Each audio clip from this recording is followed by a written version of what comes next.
Mr. Darcy, the Heir of Pemberley, written by P.O. Dixon, read by Christopher. Chapter 1. London, England, Spring 1812. Fitzwilliam Darcy's face felt stiff and unbending as the cool evening breeze brushed his skin. His mouth ached with the weight of a frown. The loud chatter and music within the ballroom, filled with sharply attired gentlemen and women wearing fashionable gowns and jewels, grated on him. He abhorred standing around and watching others make merry while he silently stewed. Darcy had no patience with his current situation, so he stepped outside to clear his mind. The balcony's solitude afforded him the perfect haven, away from the petty pleasures of others. The moon was full that night, its silvery rays casting a net across the skies, draping the grounds in its delicate glow. Darcy rested his hands on the balustrade, which was trimmed with flowers, their sweet aroma flooding his senses. He closed his eyes and let his mind wander. His thoughts seemed to drift miles and miles away until the music and laughter faded into the background. At length, footsteps approaching from behind broke his concentration. He darted his eyes around, looking for the source of the footsteps. Charles Bingley, one of his closest friends, was approaching and gave him a quick wave. "What is it, Bingley?" Good-looking and gentlemanlike, Bingley stood nearly as tall as Darcy. Darcy's junior by 2 years, he had a pleasant countenance and easy, unaffected manners. "Come, Darcy," Bingley said. "I must have you come back inside and dance. I hate to see you sulking about by yourself in this stupid manner. You had much better return to the ballroom and dance." Fitzwilliam Darcy scoffed. Absolving himself completely for his current state, he blamed his friend Bingley instead for his being there. Despite his pleasure at being in London, far away from Pemberley, his family's estate in Derbyshire, and his mother's prying eyes, attending such soirees was not his favourite means of passing the time. A single young man of 24, and the future heir to a large fortune, one far too large, in fact, for his own good, he felt he had much rather be at White's with his friends. Bingley, the outgoing fellow he was, had insisted they attend the soiree instead, and he challenged Darcy to a bet. Darcy lost the bet, and the price to pay was attending that night's soiree. It was one thing to attend such a gathering. Darcy surely did not mean to enjoy it. He meant to get through the ordeal without drawing undue attention to himself as much as possible, because he had grown tired of being viewed as the property of eager mammas in want of rich husbands for their silly daughters. Not that he did not enjoy the attention of members of the opposite sex when it suited him. He was not immune to the very great pleasure that a pair of fine eyes in the face of a pretty woman may well bestow.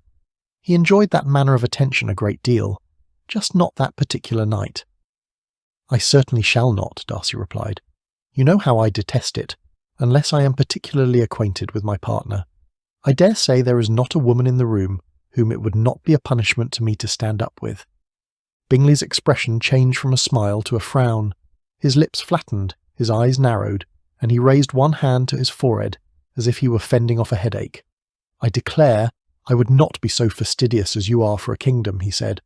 "Upon my honour, the room is flooded with pleasant girls." A couple of giggling girls passed by arm in arm as Bingley was speaking, momentarily diverting his attention. "There are several of them who are uncommonly pretty," he continued. Darcy shook his head and scoffed.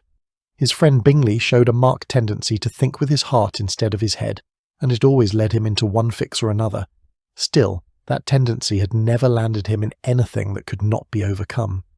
How unfortunate for the young women involved that Bingley's constancy was as fleeting as the wind. Darcy could have no doubt that whichever young woman fell prey to Bingley's charms was destined for heartbreak in a matter of weeks, if not days. "I am afraid you are wasting your time with me. You had much better return to the dance and do your part to delight and please." "I know you fancy yourself on your discernment as it regards matters of the heart," Bingley said, nodding sagely. "However, I wager there is at least one young lady in attendance this evening who is more than capable of piercing your facade." Darcy lifted a single, perfectly scripted brow. "You and your wagers are what got me into this predicament in the first place, are they not?" "Be that as it may, you must allow me to introduce you to Isabella's friend, the young woman who is visiting her from Hertfordshire. You must have seen her. She arrived with Isabella, and the two of them have been inseparable ever since." Darcy had indeed seen the young woman whom Bingley spoke of. Not that he gave her much notice. Miss Isabella Madden, whom he had known for years, was always attracting strays of one ilk or another. What was one more? Besides, whoever the young woman was, she was no doubt inferior to Isabella, who was steeped in elegance and grace, a true sign of good breeding, of wealth, and of privilege. It would not surprise him one bit to learn her friend had connections in trade. How insupportable. As a matter of fact, I did notice Isabella's new acquaintance. What of her? She is very pretty. Surely you cannot deny it. Having met her earlier, I dare say the young lady is very agreeable. Do let me ask Isabella to introduce you. Surely you jest. I have no interest in meeting Isabella's new friend. She is fairly tolerable, but she's not handsome enough to tempt me. Bingley shook his head. What? Darcy asked, his impatience with his friend ever increasing. I suppose I might just as well leave you to yourself. But before I go, might I offer you a bit of advice? As though I have a choice but to listen, Darcy said. What is it then? It's not the book's cover but the writing on the inside that counts.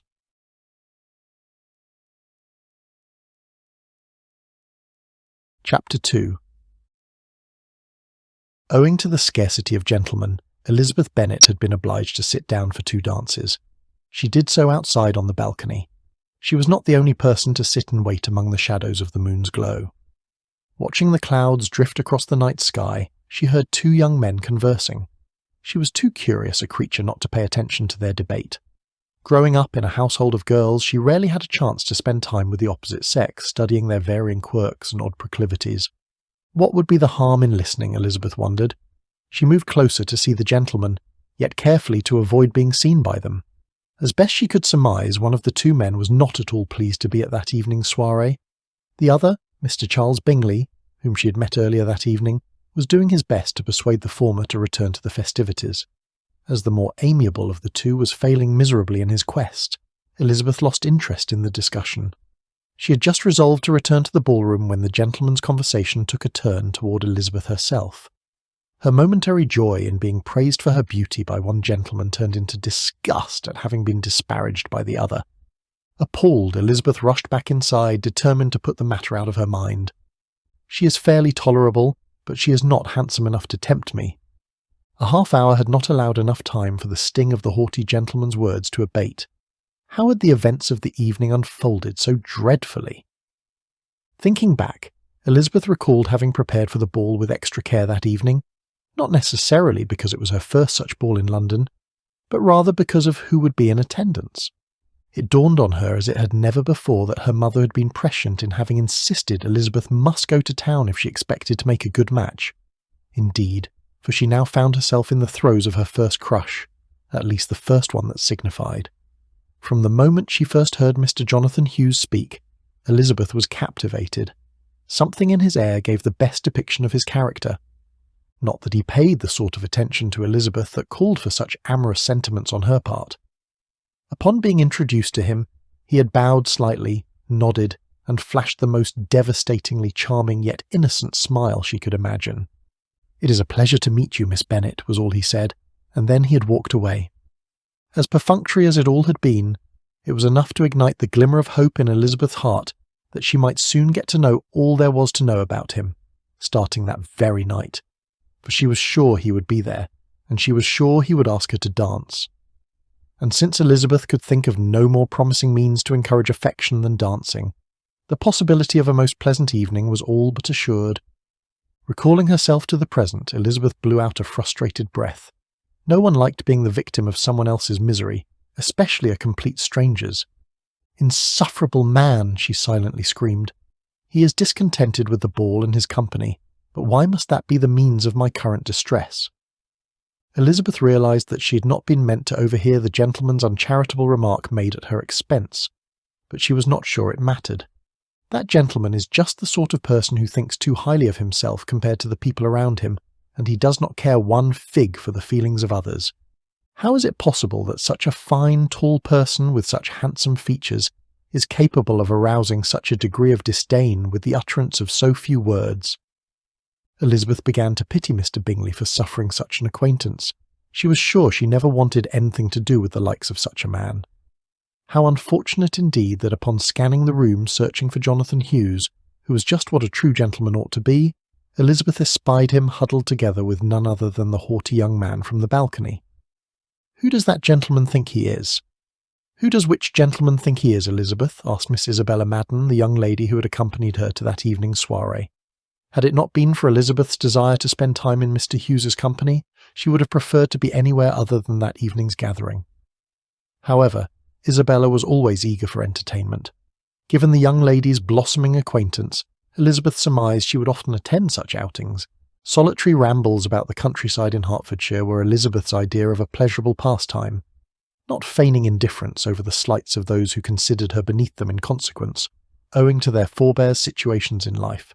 She was a long way from Hertfordshire. "Elizabeth," the young lady said, trying to garner her friend's attention.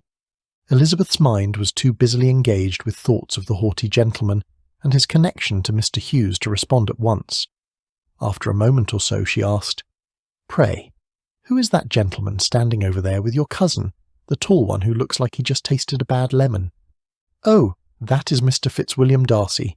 Despite his dour countenance at present, I dare say he is one of the most handsome men in all of England. What's more, he is the heir to one of the finest estates in the country, as well as half of Derbyshire." "Which half would that be? Surely not the most agreeable half." "Surely you jest. Mr. Darcy is one of the most sought-after young men in all of England." "Does that include you, Isabella?" "Heavens forbid. Mr. Darcy is much too fastidious for my taste.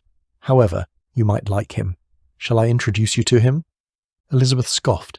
"I am sure I would not wish to be introduced to Mr. Darcy even if he were the last man in the world."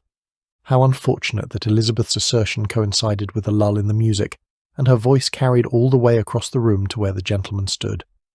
Mr. Darcy's expression was haughty and severe.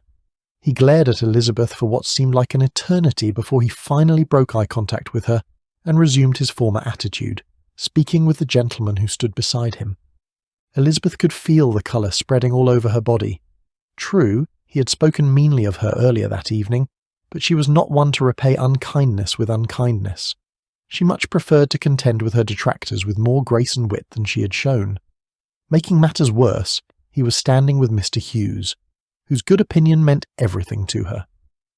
Isabella, having been shocked by her friend's speech and having seen Mr. Darcy's reaction, cried, "What on earth do you have against poor Mr. Darcy?" Still reeling from Mr. Darcy's silent rebuke, Elizabeth summoned her spirits to playfulness. "Poor? I thought you said he stands to inherit half of Derbyshire." "I did indeed, but is that any reason to dislike him?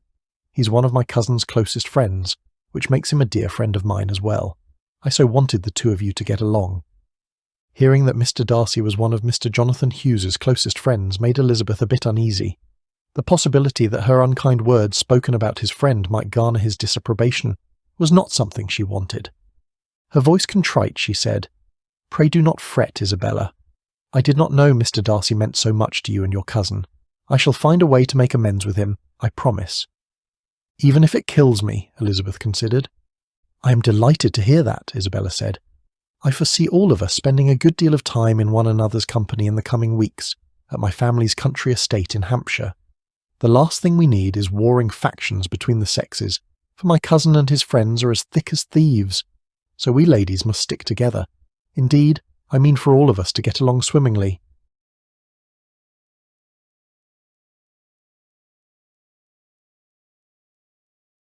Chapter 3. That someone so far beneath him in consequence dared speak so callously of him for all the world to hear robbed Darcy of his composure. Who does she think she is? "It looks as though, where sensible young ladies are concerned, your reputation precedes you, my friend," said Jonathan Hughes, with a hint of amusement in his tone. Still reeling from the impertinent young woman's offence against him, Darcy glared at his friend for making light of the situation. Usually he would not mind Jonathan's humour. However, he was flustered by the young lady's apparent disdain toward him. "I am glad you are amused." "Who that knows you as I do would not be amused?" "What does that mean? Surely I deserve better than to be laughed at by someone of such little consequence." Most women he had met were so enamoured with his looks and his family's wealth and position in society that they practically threw themselves at him. Darcy's friend, who was handsome in his own right, shook his head. "I take it you are acquainted with her," Darcy said. The other young man nodded. "Indeed." "Who is she?" Darcy asked, his patience waning. "She is Miss Elizabeth Bennet, and she hails from a small town in Hertfordshire. Darcy scoffed. "Just as I suspected. No one special from no place special." Rubbing his brow, Jonathan shook his head again. "Come, Darcy," he said. "You may as well become acquainted with Miss Bennet. For if my cousin Isabella has her way, all of us shall soon be spending immense time in one another's company." Were it not for the fact that the man who had considered her not handsome enough to tempt him was headed her way with Mr. Hughes, Elizabeth was sure she would have fled Isabella's side. Instead, the closer the two gentlemen came, the more her eyes were drawn away from her first object, Mr. Hughes, and towards the other man. Mr. Darcy stood a couple inches taller than his friend. His beauty exceeded that of every other man in the room, which was really something because theretofore Elizabeth had never seen a man as handsome as Mr. Hughes. Mr. Darcy's dark, brooding eyes were hypnotic, and his hair, though boasting of loose curls, was perfectly formed. She had not seen such perfection in all her time in London. Elizabeth, however, did not mean to be swayed. He was a handsome man, but his appearance did not blind her to the unpleasant things he had said about her. In fact, I should not have been surprised that someone who spoke so maliciously could be so handsome. Those who think higher of themselves than they do of others do so for a reason, do they not? Isabella gently nudged Elizabeth's arm. "Jonathan and Mr. Darcy are coming this way. Now remember, you promised you would be kind to Mr. Darcy." Isabella took it upon herself to introduce Elizabeth and Mr. Darcy. Then she promptly coaxed her cousin to the side for a private tete-a-tete, thus leaving the other couple to their own devices. Mr. Darcy's ensuing silence took Elizabeth by surprise. He had plenty to say, nay complain about, to his friend Mr. Bingley outside on the balcony. Is he still fuming over my outburst? She had been mortified by her ill-spoken words and flushed with embarrassment, and had thought she was going to die right then and there. She had not meant to say anything unkind or uncivil aloud.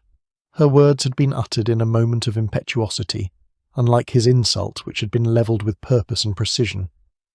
Perhaps Mr. Darcy means to intimidate me, and if that is the case, he has chosen the wrong person. My courage always arises amid such attempts. "I do hope you are enjoying the evening, Mr. Darcy," said Elizabeth. "It would be more accurate to say that I am looking forward to enjoying myself as much as I can, now that I have had the good fortune of making your acquaintance," he said, casting a look full of meaning at her. Her eyes searching his, Elizabeth tried not to gape. "Is this the same man who spoke so recklessly to Mr. Bingley?" Darcy found himself entranced by Elizabeth's eyes as she met his gaze. The initial shock he saw in them was promptly replaced with a hint of amusement, as if she found something diverting. At that very moment he knew he wanted to know her better. What a fool I was for speaking so unkindly of her earlier. Her dark, beguiling eyes, her light and pleasing figure, she is more than capable of tempting me. You will forgive me for not reciprocating the sentiment, I pray. Rather than take offence, Darcy half smiled. Is my standing here not a testament to my forgiving nature? Elizabeth arched her brow. I suppose I ought to apologise for my unkind remark. One would suppose, but as impertinent as you are, one likely ought not to expect. She drew a quick breath. Impertinence, Mr. Darcy, is in the eye of the beholder, and even if I were impertinent, I have good reason to be, and you know it. Darcy held up his hand in mock surrender. Impertinence is not necessarily a fault. Then, letting down his hands and leaning in closer, he said, On the contrary, I find yours refreshing. I dare say it sets you miles apart from all of the other young ladies of my acquaintance, which bodes well for you, I assure you. Am I to take that as a compliment? Darcy resumed his former attitude. Coming from me, you should take it as a compliment indeed, one that comes straight from my heart. Sir, Elizabeth said. Pray, may I have the next dance, Miss Bennet? Darcy asked, taking Elizabeth by surprise as her countenance attested, and effectively silencing her protest. Returning to his friend's side, Jonathan said, I believe you promised the next set to me, did you not, Miss Bennet? And so I did, Elizabeth replied, her smile brighter. She looked at Darcy. Knowing how much you abhor the act unless you are particularly acquainted with your partner, perhaps we may be afforded such opportunities in the future, she said. Now, if you will pardon me, I believe I shall avail myself of a refreshment before the dance resumes. Allow me to accompany you, said Hughes, extending his arm to Elizabeth. Whatever Hughes said in a voice meant for her ears only caused Elizabeth to laugh, and it was the most beautiful thing Darcy had heard in his life. When she laughed, her eyes sparkled and her cheeks glowed. His hands tucked behind his back, Darcy simply stared as his friend escorted Elizabeth to the other part of the room. Her last remark could only mean one thing. She had been privy to his conversation with Bingley. At least the reason for her own incivility now made sense to him. Darcy's task was clear, that of making amends for his insult. What choice did he have? One thing was certain. He had never been so bewitched by any woman as he was by Miss Elizabeth Bennet.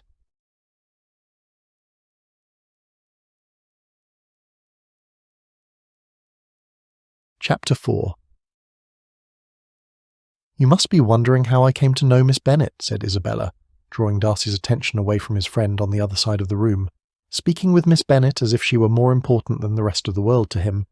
"You no doubt mean to tell me? I am therefore obliged to listen," Darcy said, his disinterested tone belying his intrigue with the captivating young woman, and his distress at seeing her easy manner with his friend. Isabella chuckled. "You might say our families are old acquaintances. Her aunt, Mrs. Madeline Gardiner, and my aunt, Mrs. Anna Samuels, attended seminary together back in their hometown. They have kept up their friendship ever since. So when Elizabeth, Miss Bennet, left her home in Hertfordshire to live with her aunt and uncle here in town, my aunt thought it would be a splendid idea if I were to accept her dearest friend's niece into my circle of acquaintances so she might spend her time around people of her own age." Darcy sipped his champagne and let his eyes rest once again on Miss Bennet. "So, you agreed without hesitation to such an arrangement," he said. "How magnanimous of you to go along with your aunt's scheme. I assure you that I suffer no burden having done so. On the contrary, the two of us have grown quite close during the short duration of our acquaintance, so much so that I have invited Elizabeth to attend our party when we all journey to Hampshire in a few days." She looked at Darcy questioningly. "You're still planning to join us, I pray?" Darcy nodded. Still watching Elizabeth conversing with his friend, he said, "I would not miss spending time away from town with close friends for anything in the world. And especially now with the new addition to our party," he thought, but dared not voice aloud. Indeed, visions of spending time with the young woman flashed through his mind. His heart ached as he watched her laugh at something his friend said. He noticed the enthusiastic expression on her face, and the way she moved her hands throughout their intimate intercourse. How appealing she is! A pleasing figure, an animated face, a charming smile. She cannot always be so enthralled with Hughes. I shall command my share of her attention soon enough. I have no doubt I will find her very captivating indeed." His eyes fixed on Elizabeth standing closer to his friend than he would have preferred, Darcy continued, "You mentioned Miss Bennet left her home to live here in London with her relations." Isabella nodded. "Yes, she hails from Hertfordshire. Her family's estate is Longbourn Village, near to Meryton. Her father owns an estate which certainly bodes well. Add to that she's not wholly without connections. Otherwise she would not be Isabella's friend," Darcy silently considered. Isabella lowered her eyes. "Unfortunately," she began, her tone sad, "Elizabeth's father passed away a few years ago. Her eldest sister became obliged to marry Longbourn's heir, a distant cousin, owing to an entail on the estate." Darcy's face softened with concern. "I am sorry to hear that Miss Bennet lost her father at such an early age," he said. "I do not envy her one bit in having suffered such a loss." Indeed, as much as he was always at odds with his own father and mother of late, especially his mother, Lady Anne Darcy, Darcy could not imagine his life without either of them. "Yes, it is terrible to lose a parent at such an early age. I understand the late Mr. Bennet's passing was quite a blow for all of them." "How did he die?" Isabella's eyes grew sadder and she shook her head.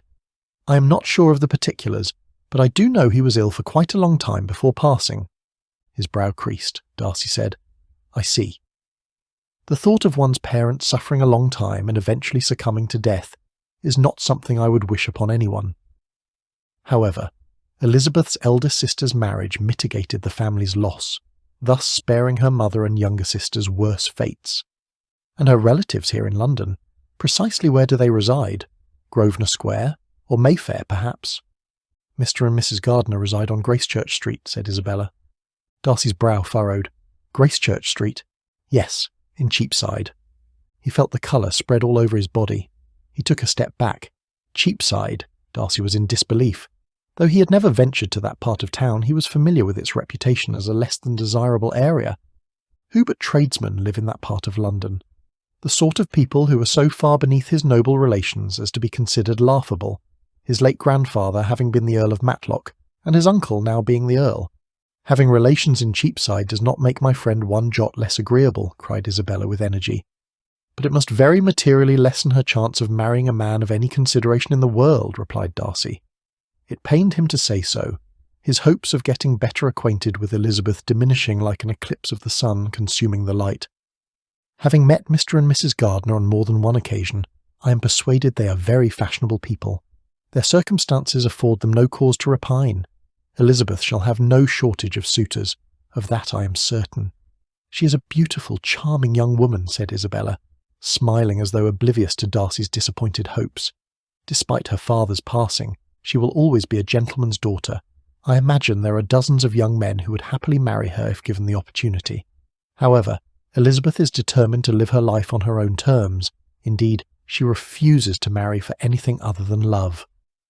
Darcy scanned the ballroom, imagining every man there jumping at the chance to marry Miss Elizabeth Bennet if given the opportunity.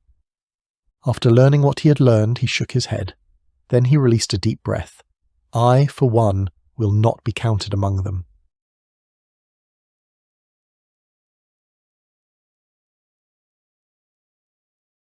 Chapter 5. Hampshire, 1 week later. Mrs. Fanny Bennet, Elizabeth's mother and the former mistress of Longbourn near Meryton in Hertfordshire, deserved credit for her second eldest daughter living in Cheapside with the Gardiners. Her eldest, Jane, had done her part to save the Bennet family from destitution, but 4 other girls remained to get rid of. With such meagre dowries, what was their chance to make anything other than meagre matches, assuming they were lucky enough? Jane was the real beauty in the family, but Elizabeth was always considered the second in beauty. What was more, Elizabeth was clever. If any of the other girls were to attract the notice of a wealthy suitor, it was her. With that thought in mind, her mother had packed up her things and sent her to town. Elizabeth could hardly complain, especially not that particular day, despite having been thrust into a society foreign to that enjoyed by her family and acquaintances in Meryton. Miss Isabella Madden's family and acquaintances were steeped in aristocracy on her mother's side. Lady Sophie Madden, Isabella's mother, had married a country gentleman who was her senior by more than 2 decades. The latter passed away years ago, leaving his wife and only child to mourn his loss. Both Elizabeth and her new friend Isabella were gentlemen's daughters, making them equal. Both cherished the memories of most beloved fathers, but only one was the heiress of a large fortune, and one was not. Slowly strolling down the corridor, Elizabeth studied the opulence throughout her friend's country home halls. There was no hiding the vastness of the Madden family's wealth. What a striking contrast to Elizabeth's family's fortune. Longbourn was nothing by comparison. Elizabeth would not have dreamed of thinking this way about Longbourn Estate when her father lived, for then it truly felt like her home. However, in the wake of her father's death and her elder sister's marriage to the estate's heir, Mr. William Collins, Longbourn felt like anything but her home. Longbourn's new master was nothing like Elizabeth's late father, Mr. Thomas Bennet. Mr. Bennet had been an odd mixture of quick parts, sarcastic humour, reserve, and caprice. He was by no means a saint. Some had complained that he was a recluse who cared more about his own convenience than his family. But, on the other hand, there was no denying his preference for Elizabeth, emboldening a fiercely independent temperament in her. The only things the new master encouraged in Elizabeth were ridicule and disdain. Where gratitude ought to have existed, there was indignation instead, owing to his pomposity and officiousness. In short, the new master was the opposite of his predecessor. As painful as it was to see her dearest sister commit to such an existence, Elizabeth was prudent enough to know it was the only way. In the absence of the marriage, Mr. Collins would have been well within his rights to toss her family into the hedgerows. One consolation Elizabeth kept close to her heart was in the form of her elder sister's parting words the day Elizabeth left. The 2 of them had always imagined they would marry for love. Perhaps had their parents given birth to a son to break the entail on Longbourn, they might have realised their favourite wish. But alas, such was not to be. Jane was now married to a man she did not love when the 2 exchanged vows, a man she might never love, at least not in the way young ladies built their dreams upon. So, Jane encouraged Elizabeth to do what she could not, follow her heart wherever it might lead, and marry only when she had found the deepest love. Only then would Jane's own happiness be complete. The sound of the pianoforte emanating throughout the halls drew Elizabeth's footsteps to the music room, where she stopped just inside the open doorway. She stood frozen, as if taking a step closer would pierce the incredible bliss enveloping the room. What an extraordinary gentleman he is, she pondered, taking in the view. She would stay in that exact spot for hours if she had her way. She reflected on the first time she saw Mr. Hughes. She recalled comparing his beauty to nothing she had ever seen before, likening his face to that of an angel and his smile to the rising sun. Mother Nature left nothing undone where Mr. Hughes was concerned. Of that Elizabeth was confident. Earlier that day she had watched him in silence as he sat alone in a wooden alcove with his violin on his shoulder. He played a beautiful rendition of Bach's Chaconne from Partita No. 1. 2 inches. The sun rays bursting light in spring buds falling from the trees like snowflakes drifting in the air made the moment too blissful to interrupt. So perfectly composed the gentleman played with poise and precision, absorbed in his music. The handsome young gentleman's fingers danced on the keys with flair. His instrument was an extension of his body. His every movement was fluid and graceful, creating music that flowed effortlessly from his mind to the keys, making Elizabeth wonder if everything Jonathan Hughes did, he did with such splendour. "You are staring at me, Miss Bennet." "I beg your pardon," Elizabeth said, before turning to escape down the hallway. "No, stay," she heard him say. "Do you play?" "A little," Elizabeth confessed, stopping, slowly turning back and stepping inside the room. "Come," he said, standing and waving Elizabeth closer. "No, I do not dare." "Are you afraid you might put my performance to shame?" "No, on the contrary. It is more likely that I am the one who would suffer the greater share of shame, for you see, I never take time to practice as I should. I fear you will find me wanting." "Then what say you to your turning the pages for me? I dare say I cannot possibly find you wanting in that respect." Elizabeth smiled and took her place by Mr. Hughes's side as he resumed his former attitude. "I shall do my best," she said. "I am sure you will not fail me," he teased. Then, after Hughes found the desired music sheet, he turned and gazed at Elizabeth. "The next time the two of us find ourselves in this position, Miss Bennet, I shall expect you to exhibit while I turn the pages," he said. Then he leaned closer. "You can have no doubt of what I expect of you until then." Sitting that close to the object of her fascination, feeling the warmth of his breath gently caressing her skin, Elizabeth struggled to remember how to breathe.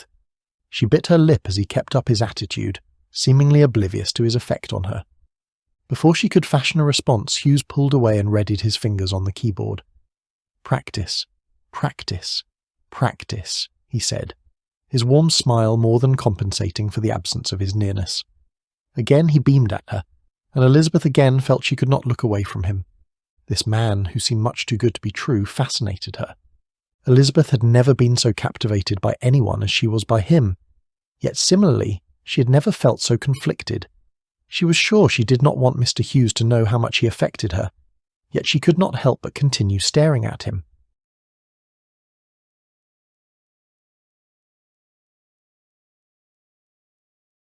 Chapter 6. Be careful what you wish for. Those words echoed through Darcy's mind whenever he recalled for a single second how he had at first looked forward to the addition of Miss Elizabeth Bennet to their country party. The sensation of his stomach sinking when he learned of her low sphere in life compared to his own lingered still.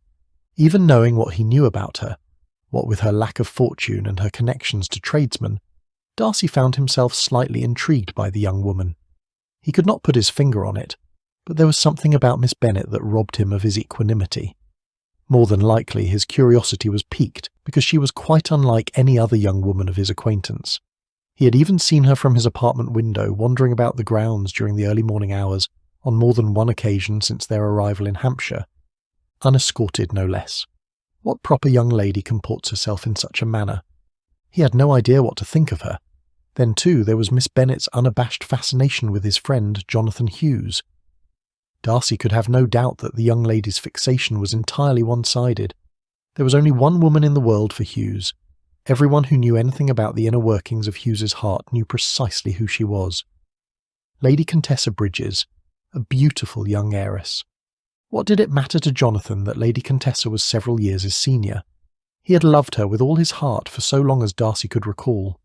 Indeed, it was an ardent devotion that had been years in the making, even though Hughes had yet to offer his hand to the young woman. Willing his thoughts to more pressing matters, Darcy shook his head.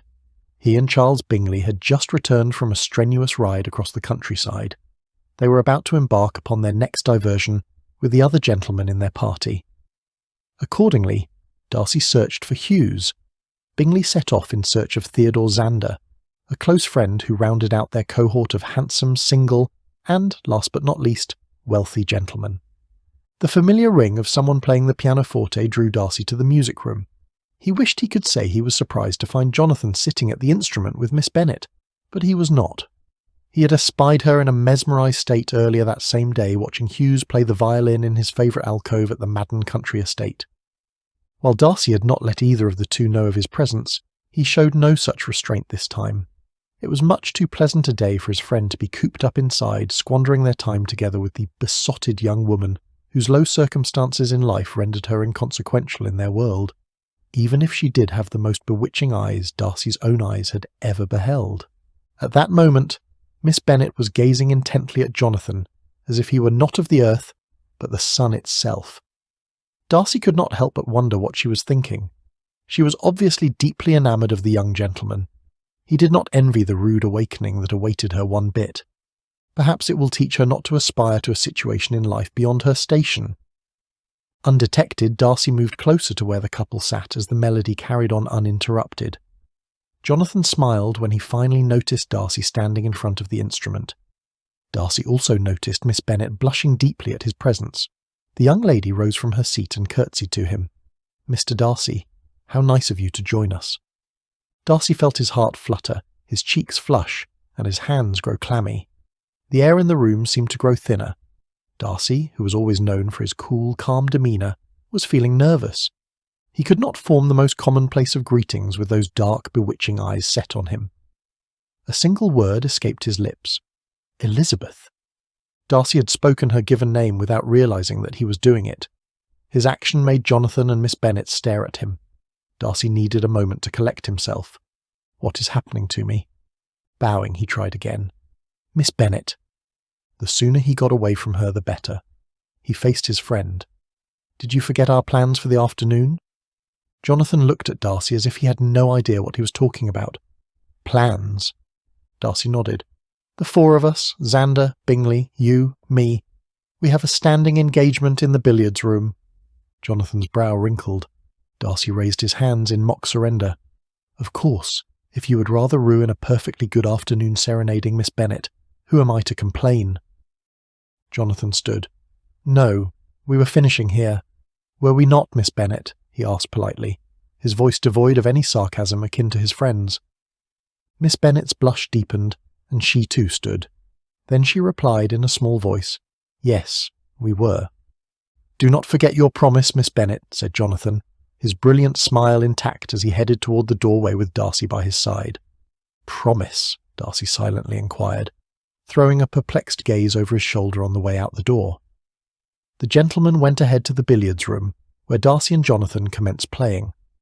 At the same time, Theodore Zander and Charles Bingley were heavily engaged in a conversation across the room. Part of Darcy's thoughts were still in the music room. A faint, sweet, yet melancholy sound filled the air, constantly reminding him she was still there. He had lost 3 rounds in a row, and he silently cursed himself for allowing someone like her to distract him. At length, he sighed. "Are you not the least bit concerned by Miss Bennet's behaviour?" Without even looking up from the billiards table, Jonathan replied, "It is your behaviour that puzzles me." "My behaviour?" Jonathan smiled knowingly at his friend and then took his shot. "Your turn," Jonathan said, pointing at the billiards table. Several minutes later, Darcy was still thinking about his friend's retort as he tried to take his shot. He threw down his cue. "What are you insinuating about my behaviour?" "I am not insinuating anything. I am simply observing facts." "Facts?" "The fact that you always feign indifference to Miss Bennet, yet whenever the two of you are in the same room, you cannot take your eyes off her. The fact that this is the worst I have ever seen you play. No doubt your mind is busily engaged with thoughts of her." Darcy picked up his cue again. "You're wrong. You're very much wrong." Jonathan shrugged his shoulders. "Suit yourself." Bingley and Zander joined Darcy and Hughes at the billiards table. "What are the two of you going on about?" Bingley asked. "Miss Bennet and her uncanny effect on Darcy's sensibilities." "Miss Elizabeth Bennet?" Zander asked. He laid a hand on Darcy's shoulder. "Do you have an interest in her that I am unaware of?" Darcy blushed. "Of course not." "Then what, may I ask, is bothering you so?" Darcy opened his mouth to answer, but for the life of him, he could not come up with any reason for his behaviour. "I do not know," he finally admitted. "Well, I do," Jonathan said with a smirk. "I think it is becoming increasingly obvious that you are slowly but surely falling in love with her." Darcy glared at his friend. "You speak nonsense." He slammed his cue stick down on the table. Jonathan had to laugh at Darcy's discomfiture. "Do I?" "Now that I think of it, you do have a habit of staring at the young woman," Bingley said. "No, I do not," Darcy said, his eyes staring at the table. "It is preposterous, and you all know it. There is no way I could feel anything for her." "Precisely," Xander said, leaning on a cue stick. "How can such an idea even come to anyone's mind? You are, after all, a Darcy of Pemberley. She is merely the daughter of a penniless country gentleman and a mother who comes from trade. Imagine how your mother would react were she to find out about your fascination with such a young woman," Bingley asked. "She barely tolerates me, what with my family's past, and the two of us have been friends for years." Darcy stared at him. Then he picked up his cue stick and threw it on the table again. "Be quiet," he said.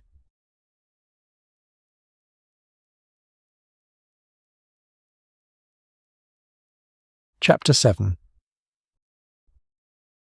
The room was filled with portraits and tapestries, all painted with astounding detail. The yellow light filtering in through the room's windows gave everything in the room a warm glow. This was Elizabeth's second time in the portrait room that day. Earlier she had seen Jonathan Hughes standing in the exact spot where she and her friend Isabella now stood. She had watched the gentleman undetected as he stared at, the portrait of a striking young lady who possessed the air of a princess. Indeed, his gaze was so intent Elizabeth dared not disturb him, and instead left the room without making her presence known. Being the curious creature she was, she would not rest until she learned the young woman's identity. "Isabella," Elizabeth began, "pray, who is the young woman in this portrait?" Isabella smiled. "That, my dear friend, is Lady Contessa Bridges. Is she not a great beauty? I assure you she is just as beautiful on the inside. Everyone simply adores her." "She is indeed quite beautiful," said Elizabeth, finding it impossible to look upon her portrait without taking in every detail. "How is your family connected to her, if you do not mind my asking?" "Why would I mind? In addition to being a first cousin once removed on my mother's side of the family, Lady Contessa is also Timothy's sister-in-law." The gentleman Isabella spoke of was her cousin Mr. Timothy Charleston, who was married to Lady Contessa's sister, Lady Lisette. Like Jonathan Hughes, Timothy was also Isabella's cousin. Both of their mothers were sisters of Isabella's mother, Lady Sophie Madden. Similarly to Lady Sophie, both of her sisters had married wealthy gentlemen. As with Isabella's own past, her male cousins too had known their share of tragedy. Both young men were orphaned at an early age. Timothy, who was now 27, had lost his parents when he was 12. Jonathan, who was now 24, had lost his parents when he was 10. Since their parents passed away, the two cousins had lived with Isabella and her mother. Oddly enough, all the deceased perished in carriage crashes. As a result, Jonathan and Timothy were the sole heirs of their parents' fortunes. When Elizabeth first learned of Jonathan's tragic past, her heart could not help but go out to him. She always suspected the sadness he seemed to harbour deep inside him was attributable to his missing his parents. As much as she missed her own beloved father, how could she but relate to his pain? However, she had detected an unmistakable sadness mixed with longing in him earlier as he studied Lady Contessa's painting. She had never seen his face fall into such a solemn expression. She wanted to ask Isabella more about Lady Contessa, but she dared not. It was one thing to worry about Jonathan's sensibilities. It was entirely another to engage in rumour and speculation at his expense. From what she had learned about Jonathan, he was a private person, despite his close camaraderie with Mr. Darcy, Mr. Bingley and Mr. Xander. "I can see the family resemblance," Elizabeth said as she stared at the painting. She fought against thinking about Mr. Hughes and whether he somehow had a connection with the young woman in the portrait. "Yes," said Isabella. "Lady Contessa is the older of the two. The sisters absolutely adore each other, although they do not spend nearly as much time together as Lisette would like. You see, Lady Contessa is a bit of a free spirit. She's always travelling throughout the country and even the continent, embarking on new adventures." "Is she married?" Elizabeth asked. Isabella scoffed. "Indeed, she is not. From all I know of Lady Contessa, marriage is the last thing on her mind. I assure you that she is far too independent and, dare I say, intelligent for anything as conventional as marriage. How fortunate for her that she has the means of thwarting society's expectations in that regard." Isabella paused, then turned her head from side to side. Lowering her voice, she continued, "Please, do not breathe a word of this to my mother, but Lady Contessa is my role model in that regard. I fear Mother would not be pleased if she knew how I feel." "Your secret is safe with me," said Elizabeth. "I must say, Lady Contessa sounds like a fascinating creature." Indeed, Lady Contessa is, in my opinion, everything an accomplished woman ought to be. She's wont to do what she wants when she wants without answering to anyone. I shall look forward to making her acquaintance. And it looks like you will soon be in luck, for I believe Lady Contessa will soon join our country party. At least that is what Lady Lisette hinted just this morning. "I am looking forward to it," said Elizabeth. "No doubt she will prove a lively addition." "She most certainly will," said Isabella. "You may not find a woman more delightful or eccentric than Lady Contessa." Isabella strode away from the arresting portrait to another part of the room. Elizabeth took one last look at the picture before turning away and catching up with her friend. Uppermost in her mind was reconciling Isabella's depiction of the young lady with the expression that had fallen over Mr. Hughes's face when he studied Lady Contessa's portrait. "I cannot help but wonder what it means." When Elizabeth and Isabella went to the drawing-room, the rest of the party soon joined them. At length, a lull in the light-hearted banter among the party encouraged Bingley to ask the ladies if they would be so kind as to provide some entertainment. Isabella delighted him by accepting at once, and the pianoforte was opened. Seeing that Elizabeth seemed hesitant, Isabella gave her friend little choice by suggesting she might at least turn the pages. This Elizabeth could do, especially if it got her mind off Jonathan Hughes. Her mind was so full of what the connection between him and the woman in the painting might be, that she could think of nothing else. Of course, it did not help that Jonathan sat apart from the rest of the party, his eyes staring at the same page of his book the entire time. Isabella played wonderfully, almost as brilliantly as Jonathan. There was little wonder, for growing up under the same roof, the two benefited from all the best masters for more than a decade. Having learned that Jonathan was indeed a musical prodigy, it came as no surprise to Elizabeth. The thought of exhibiting in such accomplished company truly gave Elizabeth pause. Not that anyone in the room was wont to complain, anyone except Fitzwilliam Darcy.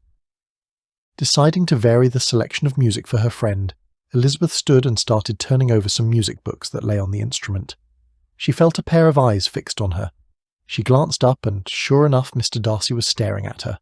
Again!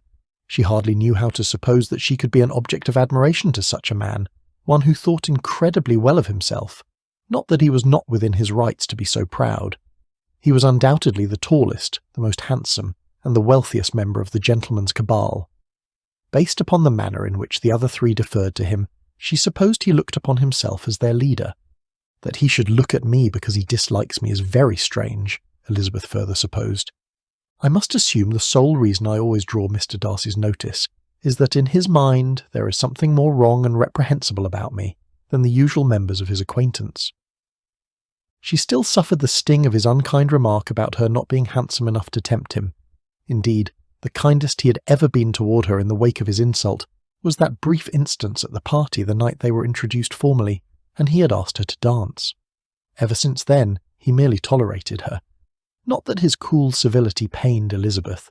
It was only for Isabella's sake that she matched his civility with an equal measure at all, that and Jonathan's sake, for she never wanted to make herself look poorly in front of him.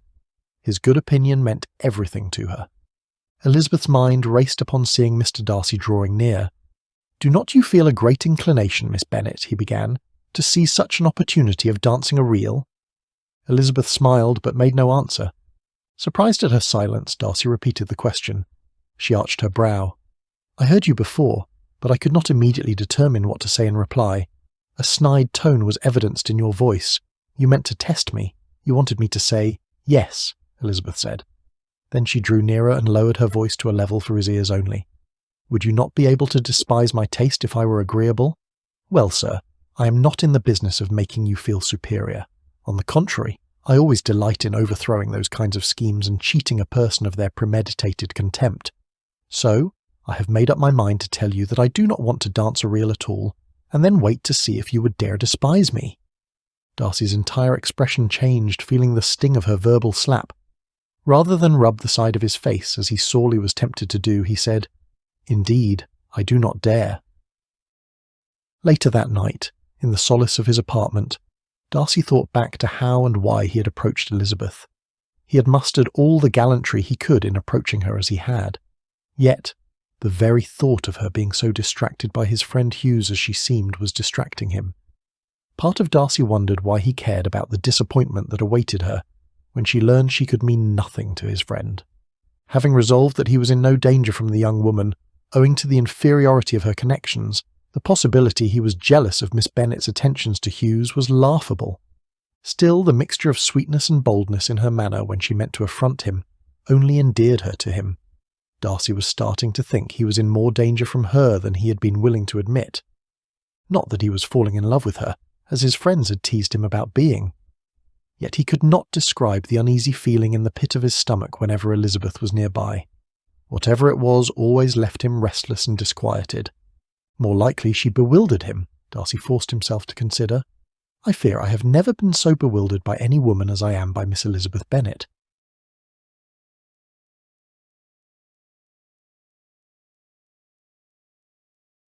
Chapter 8.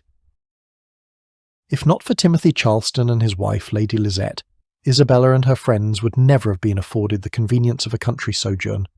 Being the oldest of the three, he was more of an older brother than an older cousin to Jonathan and Isabella. The gentleman surely doted on Isabella as though she were a younger sister.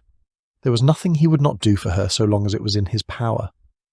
Whenever they travelled to the country, he and his wife always obliged Isabella by affording the necessary supervision required of a single young lady. Timothy, who was known as a keen hunter and a lover of literature, was also an accomplished marksman, a silver-tongued orator and well-educated, which allowed him to sway people to his way of thinking. His fondness for Jonathan and his friends evidenced itself in his willingness to partake in sport with them whenever his schedule allowed. That is when he was not overseeing affairs at 3 separate country estates, Lady Sophie's, Jonathan's and his own. Had it not been for Timothy's support, Isabella was sure her mother would never have agreed with her being away from London at the height of the season. As Lady Sophie much preferred town to the country during that time of year, she had no interest in joining the rest of her family. Timothy's wife, Lady Lizette, was a fair-skinned woman of average height. She was quite attractive. A smile was always turning the corners of her pretty lips. She possessed an invaluable asset for a woman in her position, that being a very accomplished conversationalist. Lady Lizette always managed to steer the conversation toward a point of interest for the others involved in the discussion. She was very clever that way, which is why she was the most sought-after woman to accompany when one was in want of intelligent discourse. As these were the traits Elizabeth admired most in others, she liked Lady Lizette very much. She hoped she would feel the same kindred spirit in Lady Contessa. As it turned out, Elizabeth's formidable meeting with the mysterious woman who seemed to hold sway over Jonathan would no longer take place in Hampshire. Lady Contessa wrote to her sister advising her of a change in plans. She would be arriving in London instead. Elizabeth supposed she would be meeting Lady Contessa soon enough, but for now their party's time in the country was drawing to a close. To Elizabeth's mind, that meant she would be spending less time in company with Jonathan Hughes, for returning to London also meant returning to Cheapside, a part of town where her new friends would have no reason to frequent. I must make the most of my time with my friends while I can. It was a particularly pleasant morning, encouraging Elizabeth to ramble about the lanes longer than had been her wont to do. Part of her not so secretly entertained the idea of happening upon Mr. Hughes playing his violin in his favourite alcove. What other reason might she stray from her usual morning path? But of course, Elizabeth knew better. She knew he was not an early riser if she knew anything about the gentleman. Upon turning back, she was surprised to see someone heading her way, a tall gentleman with long, determined strides. Might it be Mr. Hughes? Her heart sank upon realising it was Mr. Hughes's friend instead. Mr. Darcy! Before she could strike a different path, he called out to her, compelling her to stop. She was left little choice but to turn back and make her way toward him. "You're out and about early, Miss Bennet," Darcy said as Elizabeth approached. "Yes. I was out for a walk. "I do not believe I have ever seen you out and about so early, Mr. Darcy," she replied. "It has been my experience that one can have a great deal more time to themselves while others are still in bed," he said. I think you're correct," she replied. It almost pained Elizabeth to find herself agreeing with him.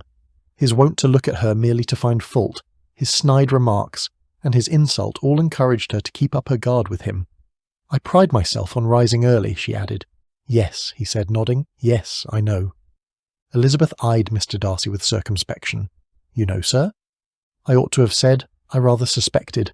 I mean to say, you're standing here before me, and it is early and—" The proud Mr. Darcy seemed rattled, and Elizabeth could not help but smile. She nodded. "No doubt, for the alternative to your knowing my morning routine is unthinkable." "Forgive me for saying so, but you appear to be enjoying my discomfiture." "Forgive me, Mr. Darcy, but I am. I guess my finding amusement in your fumbling is a refreshing change, at least for my part, from your finding amusement where I am concerned." "Are you laughing at me?" "Are you not to be laughed at, sir? The wisest and the best of men, nay, the wisest and best of their actions, may be rendered ridiculous by a person whose first object in life is a joke." "Certainly," replied Elizabeth, "there are such people, but I hope I am not one of them. I hope I never ridicule what is wise and good. Follies and nonsense, whims and inconsistencies do divert me, I own, and I laugh at them whenever I can. But these, I suppose, are precisely what you are without. Perhaps that is not possible for anyone, but it has been the study of my life to avoid those weaknesses which often expose a strong understanding to ridicule, such as vanity and pride. Yes, vanity is a weakness indeed, but pride, where there is real superiority of mind, pride will always be under good regulation." Elizabeth turned away to hide a smile. "Well, sir, if that is your true sentiment, you are undoubtedly beyond reproach." "No," said Darcy, "I have made no such pretension. I have faults enough, but they are not, I hope, of understanding. My temper I dare not vouch for. It is, I believe, too little yielding, certainly too little for the convenience of the world. I cannot forget the follies and vices of others so soon as I ought, nor their offences against me. My feelings are not puffed about with every attempt to move them. My temper would perhaps be called resentful. My good opinion once lost is lost forever." "That is a failing indeed," cried Elizabeth. "Implacable resentment is a shade in one's character, but you have chosen your fault well. I really cannot laugh at it. You are safe from me." "There is, I believe, a tendency to some particular evil in every disposition, a natural defect, which not even the best education can overcome. And your defect is to hate everybody.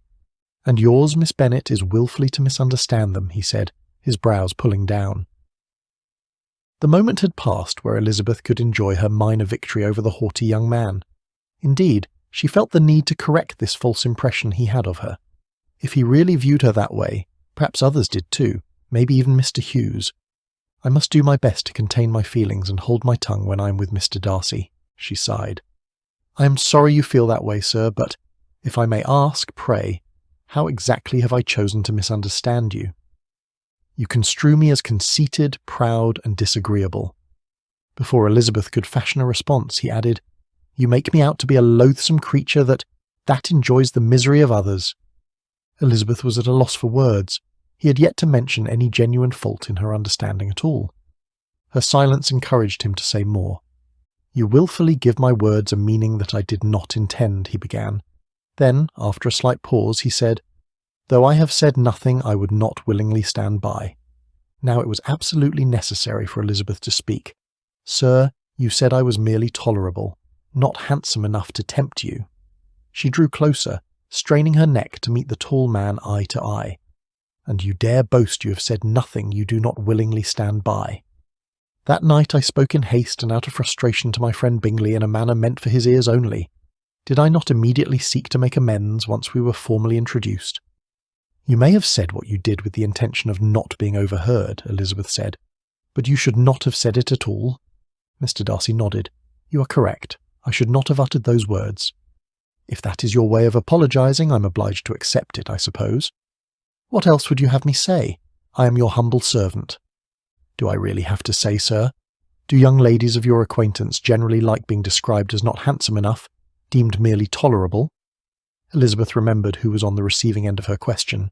She held up her hand. "Wait, do not answer that. I am more than happy to answer your question. No, I would rather you did not. I insist, he said, seizing her hand in his. Elizabeth yanked her hand away. However, not one to be so easily discouraged. Darcy tucked his hands behind his back. Then, standing straight and tall, he said, I find you to be one of the most handsome women of my acquaintance. You more than tempt me. Mr. Darcy, Elizabeth began. I like you, Miss Bennet, he interrupted. You're always on my mind of late, and quite frankly, I'm not sure I would have it any other way. Mr. Darcy, pray hear what I have to say. I think I owe it to myself to explore these feelings I have for you.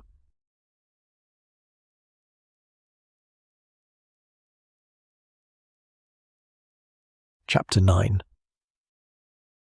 Elizabeth wondered if her eyes were as big as saucers. How could Mr. Darcy be talking to her like that? Had she been wrong in her initial assessment of him? Despite his alarming speech, he stood so formally before her, the epitome of calm and control. She had never seen him like this, and it was somewhat confusing. I will not be denying myself any longer, he announced. He cleared his throat as though struggling to find a way to go on. Now that I find myself able to express my feelings openly and honestly to you, I would be such a fool not to do so. Elizabeth could not have been more shocked if someone had run up to her and slapped her in the face.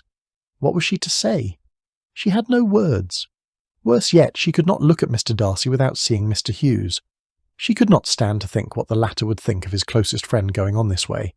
Will he think I encouraged Mr. Darcy?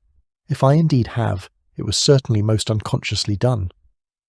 I do not expect you to return my sentiments, at least not right away. Knowing you as I think I do, you will want to prolong my suspense, he said. But I do hope that you will give me an opportunity to prove that I am sincere in them. Is he seeking to court me? Still speechless, Elizabeth frantically searched her mind for a means to extricate herself from the situation. But she soon realized that Mr. Darcy would not let her go so easily. It would be in your best interest to hear me out, he said. Mr. Darcy, At least let me finish. As he spoke, she noticed that the corners of his mouth turned up. Was he smiling? He actually had a smile that was not so cold as she had first thought. I hope you will listen to me, he said, his smile widening. Is he actually flirting with me? Elizabeth met his gaze. Very well, she said. In the eyes of the world, my attraction to you will be deemed laughable, what with your circumstances in life compared to mine. However, my feelings for you have nothing to do with the world. I must confess, he said, I have never felt this way about any lady in my life. The revelation that Mr. Darcy was now seemingly admiring her was a shock. She did not know what to think. She could not believe that the haughty Mr. Darcy, whom she had considered merely tolerated her, now felt a passionate interest in her. This is all very confounding. I am sure you must be surprised that someone as consequential as myself could be so enamoured with you. I am surprised too. I never imagined I would surrender myself to your wits and charms, but now that I have, it is impossible to deny my feelings, he said. The morning breeze was soft, tumbling tendrils of Elizabeth's hair across her face, and she brushed them away with a gentle sweep of her hand. She had never felt as uncomfortable in conversation before. Mr. Darcy, please, she motioned for him to stop. Miss Bennet, please. I have given this matter a great deal of thought. Allow me to say what I must. You have said enough. Too much, Elizabeth said, her temper rising. I am willing to do whatever you wish in order to correct any misapprehension you may have of me. Elizabeth rolled her eyes, thinking he might start by halting his alarming speech. I am determined to do everything in my power to make you see things my way. Elizabeth said, Mr. Darcy, please. The horror of his statement reverberated down her body like a wave crashing into her feet and shoving her into the air before it swallowed her completely. She could not hide the ire, which was made all the worse by his high-handed tone. She clasped her arms across her chest and shifted her weight onto one leg, ready to sprint away should he persist in his endeavour to carry his point. I really must insist that you stop. Miss Bennet, I could make you happy. You must allow me to try. You could make any lady happy, I'm sure. I'm just not certain I am one of them. I wish you luck in your search. She turned to walk away. I thought you were willing to hear me out. Elizabeth turned to face him once again. You have said more than enough already. She gripped her elbows to her sides and began fumbling with the ribbons of her bonnet. Miss Bennet, please, you're being unfair, he said, summoning her attention. The moment is ripe for me to speak my heart. It is not at all in your best interest to run away so quickly. I deserve a few more moments of your time at least." "Very well, Mr. Darcy, I will listen, but I warn you I will not be moved by your words." "My dear Miss Bennet, I am not asking you to be moved by my words. I am asking you to at least hear them. I am listening." Darcy brought his hands out from behind his back. He held one hand out as he spoke. "I have never said what I am about to say to you to anyone, but I feel it is my duty to put my feelings into words. I have longed to be able to speak with you in private. I truly believe these feelings I have for you are worth exploring. Mr. Darcy, I assure you that your feelings will not be returned." Darcy smiled. "I will not give up. I know that feelings change." Elizabeth narrowed her eyes. "In a few weeks, I am sure you will look back on this day and smile upon it. You will agree that it was the best of all days. Of that I am certain." "Mr. Darcy, you are certainly an enigma." "Why do you say that? Is it because I'm finally opening up to you, sharing my feelings instead of hiding them? You're not at all like most of the women I meet. Actually, I have never met a woman such as you before.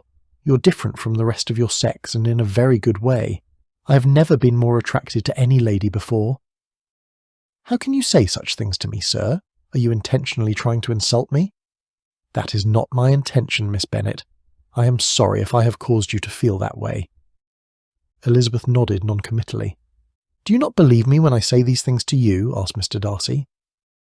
"I believe that you believe what you're saying to me." "Then what else do you want from me?" Elizabeth said, "I think someone with your wealth and prestige might have his pick of the ladies in London and elsewhere. A girl who would never refuse you anything should you choose to woo her. I am not that girl. I will not stop until I make you see that I am the one and only man for you. Mr. Darcy, please.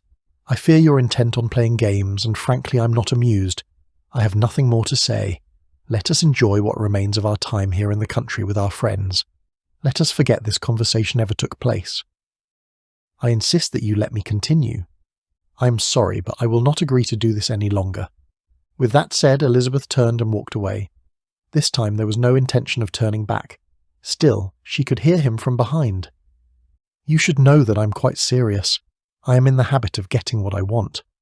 Elizabeth scoffed and muttered softly to herself, "Of that I have no doubt."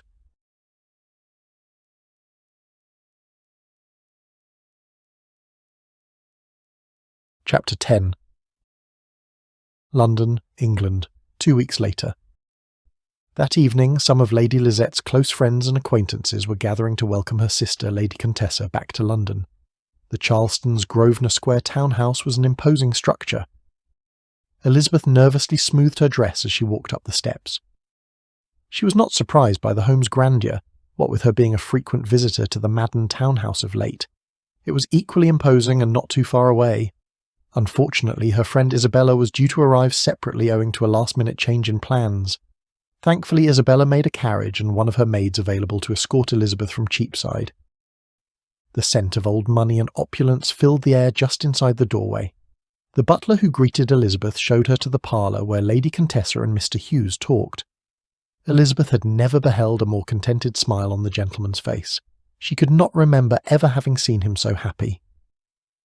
The look on his face answered every unasked question that had lingered in her mind since that day in the portrait gallery when she espied him standing in front of Lady Contessa's painting. A blanket of gloom shrouded Elizabeth's whole body as she suffered this uneasy knowing, causing her heart to ache.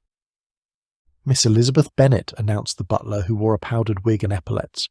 He bowed and then backed into a corner. When Lady Contessa turned around, Elizabeth discerned the young woman was even more beautiful in person. Elizabeth smiled nervously with her hands folded primly in front of her. Lady Contessa rose from her chair and, with Mr. Hughes in tow, the pair went directly to Elizabeth. "Miss Bennet," she said, speaking in a light lilting voice, "it is a pleasure to meet you at last." Lady Contessa was wearing an emerald green dress with a low neckline, and she smelled like roses. Her hair was well coiffed and her posture was straight. She exuded a confidence that commanded awe and deference, quite unlike most of the young ladies of the ton whom Elizabeth had met. She reached out her hand, and Elizabeth took it, bowing slightly. "It is my pleasure to make your acquaintance," said Elizabeth, her voice shaking. "You're much more beautiful than Mr. Hughes described," Lady Contessa said. "I like your dress." Elizabeth looked down. She had chosen a light-coloured gown that day. It was not fancy, but it was one of the nicest dresses she owned. She could not picture Lady Contessa donning anything that modest, nor any of the other ladies who would likely be in attendance that evening. She looked back up at Lady Contessa and smiled. Hughes stood back as the two women talked. He was fascinated by Lady Contessa's grace, and he noticed that a dimple appeared on her right cheek every time she laughed. He was reminded of the first time he had met her when he had fallen in love with her. Much like his friends, Darcy, Bingley and Xander, Hughes was no stranger to being fawned over by single young ladies, as well as not-so-single ones. But what did any of that matter to him? Ever since he first laid eyes on Lady Contessa, she was the only woman in the world whom he could see. "You are the first of our guests to arrive this evening, Miss Bennet," said Lady Contessa. "My brother and sister were delayed on business, along with Isabella, as you no doubt are aware." She turned to her ardent admirer and said, "Mr. Hughes, will you take Miss Bennet on a tour of the house while I await our other guests?" He looked at Elizabeth and smiled. "I would be delighted," he said, offering Elizabeth his arm. "Is he not a prince?" Lady Contessa asked, turning to Elizabeth. "He is indeed," Elizabeth replied, smiling broadly. She took Mr. Hughes's arm. "Shall we be off then?" Mr. Hughes led her away, thinking to himself that Elizabeth seemed much more at ease than she was when she first arrived. He was glad to see it, for he did not wish to see her uncomfortable around the woman he loved. "It is a lovely house," said Elizabeth, looking around and taking in all the home splendour. "I am glad you think so. Lady Lisette will be delighted, I'm sure," he said. "Of course, I have yet to show you my favourite room." "Allow me to guess which room that is," Elizabeth said, smiling. "The music room," Mr. Hughes and Elizabeth said perfectly in unison. He thought what a charming creature she was as they succumbed to peals of laughter. Lady Lisette had dressed lavishly for the occasion, and wore a bright yellow gown. She was in her element, and she was a spectacular vision. Miss Isabella Madden looked exquisite as well. Her hair was done up in a sophisticated style that highlighted her youthful good looks. She was wearing a beautiful white gown, as pristine as a dove's feathers. Elizabeth was no stranger to several of the evening's guests. Mr. Hughes's friends, Mr. Darcy, Mr. Xander and Mr. Bingley were all present. All the gentlemen looked as handsome and dashing as ever, including Mr. Darcy, nay, especially Mr. Darcy, as much as Elizabeth was loath to admit. Despite the young man's gallant efforts, she had yet to warm up to him, preferring instead to keep up her guard where he was concerned. The Bingley sisters, Caroline and Louisa, were also in attendance. As they were no friends of Isabella's, Elizabeth rarely spent time in company with them, and for that she was exceedingly grateful. The two of them never liked Elizabeth. They considered her an interloper. They liked her even less, suspecting as they did that Elizabeth had captured the attention of both Mr. Hughes and Mr. Darcy. The two ladies were nothing at all like their brother. They liked to think of themselves as beauties, but they were very vain and rather silly. They constantly talked about fashion and parties, when they were not chattering about their brother's handsome friends, whom the two considered their own rightful property. Each time Elizabeth glanced at the Bingley sisters, they were poking each other and whispering behind their fans.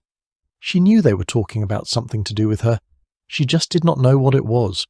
To Elizabeth's dismay, the two approached her after a quarter hour of throwing disdainful sneers in her direction. "Miss Bennet," Caroline said, bowing, "it has been far too long since I have had the pleasure of seeing you." "And you're so lovely tonight too," Louisa added, smiling coyly. "I take it you enjoyed your recent sojourn in the country with Miss Madden. I have heard that you have made quite an impression on our Mr. Darcy." Elizabeth could feel her cheeks burn. "You are aware that we are acquainted with Mr. Darcy, Mr. Hughes and Mr. Xander, are you not?" That was true, but Elizabeth did not care to respond to them. She kept her silence. "Well, it is most important that you know you will never win their affections," Louisa continued. "You cannot hold a candle to us. You are beneath their station. Furthermore, you have no right to keep insinuating yourself into their company as you are wont to do," said Caroline. "You have only been in town for a few months and you already have several admirers, but they are too good for you. You do not deserve to be in their company." Elizabeth was fuming on the inside. The sisters' rudeness disgusted her. The last thing she wanted or needed that evening was to find herself embroiled in vitriolic intercourse with those two. Surely there could be no winner in such strife. As much as she had always tried to keep Mr. Hughes's good opinion, she now wanted to keep Lady Contessa's as well. "Ladies, you have made your sentiments perfectly clear. If you will pardon me, I would rather not waste any more of my time suffering your presence. No doubt, your brother's closest friends feel the same as I do, else they would not spend so much time running away from you." "Why, you little upstart!" exclaimed Caroline, her eyes flashing. Then, seizing a glass of wine from a passing servant's tray, she threw it all over Elizabeth's gown.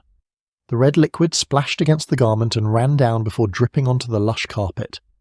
Looking down at her stained gown, Elizabeth gasped. She hardly knew how to think or how to feel when she felt the silk lining of a jacket settle over her shoulders. Hughes had rushed to her rescue with Lady Contessa by his side. The two of them had seen and heard it all. Elizabeth's face burned red in shame. Lady Contessa wrapped her arm around Elizabeth.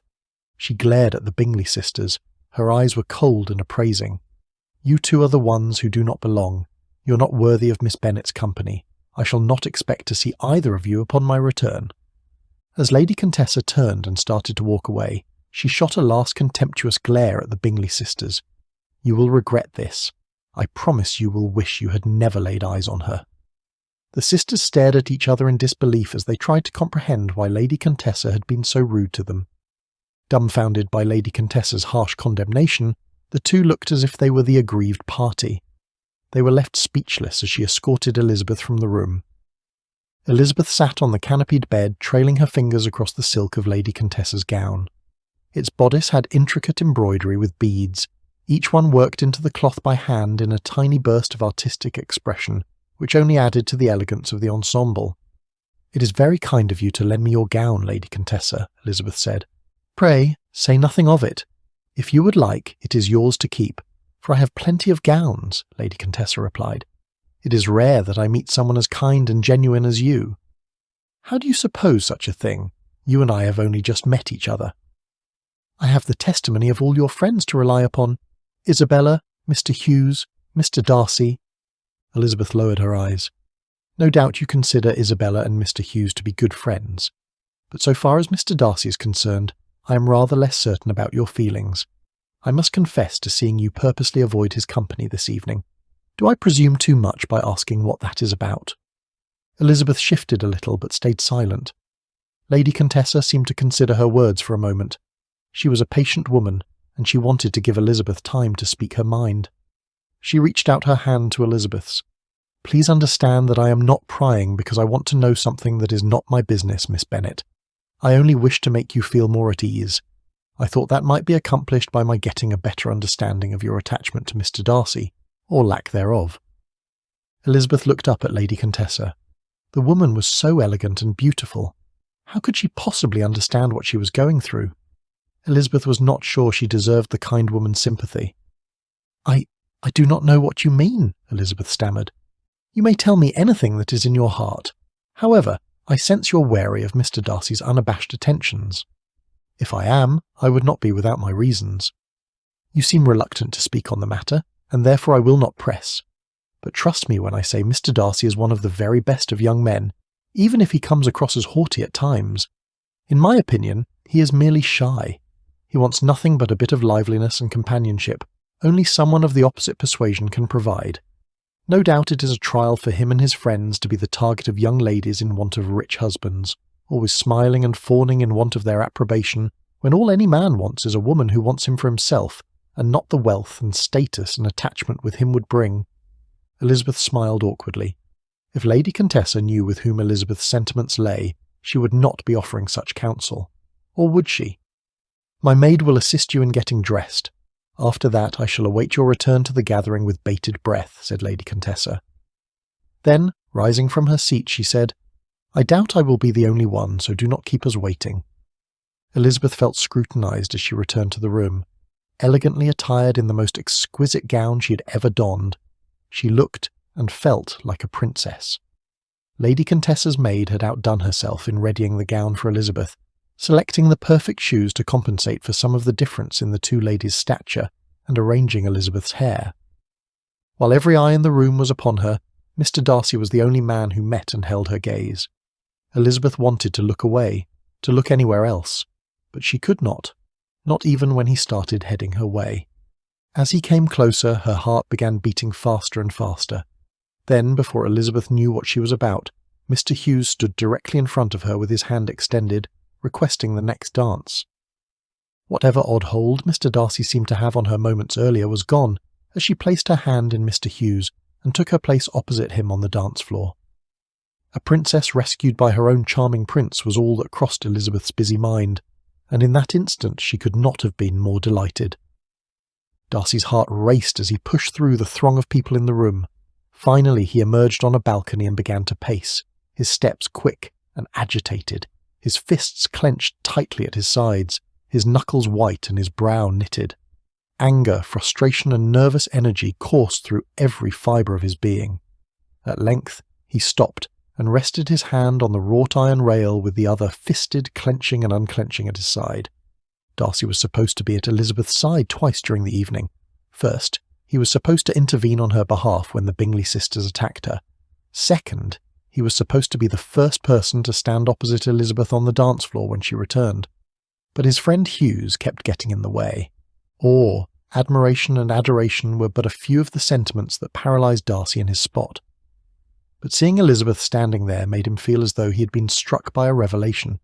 He had long thought her to be one of the most handsome women of his acquaintance, but for once he saw past that and realised that she was so much more. She was elegant, graceful, kind, and intelligent, and with a personality to match. She was the perfect woman for him. Was there any wonder he had chosen her as the object of his affection, making her the first woman to claim such a privilege? It bothered him enough that Elizabeth was doing everything in her power to make him pay for his original transgression against her. Was she ever going to put that part of their past behind her? She had scarcely spoken 3 words to him all evening. On the contrary, Elizabeth seemed just as blinded by her trifling infatuation with Jonathan Hughes as ever before. Darcy had thought surely meeting Lady Contessa would open Elizabeth's eyes to that which everyone who was anyone in London already knew. And then there were Hughes's own actions that added fuel to Darcy's burning frustration. He lifted his head to the heavens where the dizzying stars whirled high above. Finally the love of his life has returned to London, and yet Hughes is as attentive to Elizabeth as ever. Darcy scoffed. "What is it about you, Miss Bennet, that has 2 of the closest of friends so diverted?" He groaned. "Is it your sharp wit and keen intelligence, your vivacity, or is it your beauty?" Here was the only woman who had caught his eye. She could make him do things he never would have dreamed of doing a few months ago. Miss Elizabeth Bennet. She was to be his, and yet were one to judge by her actions, she did not seem to care a whit for him. Darcy shook his head. "This will not do."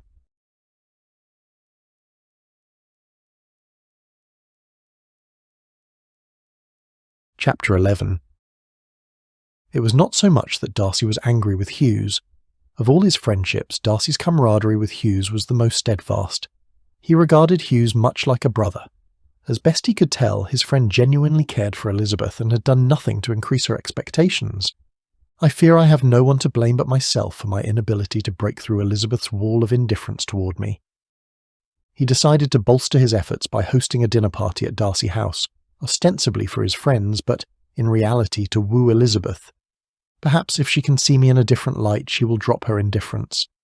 I must admit, I find it mildly disconcerting to find myself forced to go to such lengths in order to get her attention. If her indifference was not merely a pretense to make him work harder to make amends for his past mistakes, Darcy was beginning to wonder if she really understood the world around her, if she did not accept the ardent attention of someone like him. He was quite impressed with his idea of hosting a dinner party at his home, even if his friends were not. The gentlemen often enjoyed their fair share of society, some more than others, with Darcy being the least of them. And now he was entertaining the idea of hosting such an event himself, for the purposes of wooing a young lady. For Bingley's and Xander's parts, what would be the point? There were far too many desirable women waiting to be wooed to waste time on one who was so evidently opposed to the idea. Not that they did not do their own share of wooing. Some ladies took longer than others, a couple of days or even so long as a week, but certainly no more than that. "Just how long has it been since you showed Miss Bennet your hand by telling her that you like her?" Xander asked. "What difference does it make?" Darcy asked. "I am in this for the long term." Bingley scoffed. "Be careful what you wish for, my friend." "What's that supposed to mean?" "I will tell you what it means," Xander said. "There is fun in the chase, to be sure, and since you're rather new to the game, it is understandable that you're not very proficient. But do not fear, for you will learn in due course." I do not consider my pursuit of Miss Bennet to be a game. Do you not? One of the commonest human frailties is wanting what one cannot have. I have yet to suffer the want of anything that I cannot have, Darcy said. Xander nodded. My point exactly, which means there is nothing you will not do to win Miss Bennet's heart. But what exactly do you mean to do then? It is not as though you and she might have a lasting acquaintance with wedding bells and happily ever after and all that nonsense. Who is to say we cannot? Not that Darcy had thought things through that far into the future, but he had no reason to suppose he did not have power over his own destiny. Have you met Lady Anne Darcy? Bingley and Xander asked in unison. Xander threw a glance to where Hughes sat by the window, fiddling with the strings on his recently acquired violin. What say you about Darcy's plans for Miss Bennet, Hughes? Surely you are of the same opinion as Bingley and me? Hughes shrugged. I have nothing to do with it. The dinner party started out awkwardly as Darcy was forced to contend with two uninvited guests. He had made it perfectly clear to his friend Bingley that his two sisters were not invited to the dinner party after their appalling behaviour toward Elizabeth at the Charlestons' home. Why did they come? No one wanted them there, not even their own brother, whose face turned an angry shade of disgust when he looked up and saw them waltz into the room. Keenly observing Darcy's reaction to the Bingley sisters' arrival, Elizabeth, who was standing directly beside him, placed a calming hand on his arm. I am sure you can accommodate 2 more guests this evening, sir. I fear that allowing them to stay will only encourage them to misbehave, as they did in Lady Lisette's home. Surely demanding they leave will encourage them to comport themselves even worse, sir. Besides, think of your friend Bingley, and how it would make him feel to see his family treated so dismissively. In asking Bingley's pernicious sisters to leave Miss Bennet, I believe I would only be thinking of you. As much as I appreciate your thinking of what is best for me, I assure you it is unnecessary. Now that I know what those two are about, I shall know exactly how I ought to act. My courage always rises with any attempt to intimidate me. That explains a great deal to me, Miss Bennet. Thank you for letting me know. Whatever do you mean by that, Mr. Darcy? Are you laughing at me? Heavens forbid! I most certainly am not laughing at you. On the contrary, I am profoundly grateful that you have shared the inner workings of your mind with me. Should the thought of intimidating you ever cross my mind, I shall think long and hard before acting on such an inclination for fear of inviting your wrath. Somehow I doubt my edict will dissuade you, Mr. Darcy. I think you enjoy arousing me. Well, Miss Bennet, I posit that depends on your definition of provoking. If your definition is the same as my definition, then I am guilty as accused. Before Elizabeth could fully embrace the implication of Mr. Darcy's confession and fashion a fitting response, the flurry of excitement stirring all around drew her eyes to the doorway. There stood Mr. Hughes and Lady Contessa, looking like royalty itself. What a striking pair they were, the picture of perfection. The easy companionship Elizabeth was feeling with Mr. Darcy a mere moment prior was gone, replaced by the uneasiness of seeing the two lovers, and she began to wonder if she would ever recover from the loss of something very special to her, something she never really had at all. "Will you accompany me to greet my guests?" Elizabeth heard Mr. Darcy ask. She was at a loss for words. "Miss Bennet?" "No!" Elizabeth exclaimed with energy. Remembering herself, she said, "You go right ahead, Mr. Darcy. I need to speak with Isabella." "But she's standing over there, right there beside them," Elizabeth heard Mr. Darcy say just as she turned and walked away. As Darcy worked his way around the room greeting guests, he repeatedly caught glimpses of Bingley's face of disgust, no doubt owing to his sisters being there against his wishes. He kept a watchful eye on Elizabeth too. He meant for her to have an enjoyable evening in his home, and so far it was working. She mostly conversed with Isabella as well as Lady Contessa. She seemed to be avoiding Hughes, which suited Darcy's wishes just fine. When the guests made their way to the dining room, Darcy successfully persuaded Elizabeth to take the seat closest to him. The conversation ebbed and flowed around them as Darcy caught snippets of conversation about the weather, the latest fashion trends, and the goings-on of the season. Elizabeth would say a word or two, and then turn to him for more conversation. He had many opportunities to study her face. He tried his best to be discreet in his observation, but in truth, he had never truly seen a more fascinating creature in his life. There was so much more to her. She seemed so vulnerable, yet so strong, somewhat out of place, and yet so at ease, and so lovely. Darcy knew he was falling in love with her. He would not allow himself to doubt it. He could not. His friend's earlier admonitions could not help but intrude, that he merely wanted what he could not have. He was determined to push them away from his thoughts. The dinner party continued, and Darcy found himself stealing glances at Elizabeth whenever he could. He was entranced by her beauty and charmed by her wit. He could tell that she was enjoying herself, despite her initial reluctance to be seated next to him. He looked over at her as she laughed at something Lady Contessa said, and he felt his heart swell. He had never been so captivated by anyone in his life, and he knew that he wanted to spend the rest of his life getting to know her. At one point during the meal, Elizabeth leaned over and whispered to him, "I must say, Mr. Darcy, that I am thoroughly enjoying myself this evening. Thank you for inviting me." Darcy smiled and leaned over to whisper back, "The pleasure is all mine, Miss Bennet. I am glad you are here. You're welcome here any time." He saw the look of surprise on her face and realised he had said the words aloud. He meant to take them back but did not. Instead, he said, "I apologise. I did not mean to say anything out loud." "No need to apologise. I am glad you said it," Elizabeth said with a slight blush. Darcy leaned back in his chair and looked at her with a hint of amusement. "Why are you glad I said it, Miss Bennet?" "Because I find your candour quite refreshing, sir. It is a welcome change." "Why do I feel you are laughing at me again?" Elizabeth smiled shyly. "Heavens forbid.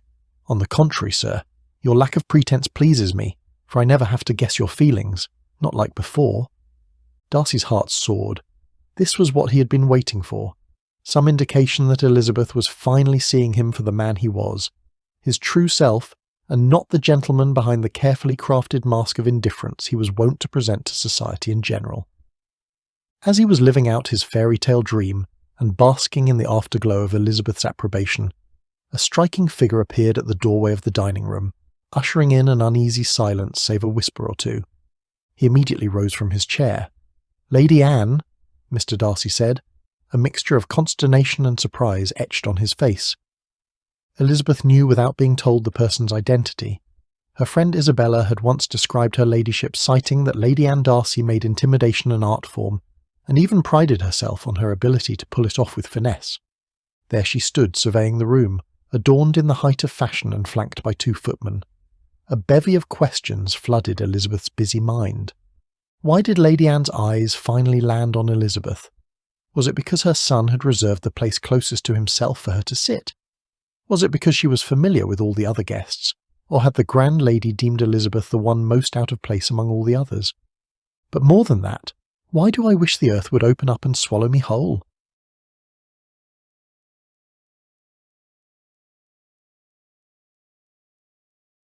Chapter 12. Lady Anne, who looked much younger than her years, focused her gaze on Darcy. She smiled slightly with a hint of mischief in her eyes, and walked over to him with all the grace of a noblewoman. Whenever such a creature as her ladyship entered a room, others found it hard to look away. Darcy was certain he would feel the sting of his mother's withering gaze. However, he was wholly unprepared for the warmth and appreciation conveyed by her reassuring touch. She leaned closer and whispered, "Well done, son. I pray you and your guests will pardon my tardiness. I had intended to arrive in time to welcome everyone to my home personally." She threw a quick glance about the room and continued, "Alas, you know what is said of the best-laid plans." Darcy's stomach clenched when he heard his mother's voice. Even if she was saying something complimentary, it sounded insincere coming from her. Of all the times she could have shown up unexpectedly from Derbyshire, why did it have to be tonight, Darcy wondered. He hoped her being there was just a coincidence, and not something she had planned purely as a means to interfere with his life.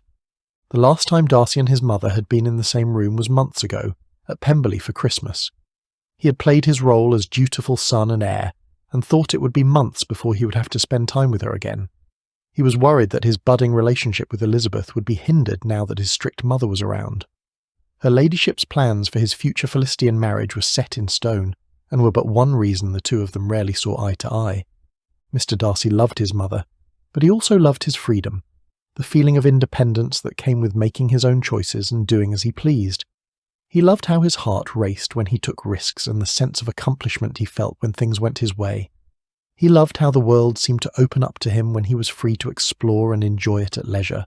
However, his mother's arrival proved a stark reminder that, despite his being of age, He had yet to come into his rightful fortune. He was still merely his father's heir and subject to his parents' dictates. Lady Anne's gaze fell on Elizabeth once more, boring into her with its intensity. It was a look that made Elizabeth feel like she was being weighed and measured and found wanting. Despite the lady's obvious disdain, Elizabeth summoned the courage to look at her directly. Her ladyship's eyes narrowed into slits as she looked at Elizabeth. Her eyes were cold, hard and unyielding, and her face was expressionless like stone. Elizabeth looked away and felt her cheeks burn. She had never felt so intimidated by anyone in her life. Her whole body was now trembling and her hands were cold. Then, summoning her courage once more, she met Lady Anne's piercing stare. The woman's eyes raked over Elizabeth's face. Then she smiled, a different kind of smile than any Elizabeth had ever seen.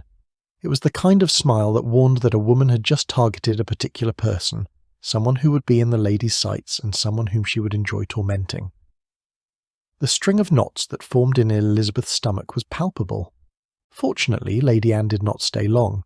Speaking to no one in particular, she made an excuse of needing to address some other concerns, along with a promise to join the party after dinner, but not before she looked at Elizabeth with that same smile that promised danger. Elizabeth could not help the chill that ran down her spine. She had the unsettling feeling that Lady Anne's silent interrogation would no doubt turn into an outright verbal assault when the two of them met again, a meeting that was an uncomfortable quarter-hour away. Mr. Darcy accompanied his mother to the door and waited for her to leave before returning to the table. As he returned to the table, he looked at Elizabeth. He saw that she was looking down at her plate. Lady Anne's entrance was a disaster, and he knew Elizabeth was trying to recover from it. A wave of compassion came over him. He returned to his chair and wanted to reach out to touch her hand. But prudence dictated he should not with every eye in the room upon them. The awkward silence that had fallen over the room still hung in the air. "Lady Anne is as strikingly beautiful as I ever recalled, Mr. Darcy," Lady Contessa said, trying to fill the void with conversation. "Yes," Xander said. "I do not think anyone expected the formidable Lady Anne Darcy to be here. It certainly was not in the programme." "What do you think she will do?" Mr. Bingley asked. "Whatever it is, none of us ought to be surprised," Xander said. "But I'm sure she'll have many questions for you, Darcy, when we join the rest of the party after port." Darcy shook his head and, wanting to assure his friends that there was nothing amiss, said, "It is not as though Lady Anne can object to my hosting a dinner party. Pray, do not make something out of nothing." Of course, Darcy knew to be concerned. He never referred to his mother as Lady Anne unless he was annoyed by her, which was more often than not of late. It was the primary reason he spent as much time anywhere in England where she was not. "You say that now, but did you see the way she looked at—" Darcy hushed his friend with a threatening glare. The last thing he wanted was for Elizabeth to feel any more uncomfortable than she was already feeling. He knew his mother had singled out Elizabeth for her derision. He knew his mother did so because she saw Elizabeth as a potential threat to her own plans for his future. A short while later, Lady Anne breezed into the drawing-room with the same dramatic importance she had used in leaving the dining-room. By then, the gentlemen were already present. By Darcy's design, they had imbibed their port in record time. The less time he spent away from Elizabeth, the better. Without her knowing, Darcy had prevailed on both Isabella and Lady Contessa to stay close by Elizabeth for the rest of the evening. He wanted her to be surrounded by those who would make her laugh and enjoy herself, even as he sought to shield her from possible derision by lingering too close by her side. Lady Anne acknowledged her son with a nod and a look, which did not bode well. Such was her talent for publicly and privately sending a message all at once. Darcy had learned over the years it was better not to underestimate her. She would stop at nothing when it came to getting her own way. Her primary employment was arranging Darcy's life. Her plans for his future were paramount, and nothing or no one was going to interfere with that. Lady Anne sat down next to Elizabeth. She looked at Elizabeth, feigned a smile, and then turned her attention to the other two members of her party. "Ladies, I hope you will not mind my joining you," Lady Anne said. "Of course not, Lady Anne," Isabella responded with all the warmth and sincerity she could muster.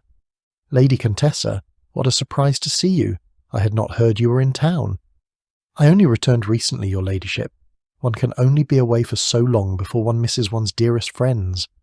Lady Anne plastered a smile onto her face. "Speaking of friends, pray introduce me to the newest addition to your circle, for I do not recall ever seeing her before tonight."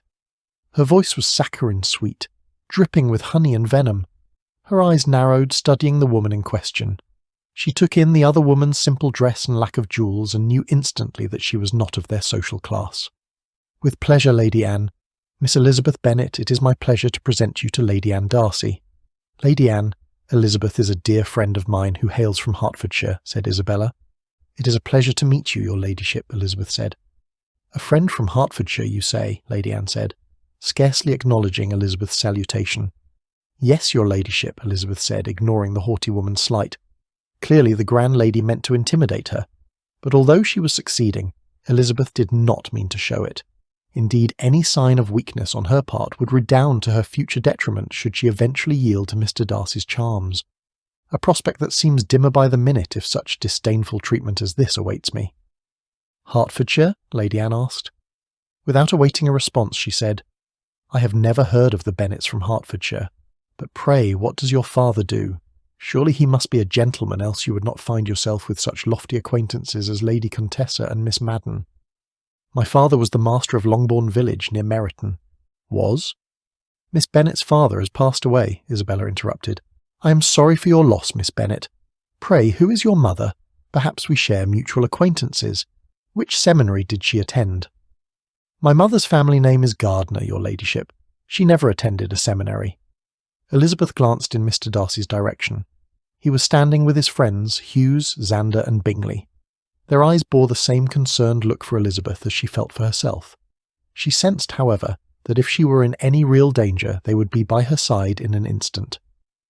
"Never attended seminary? Why, I have never heard of such a thing. Any young lady who is anyone in our society has attended seminary," she huffed.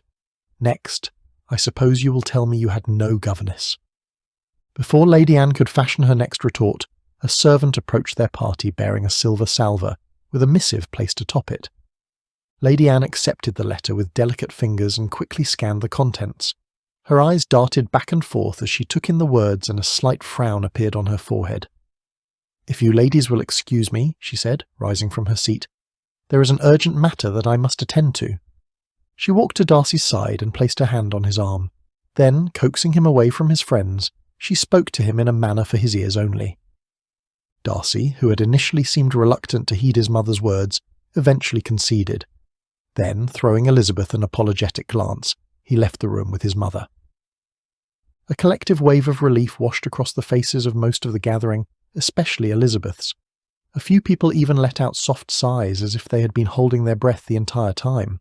Not that she was happy seeing Mr. Darcy taking his leave of the gathering, but if that was the price of ridding herself of his mother's interrogation, it was well worth the cost. Lady Anne Darcy had been outright condescending in her questioning. Elizabeth was sure that if she had stayed even a moment longer, she would have said something she regretted. As it was, she was already feeling the beginnings of a headache, and she was more than ready to be away from the Darcy family.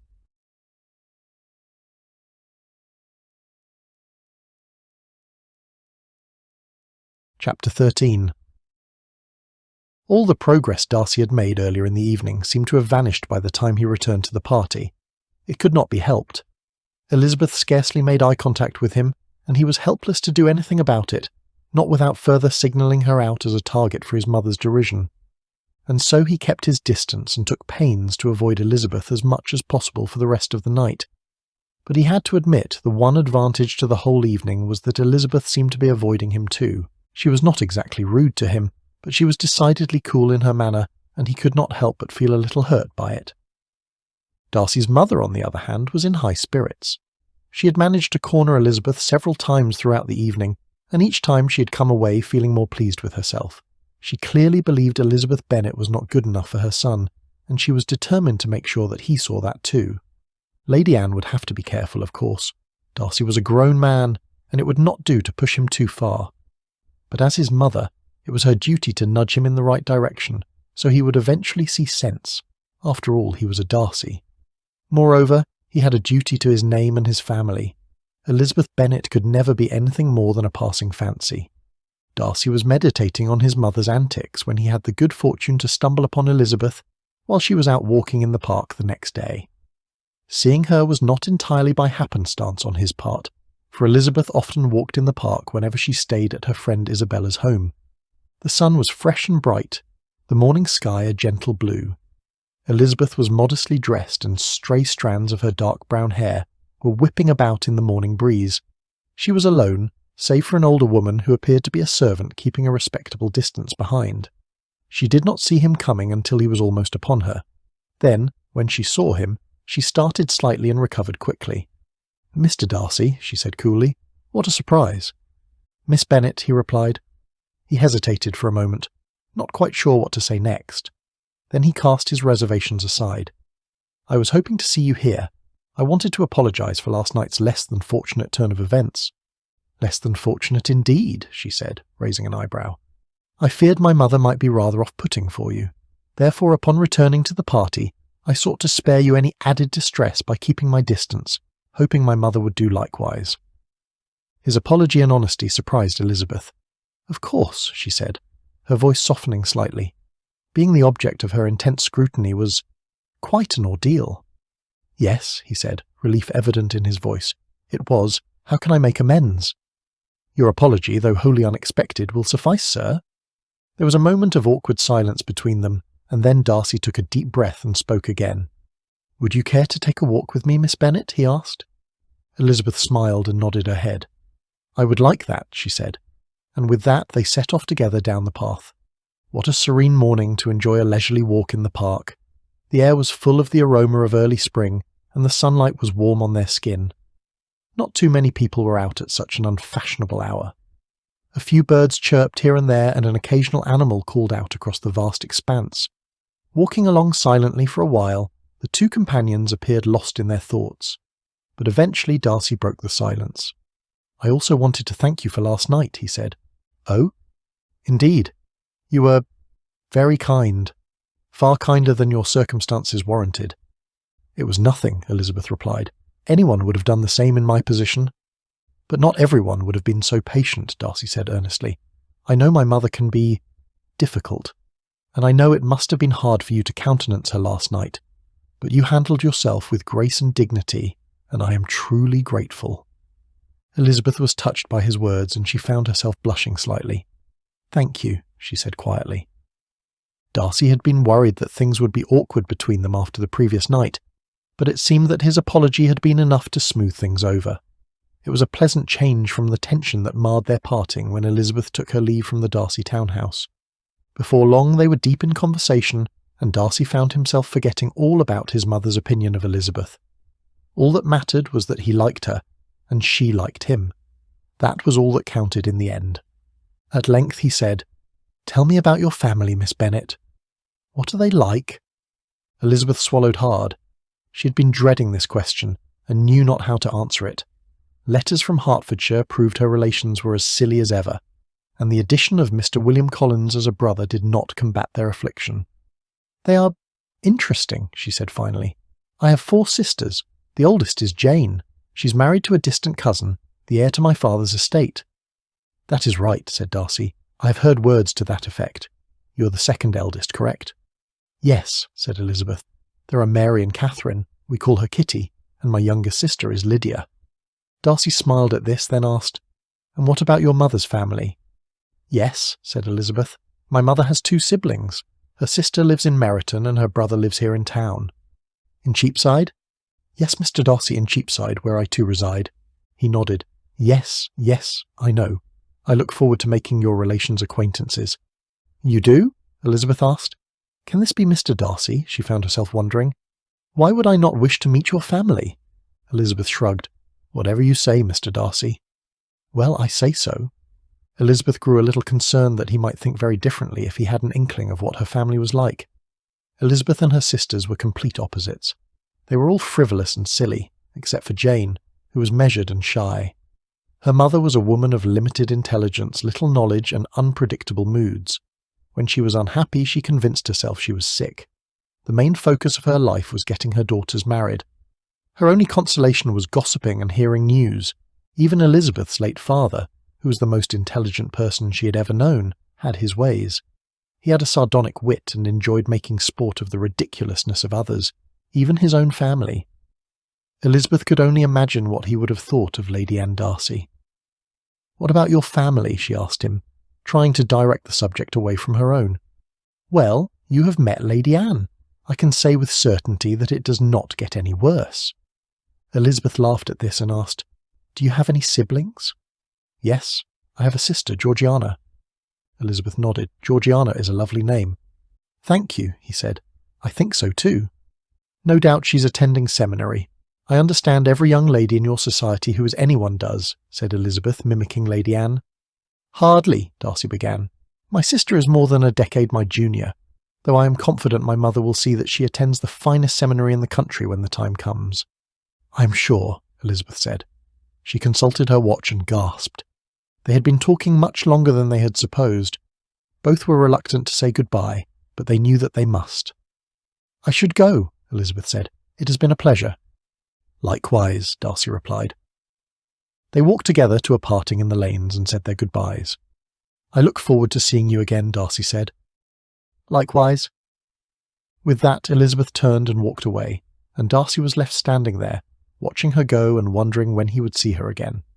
Turning to walk away, he could not help but feel hopeful. Maybe there was a chance for him with Miss Elizabeth Bennet after all.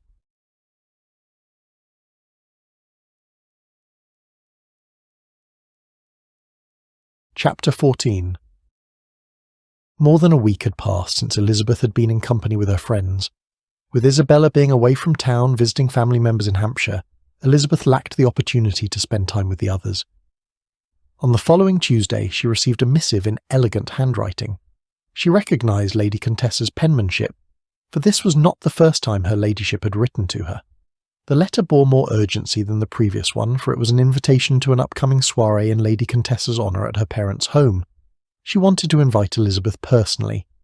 As delighted as Elizabeth was to be invited to such an affair, it pained her that her friend Isabella would not be joining her. She contemplated eschewing the event altogether. After all, these were Isabella's dearest friends and only Elizabeth's due to her connection with Isabella. Elizabeth owed it to Lady Contessa to explain her reservation about attending the event, and express her gratitude that her ladyship thought to include her. Accordingly, she called on her to do so in person. Lady Contessa thwarted Elizabeth's attempt to decline the invitation by offering up one or another of her maids to serve as Elizabeth's companion for the evening. Naturally, no one would dare object to such a scheme, for Elizabeth would have the requisite chaperone to protect her maidenly reputation at the lofty event. "Well, that is very kind of you, Lady Contessa," Elizabeth replied. "It is nothing, my dear. I insist.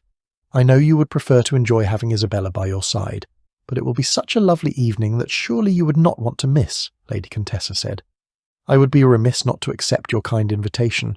I look forward to the evening and will surely have an enjoyable time." "Indeed you shall. Prepare yourself, for I will make an announcement sure to meet with a great deal of surprise, one of which I shall count on you for your support." The afternoon of the imminent event passed slowly. When the appointed hour finally arrived, Elizabeth descended the stairs of the gardener's home to greet Lady Contessa's companion, who would be coming at any minute. A woman who looked to be in her late 20s or early 30s was shown into the room. Her eyes were distant, but they lit up in a smile as soon as they met Elizabeth's. Her name was Mrs. Walden, and she was one of Lady Contessa's maids.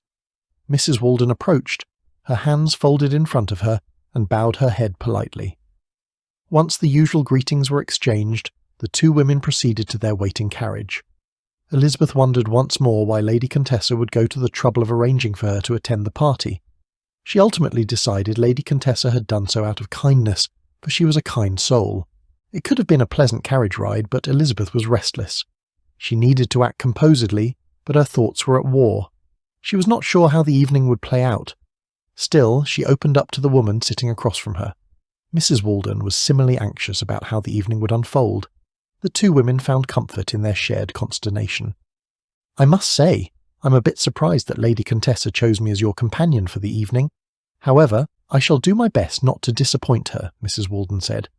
"Pray you do not feel put upon, but no doubt her ladyship was mindful of my being a single young woman in want of proper supervision." Mrs. Walden nodded in agreement. "She is very thoughtful indeed.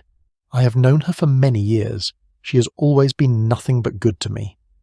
Elizabeth soon found herself at the grand home. The opulence immediately struck her as she walked into the building with the marble floors and pillars that caught the light from the chandeliers and reflected it back through the hallway, making the whole scene sparkle like a fancy jewel. The dazzling array made her heart flutter. Upon entering the grand ballroom, she saw it was filled with guests. The air was heavy with rosewater, cologne, lavender, and other perfumes. Fine ladies and gentlemen adorned in the latest fashions milled about. The musicians played soft classical music accompanied by the hum of conversation. The room echoed with the clink of wine glasses and the formalities of polite banter. Elizabeth felt a sudden pang of nerves, feeling out of place among all the wealthy and no doubt haughty elites. Mrs. Walden must have sensed her unease, for she leaned close and whispered, "Just act like you belong here, and no one will question it." Elizabeth took Mrs. Walden's advice and straightened her posture, walking about the room with her head held high. She scanned the crowd, looking for familiar faces. Suddenly she spotted Mr. Hughes across the room, deep in conversation with Lady Contessa. She thought it impolitic to interrupt them at such a moment, so instead she begged her companion's pardon and headed in the opposite direction, letting her eyes meander over the crowd.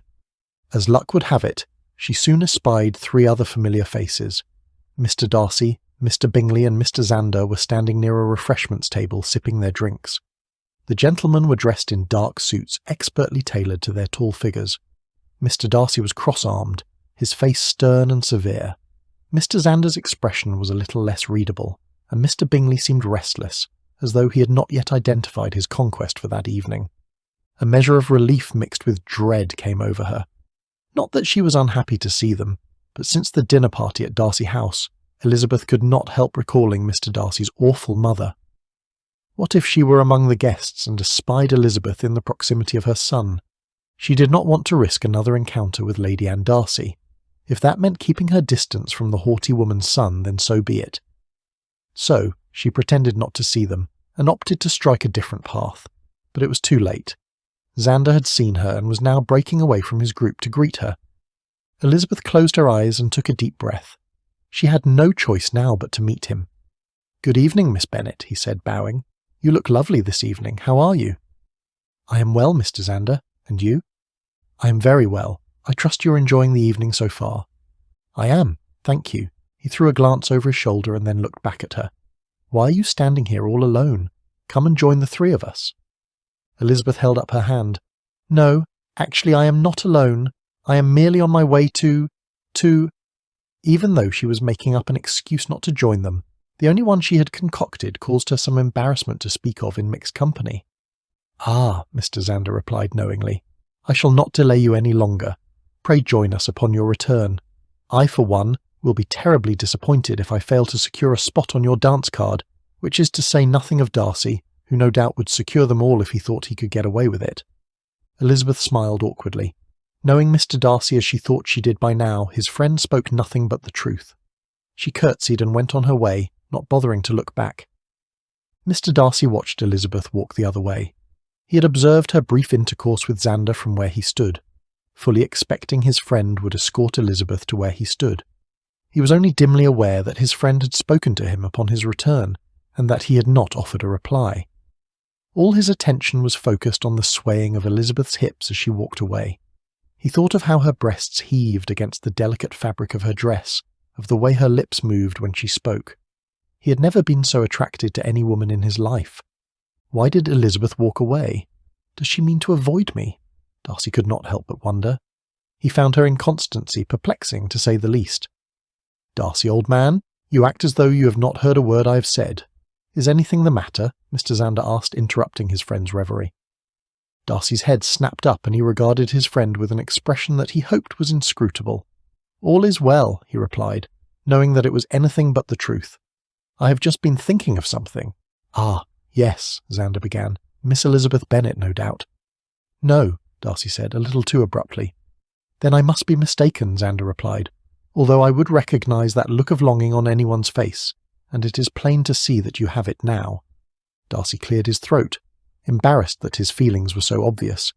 If he did not get a better command of himself, his friends might deem him a laughingstock. "Do not be absurd.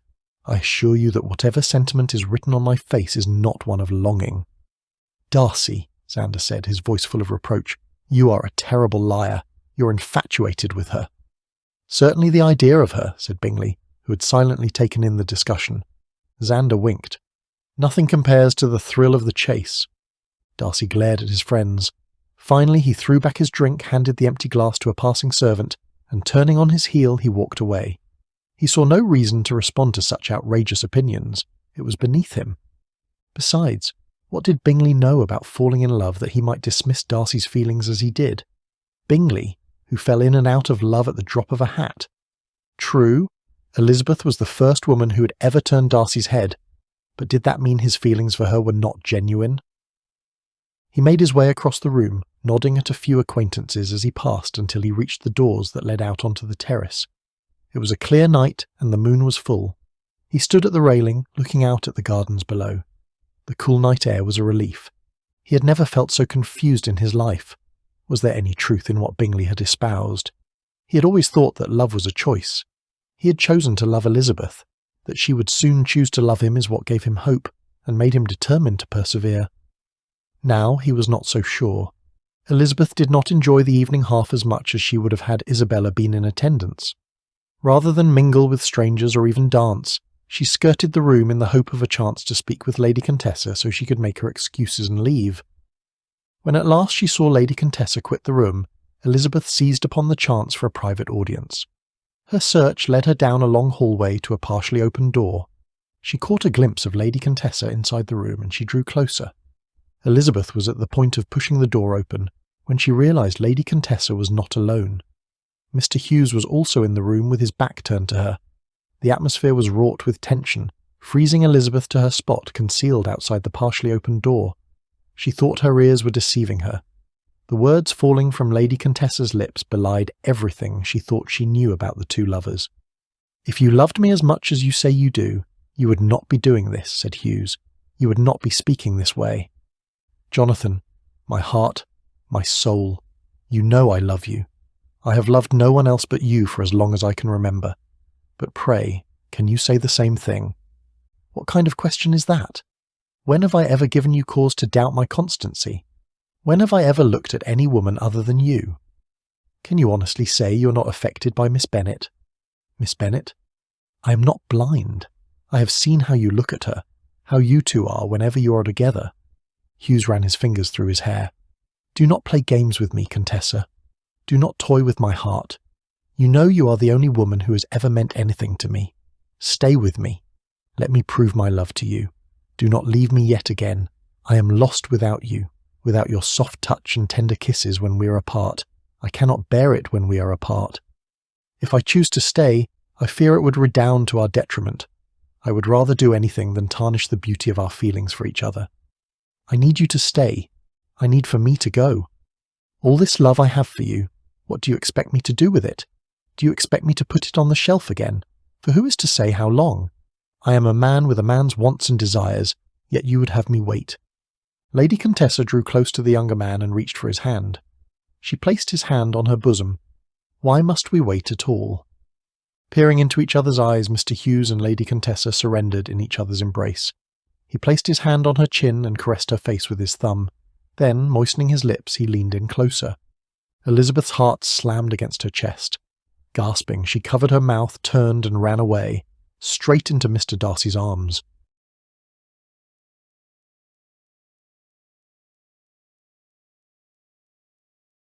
Chapter 15. "Miss Bennet," Darcy said, steadying her, "you look as though you have seen a ghost. Pray, what is the matter? Are you ill?" No, there is nothing the matter. I have to go." "Where are you off to in such a hurry?" Elizabeth was jumpy. "I cannot explain it. Suffice it to say I ought not to be here." At that moment the partially open door fell open, and out walked Hughes and Lady Contessa arm in arm. She smiled brightly upon seeing Elizabeth. Hughes's expression was unreadable. "Miss Bennet," said Lady Contessa, "how wonderful to see you. Mr. Hughes and I were just about to take a stroll in the garden for a breath of fresh air. Would you like to join us? I have news you will want to hear."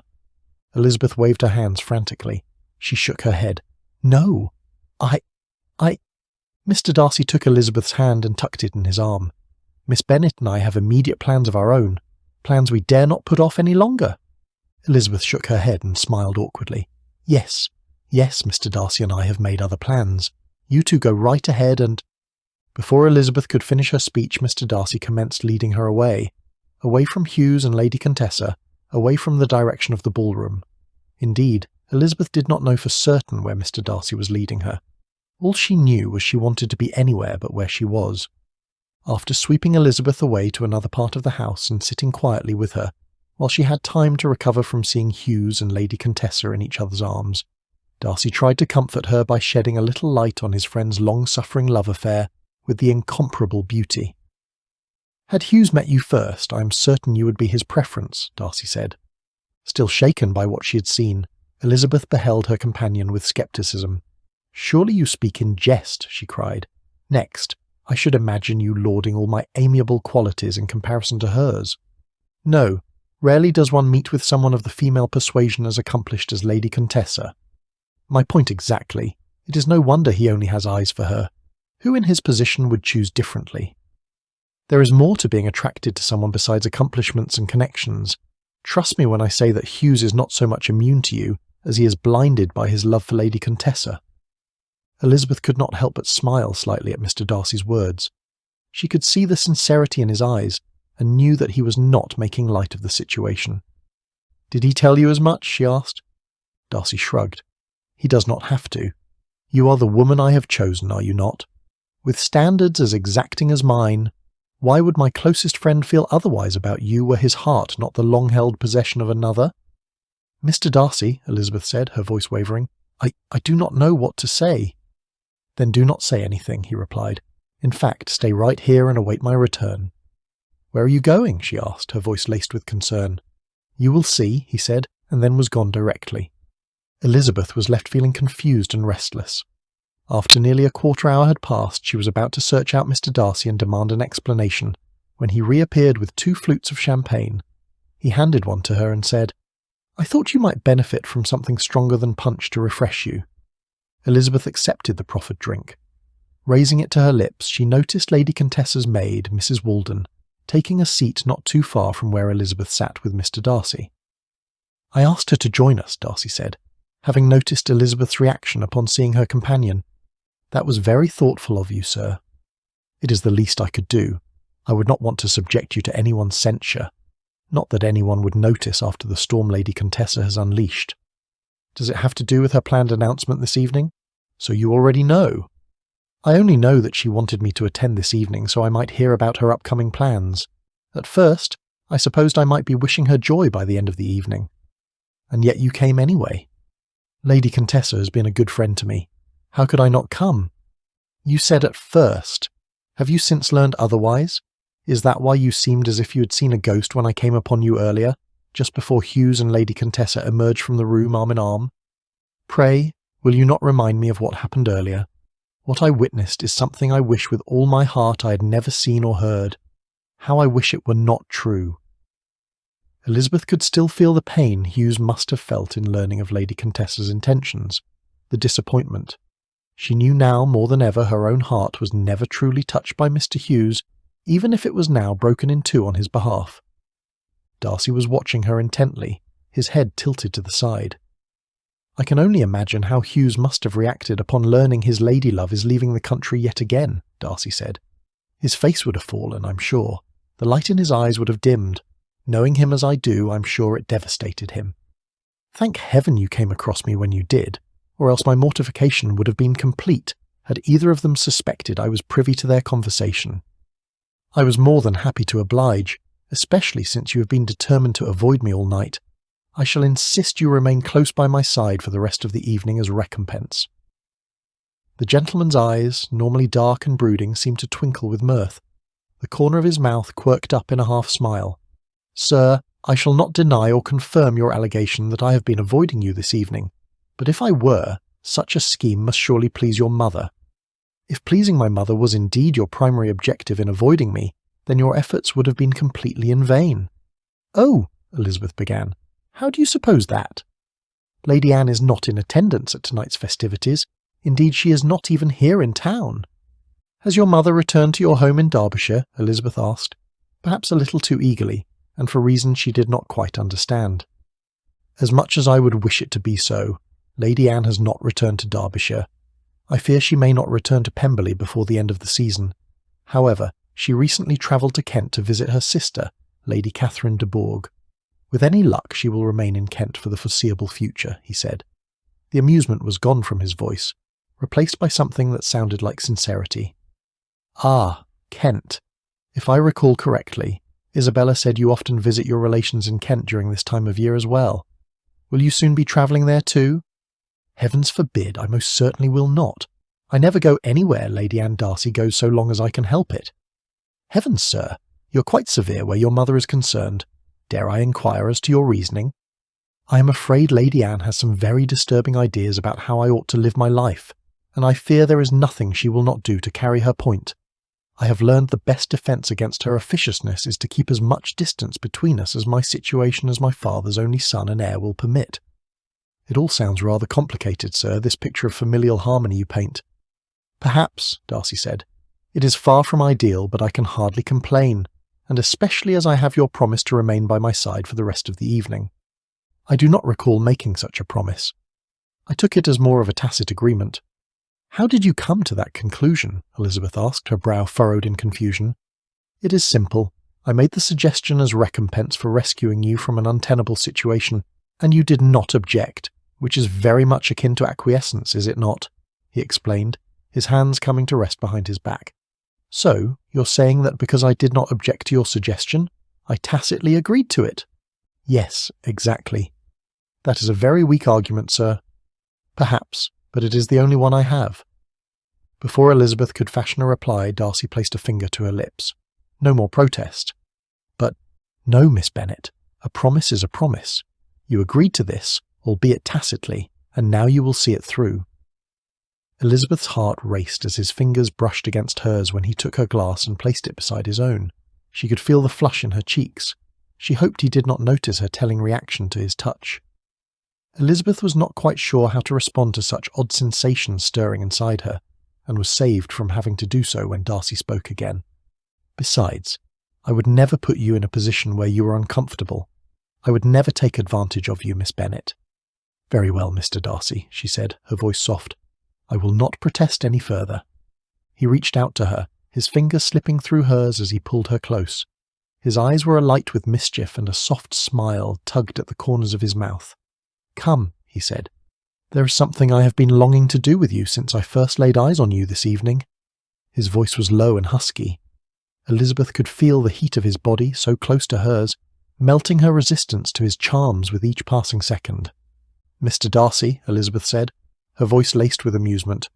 Whatever do you have in mind? She asked, her spirits rising to playfulness in response to the mischievous glint in his eye.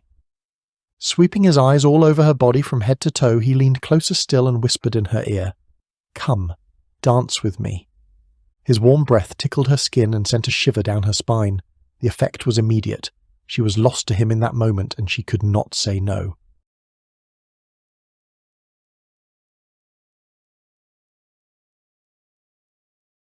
Chapter 16. Days later, Elizabeth could not decide what was more troubling, that Lady Contessa could be so nonchalant about Hugh's feelings for her, or that Hugh's heart was breaking because of it. Although Elizabeth had only known both of the misguided lovers for a short time, she owed her loyalty to only one of them. It tore her apart to see Hugh's in so much pain of late.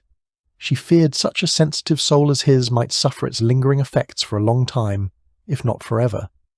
I cannot stand idly by and allow such a thing to happen, not so long as it is in my power to effect a better outcome for the two of them. As a consequence of spreading her time between Cheapside with her London relations and Grosvenor Square with her friend Isabella, Elizabeth had looked forward to Hugh's frequent visits. Now she was torn over seeing him. She hated seeing him in such a wretched state. In the days since Lady Contessa announced her decision to travel abroad, his spirits were lower than Elizabeth had ever recalled seeing. That particular day, Elizabeth and Isabella were sitting together in the parlour, enjoying each other's company. The parlour was warm and inviting, with a fire crackling in the hearth and a comfortable settee for them to sit on. The room was decorated with delicate lace curtains and floral wallpaper. Hugh's came in and barely acknowledged their presence despite hovering near them for a few moments. He floated about the room mindlessly, his eyes unfocused and his mouth slightly open. Elizabeth and Isabella exchanged a quick glance, both wondering what Hugh's could possibly be thinking. The next thing they knew, he drifted out the door, leaving them alone in the parlour. "I cannot stand seeing my cousin walking around looking and behaving so stupidly," said Isabella, soon after he was gone. "He looks like a lovesick puppy, lumbering around with his head down and his shoulders hunched. Are you not being severe on poor Mr. Hughes? No doubt his heart is broken knowing Lady Contessa is leaving." Isabella shrugged. "It is not as though none of us expected this. Leaving is what her ladyship does. Hughes is merely a fool in thinking otherwise." She scoffed. "He should have known better than to fall in love with someone like her. She was never going to stay in one place too long." "Are we not all fools when it comes to love?" Elizabeth asked. Isabella shrugged. "As I have never suffered the affliction, I cannot rightfully say. However, I can say that Hughes will get over Lady Contessa's decision soon enough. He always does." "I am sure you know your cousin best," Elizabeth said. "For my part, I'm not so convinced he will," she added, for no reason other than her own uncertainty. "What is more, why should he? It is not as though he does not have a say in the matter." "Elizabeth, my friend, what are you suggesting?" Isabella asked. "I firmly believe that nothing ventured is nothing gained." "You sound as though you have something on your mind." "As a matter of fact, I do," Elizabeth said, closing her book and laying it aside. "Pray, excuse me, Isabella. I have an urgent matter I must attend to." "Where are you going?" Isabella asked. "To speak with your cousin, of course," Elizabeth replied. "He has been such a good friend to me. I cannot watch him suffer in silence and do or say nothing." "I am not sure that is such a good idea," Isabella said, chewing on her lower lip. "My cousin may resent any such interference on anyone's part." "Nonsense," Elizabeth said. "If I do not at least try, I will always wonder what might have been." Elizabeth found Hughes in the music-room standing by the window overlooking the garden. He was slouched against the window-sill, his arms crossed over his chest and a pensive expression on his face. She approached him directly. "Mr. Hughes, I have been pondering Lady Contessa's imminent departure and its toll on your spirits." Hughes regarded Elizabeth with an arched brow. His silence on the subject encouraged her to continue. "Frankly, sir, I hate seeing what this is doing to you. You're like a different person. I have grown accustomed to your being rather livelier and more spirited, and now you're just sad. It is heartbreaking to see you like this. At the risk of sounding ungentlemanly, Miss Bennet, I would urge you to spare me your concern." His voice was weary, and there was a sadness in his eyes that she was unaccustomed to seeing. "In truth, Isabella spoke words of a similar vein to me earlier. And yet you decided to spurn her advice and seek me out? How can I do otherwise when it pains me to see you this way? How exactly do you see me? As the jilted lover, perhaps, one who ought to be pitied because the woman he loves would rather be anywhere on the face of the earth than by his side." Despite the bitterness in his voice, Elizabeth could see the hurt in his eyes. The look on Elizabeth's face encouraged Hughes to continue. "Miss Bennet, no doubt you know nothing of what I am feeling, and your intentions, as good as they may seem to you, are rather off-putting. I do not mean to be rude, but your forwardness is quite overwhelming. I dare not argue your stance that I know nothing of what it is like to be in love, but surely the long-suffering stance you have embraced all these years has not served you well at all. Or perhaps you do not love Lady Contessa. Otherwise you would fight harder for your love rather than stand by helplessly. I know you think you're helping me, but trust me when I say that you have no idea what I am going through. I have been in love with Lady Contessa for years, and never wavered in my feelings for her.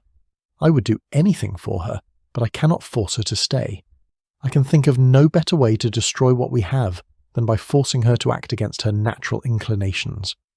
Lady Contessa has never been one to be tied down by the rule of others. No, you cannot force Lady Contessa to stay, but what is there to keep you from going with her?" Hughes was taken aback by Elizabeth's suggestion. "You cannot be serious." "On the contrary, I have never been more serious in my life. If you truly love her, then why not go with her? What is keeping you here?" "I have my responsibilities," Hughes said. "I cannot just abandon everything and everyone." "I am not suggesting you abandon your responsibilities, only that you find a way to balance them with your love for Lady Contessa." Elizabeth could see the conflict written plainly on Hughes's face. She had put him in a difficult position, but she was not sorry for it. This was something she felt strongly about. "If you do not follow your heart, Mr. Hughes, you will always regret it. Life is too short to waste time on things that do not make us happy." Hughes was silent for a moment, mulling over Elizabeth's words. It had never occurred to him before that he could go with Contessa. The thought of living a carefree life, constantly travelling back and forth, held little appeal for him. Still, he would gladly do it if it meant being with the woman he loved. "Thank you, Miss Bennet, for giving me something to think about," Hughes said. "Now, if you will pardon me, I believe I will take a walk in the garden." It tugged Elizabeth's heartstrings a little as she watched Hughes walk away. The lingering vestige of hope that maybe one day he would come to love her snapped in two. The two of them were never meant to be. Hughes deserved to be happy, and she knew that the only way he was going to find true happiness was if he followed his heart in pursuit of the woman with whom he was really meant to be.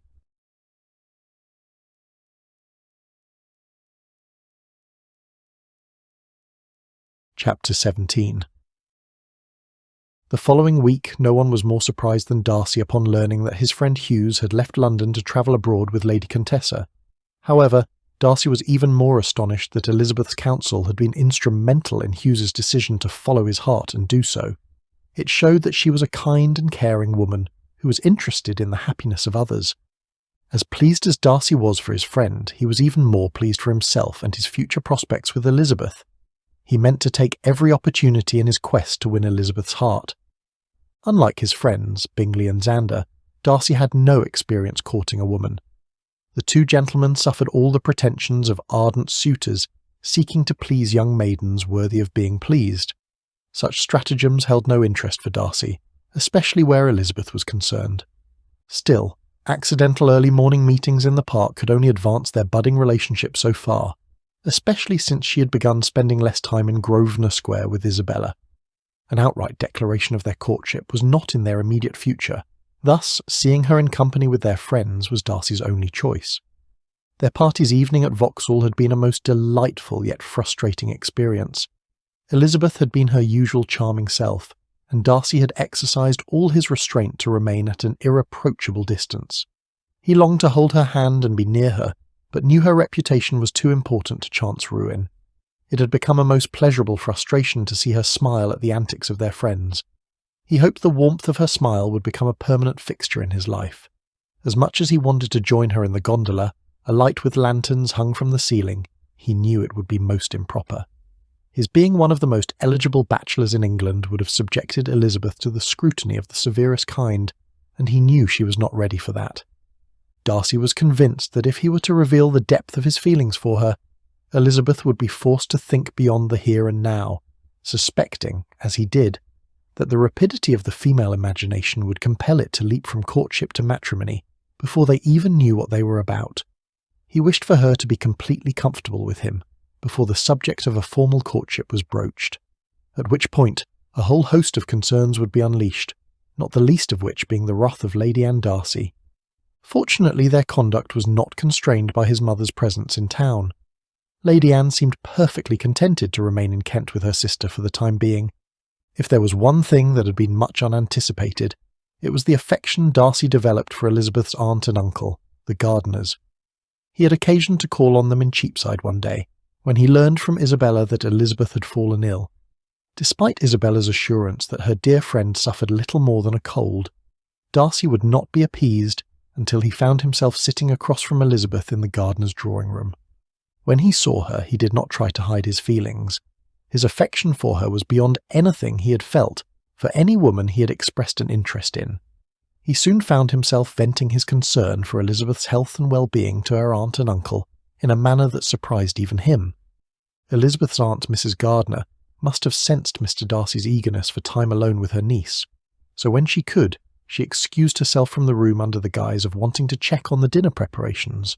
Elizabeth never expected Mr. Darcy to come all the way to Cheapside to call on her, despite his mentioning his intention to do so on numerous occasions. Now, there he was, sitting directly across from her. "Mr. Darcy, I had no idea you were coming to see me."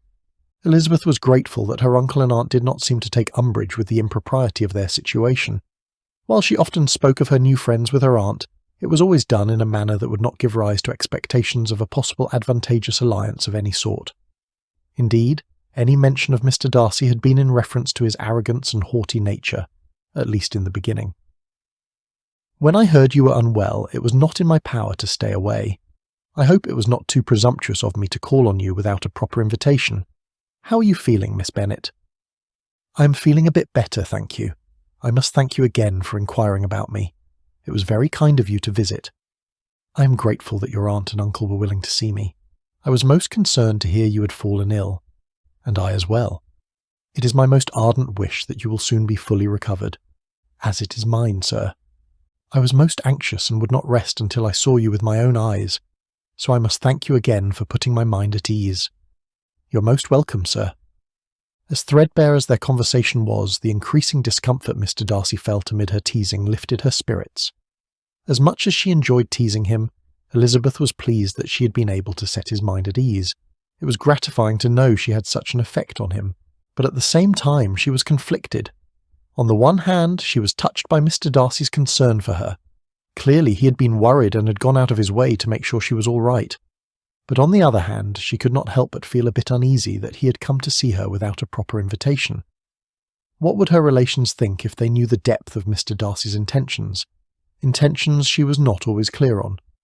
It was not as though he could not have his pick of any of the fashionable young ladies in London's higher circles, yet he had singled her out. She liked to think Mr. Darcy's intentions were good, but Elizabeth was unsure if she could trust him. Yes, he was a gentleman, but he was also very powerful and wealthy. Was he only interested in her because she was a challenge or because he genuinely cared for her? What if he lost interest in her once he realized she would not be an easy conquest? At least she could count on her relations' discretion if they did indeed suspect anything. Heavens forbid if the gentleman were to call on her in such a manner at Longbourn. Her mother would haul her off to the modiste to pick out her wedding clothing before the gentleman took his leave.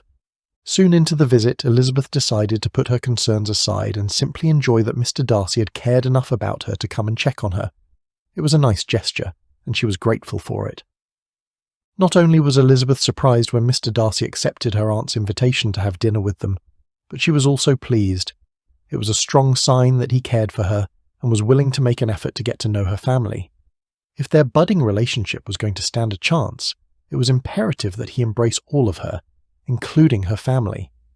Elizabeth was very pleased and triumphant that the Gardiners were her relatives, and that Darcy would know that she had relations whom she could be proud of. She paid close attention to everything her uncle said during the meal, and was glad for every expression and sentence that showed his intelligence, good taste, and manners. The next day, Mr. Darcy came to call on Elizabeth again, and this time he brought a bouquet of flowers for her.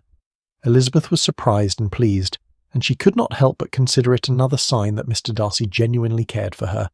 It pleased her even more when her friend Isabella timed her visit in conjunction with Mr. Darcy's. All that were missing to complete their happy reunion were Mr. Zander, Mr. Bingley, and of course Mr. Hughes. By the end of the visit, Elizabeth found herself more and more drawn to Mr. Darcy, and she began to see him in a new light. He was kind, considerate, and intelligent. The more she got to know him, the more she realized he was a good man, despite his sometimes overly proud demeanour. Mrs. Gardiner later spoke to Elizabeth of Mr. Darcy, solidifying her good opinion of him. "There is something pleasing about his mouth when he speaks," Mrs. Gardiner began, "and there is something of dignity in his countenance that would not give one an unfavourable idea of his heart. What better endorsement of a potential suitor than such approbation as this from a favourite relation?"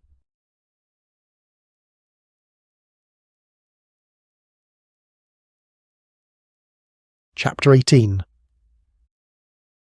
The following Tuesday, Darcy and his friends, Zander and Bingley, happened across Elizabeth and Isabella in the park. Hughes's absence from their party was a frequent topic of conversation, what with his being akin to the thread that tied them all together as Isabella's cousin.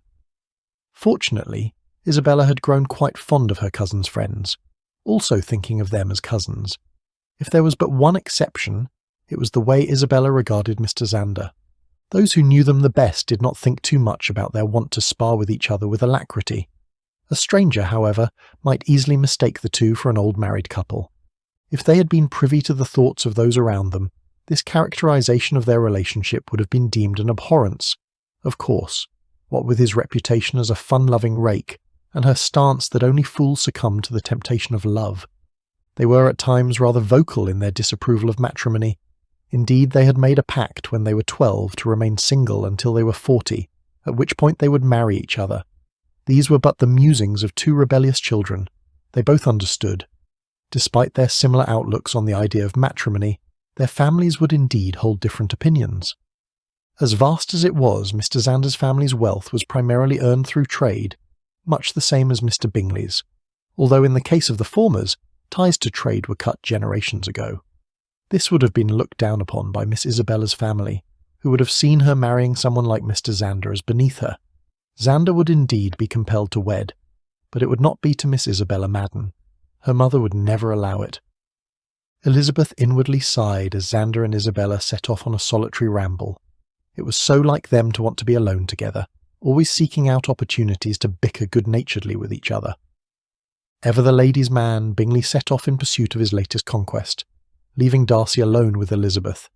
But of course, it was precisely how Darcy had planned it, so he wasted no time making his move, asking Elizabeth if she would care to join him for a boat ride on the lake.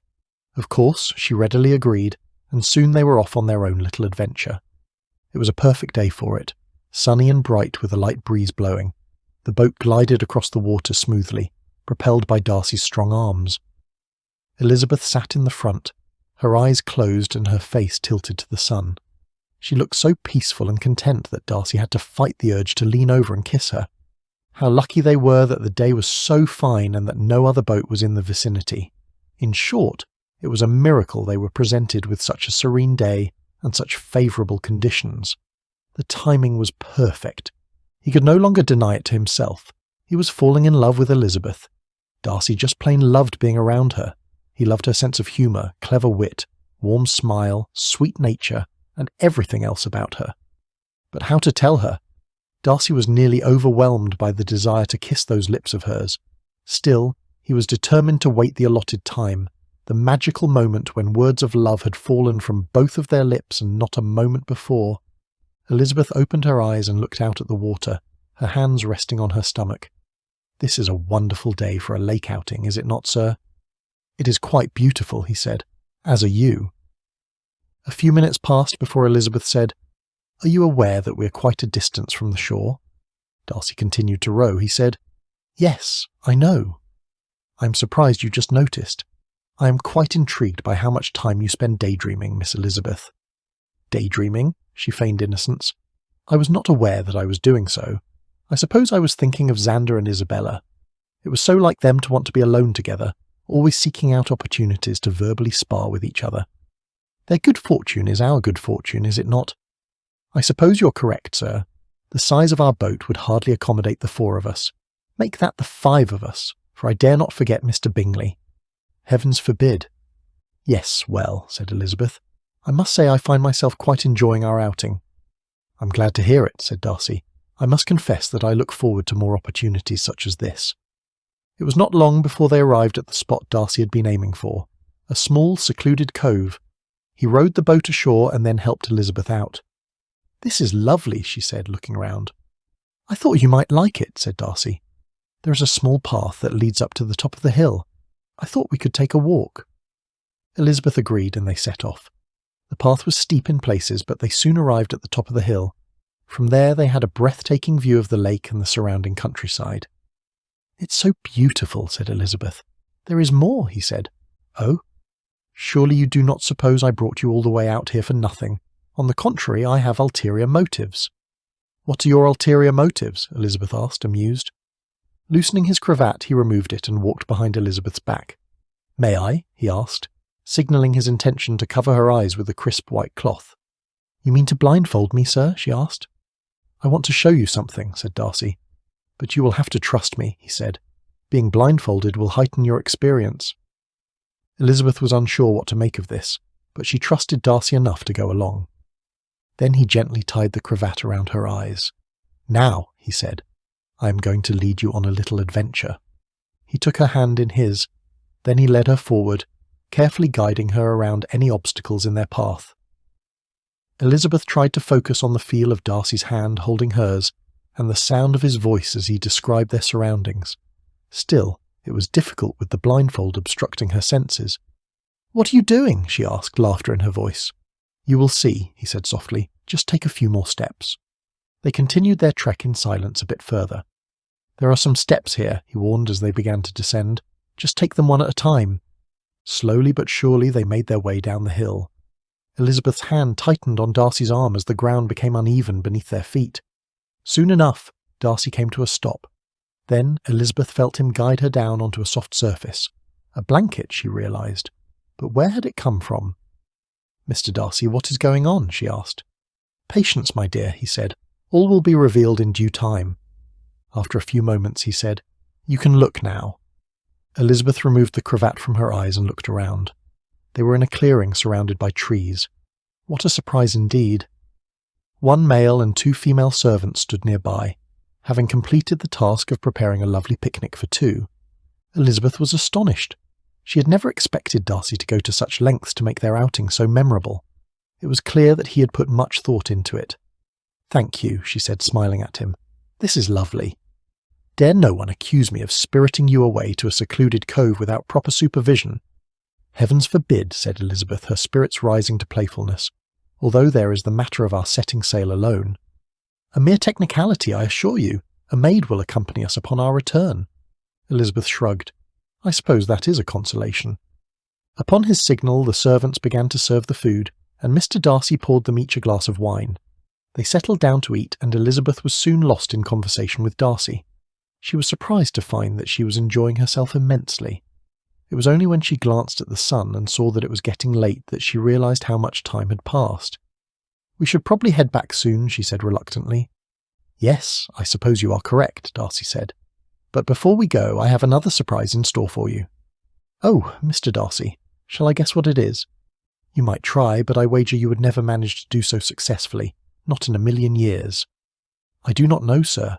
A million years seems like a very long time. And as I see you have nothing in your hands, I wager it might not take half so long as that." "Actually, what I have to give you is in my pocket," he said, reaching his hand into the left breast pocket of his jacket. Seeing the panic that spread across his companion's lovely face, he said, "Fear not, Miss Bennet. It is not what you think." Mr. Darcy retrieved a folded piece of paper. He said, "I wrote you a poem." Elizabeth's face was overspread with joy. Indeed, her response to hearing this was better than he had allowed himself to expect. "How wonderful!" she cried. "Please read it to me." "Very well, but I warn you that I have never done anything like this before." After briefly perusing the words he had written the night before, Mr. Darcy folded the paper and commenced his recital. "Something about you captivates me, and I cannot help but be drawn to you. In my dreams, thoughts, and fantasies, yours is the only face I see. I cannot get you out of my head. I dare not even try. Everything about you makes my heart skip a beat, from the way you move to the way you laugh and speak. Seeing you is the best part of my day, and the more I see, the more I want. May we experience everything the world has to offer by each other's side, walking hand in hand under the light of the stars and discovering such magical wonders amid the light of the moon. Like the stars and the moon drifting up high in the night sky, I can scarcely imagine one without the other. Like the stars and the moon drifting high in the night sky, you are the light in my life, the one that guides me through the darkness. I cannot imagine my life with any other. I dare not even try." As the words flowed from Mr. Darcy's lips, Elizabeth was transported to a world of beauty and love. She could scarcely believe that the man before her was the same one who had so offended her just a few months ago. Elizabeth was overjoyed to hear Darcy's poem. She had never expected something so beautiful and personal from him. She lost herself in the words, feeling as if he was speaking directly to her heart. After a moment or two of silence between them, Mr. Darcy asked, "So, Miss Bennet, what do you think?" "I think it is beautiful, Mr. Darcy. Truly, I have never heard anything so lovely." "I am glad you think so. However, I must confess that I was quite nervous about sharing it with you." "There was no need to be nervous, sir. Your words were spoken so elegantly." "Thank you, Miss Bennet. Your approval means a great deal to me." "It is well deserved, Mr. Darcy," she said. "No one has ever written me poetry, so allow me to thank you again and again. That said, it is incumbent upon me to remind you of what is often said of poetry." "And what is that?" "Why, it is the food of love." "Well, I suppose that makes it official," said Darcy, half jokingly, half seriously. "Indeed, now only one thing remains to be done." "Oh, Miss Bennet, and what, pray tell, is that?" "I suppose I ought to write you a poem, too." Mr. Darcy's face brightened. "If you have not noticed by now, Miss Bennet, I have a voracious appetite. I shall indeed look forward to it.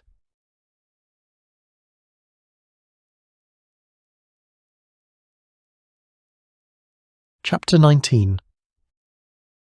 Sitting underneath a blanket of stars with Mr. Darcy close by her side, Elizabeth was half tempted to trace her fingers along his face and neckline. Dark wavy hair, brooding eyes, a sculptured chin that boasted of dimples at the slightest hint of a smile, prominent Adam's apple. She sighed. These are but a few of my favourite things. Indeed, Mr. Darcy possesses them in droves. Elizabeth would be the first to argue that physical beauty alone was not the only reason to fall in love, but on the other hand she would confess that it did not hurt. Though he possessed all the best parts of physical beauty, Mr. Darcy also possessed a fiery passion and a commanding presence, and Elizabeth could not help but be drawn to him. "I knew you would be falling in love with me soon enough," Mr. Darcy teased, briefly tearing his eyes away from the dazzling overhead display. Elizabeth laughed a little at this declaration. "Falling in love with you, Mr. Darcy? Are you pretending you are not? Even if I were tempted to entertain such an affliction, and I'm not saying I am, but if I were, I surely would not be the first to speak it." Mr. Darcy gazed into Elizabeth's eyes. She could see symptoms of love burning there. "I am falling in love with you," he said. "There, I am the first to say the words, and now it is your turn." Elizabeth felt her heart swell with affection for this man who was staking his claim on her heart. "I am not saying I am not falling in love with you too, Mr. Darcy," she said. "There, I have said the words too." Without warning, Mr. Darcy swooped in for a kiss on Elizabeth's forehead. A lingering, tender kiss. At length, he leaned his forehead against hers. "I can hardly wait until I'm at liberty to do more," he whispered. "More, Mr. Darcy?" "Yes, more. For instance." He took Elizabeth's hand and brought it to his lips. "I can hardly wait until I'm able to kiss you on your lips." Elizabeth felt her heart racing. Mr. Darcy's words filled her with both excitement and fear. She had never been kissed on the lips before, let alone been told that someone wanted to make love to her. The prospect was both thrilling and terrifying. On the one hand, she wanted nothing more than to feel Mr. Darcy's lips on hers and to experience the passion she knew he was capable of. But, on the other hand, she was scared of what might happen if she let herself go too far. She had heard stories of young women who had been ruined by giving in to their desires. "I can hardly wait until I am able to hold you in my arms and feel your heart beat against mine," Mr. Darcy continued. Elizabeth could feel the heat rising in her cheeks. She was sure she was blushing beet red. Mr. Darcy was making her feel things she had never felt before, and she was not sure how to react. "I can hardly wait until I am able to make passionate love to you, the two of us united as one," Mr. Darcy said. Elizabeth's breath caught in her throat. She could barely believe what she was hearing. Mr. Darcy wanted to make love to her, to know her as a man knew his wife. For the first time she imagined what it would be like to be this man's wife, to spend her life with him. Elizabeth was torn. Part of her wanted to throw caution to the wind and fall completely and irrevocably in love with Mr. Darcy. But the other part was frightened of what might happen if she did. Mr. Darcy's words made her head spin. Raised as a gentleman's daughter in the sanctuary of her former home, Longbourn Village, Elizabeth and her elder sister Jane had often entertained the hopes of marrying only for the greatest affection. Jane's marriage to Longbourn's heir, Mr. William Collins, taught Elizabeth to think very differently on the subject of matrimony, in terms of duty and obligation. But the way Mr. Darcy was speaking, it was as if he saw her as more than just a potential wife. He saw her as a woman he desired and wanted to make love to. The thought of Mr. Darcy touching and kissing her was overwhelming her sensibilities. She had never been with a man before, and the idea of giving herself to him completely was both daunting and exciting. Elizabeth was pulled out of her thoughts by the sound of Mr. Darcy clearing his throat. "I apologise if I have offended you, Miss Bennet," he said quietly. "I only meant to express my feelings for you. I hope you can find it in your heart to forgive me." Elizabeth looked up at him and saw the genuine remorse in his eyes. She knew that Mr. Darcy was an honourable man, and she had no doubt he would make a good husband. But she also knew he was a proud man born into a world of privilege and wealth. Would he be able to understand her modest background? Would he be able to accept her family, even though they were so different from him? Elizabeth was afraid of what might happen if she allowed herself to fall in love with Mr. Darcy. Indeed, all the uncertainties and disparities in their circumstances were too formidable to cast aside. Shall I take the risk and follow my heart? Decisions, decisions. In the meantime, one thing was clear. She was enjoying her time with Mr. Darcy under the stars too much for such weighty concerns as the future. Her spirits rising to playfulness, she said, "Of course you are forgiven, Mr. Darcy. What is the purpose of an evening such as this if not the indulgence in a bout of wistfulness?" With that, the light-hearted mood between the two lovers resumed and lasted throughout the evening, long after their friends joined them under the magic of the night sky. They talked and laughed easily, their worries and concerns melting away under the stars. Elizabeth found herself feeling closer to Mr. Darcy than she ever had before. As the night wore on, Mr. Darcy grew bolder in his affections. Finally, stealing a few moments alone with her before taking his leave, he took Elizabeth's hand in his, gazing into her eyes with an intensity that took her breath away. Her heart began to race as she realized what was about to happen. Mr. Darcy leaned in to kiss her. His lips were soft and full, pressed against hers in a gentle kiss that made her heart beat faster. Elizabeth felt herself melting into him, her body alive with new sensations. She smelled the scent of his cologne, like spice and sandalwood. She tasted the sweetness of his lips on the tip of her tongue. Elizabeth's eyes fluttered open as she felt Mr. Darcy's breath on her face. She saw his smile, his eyes closed, his lips coming closer, closer, closer, and then they were on hers once more. Mr. Darcy's hand was warm and firm on her cheek, his lips soft, full, and lush against her own. His other hand pressed against her back, pulling her closer to him. She could feel his body's heat through her gown's thin fabric. He broke away from their kiss, breathing hard. He looked into Elizabeth's eyes and said, "I love you. I really do love you." He pressed his lips against hers again. Mr. Darcy's lips were warm and inviting on hers, and Elizabeth knew there was no turning back now, that she had fallen in love with Mr. Darcy.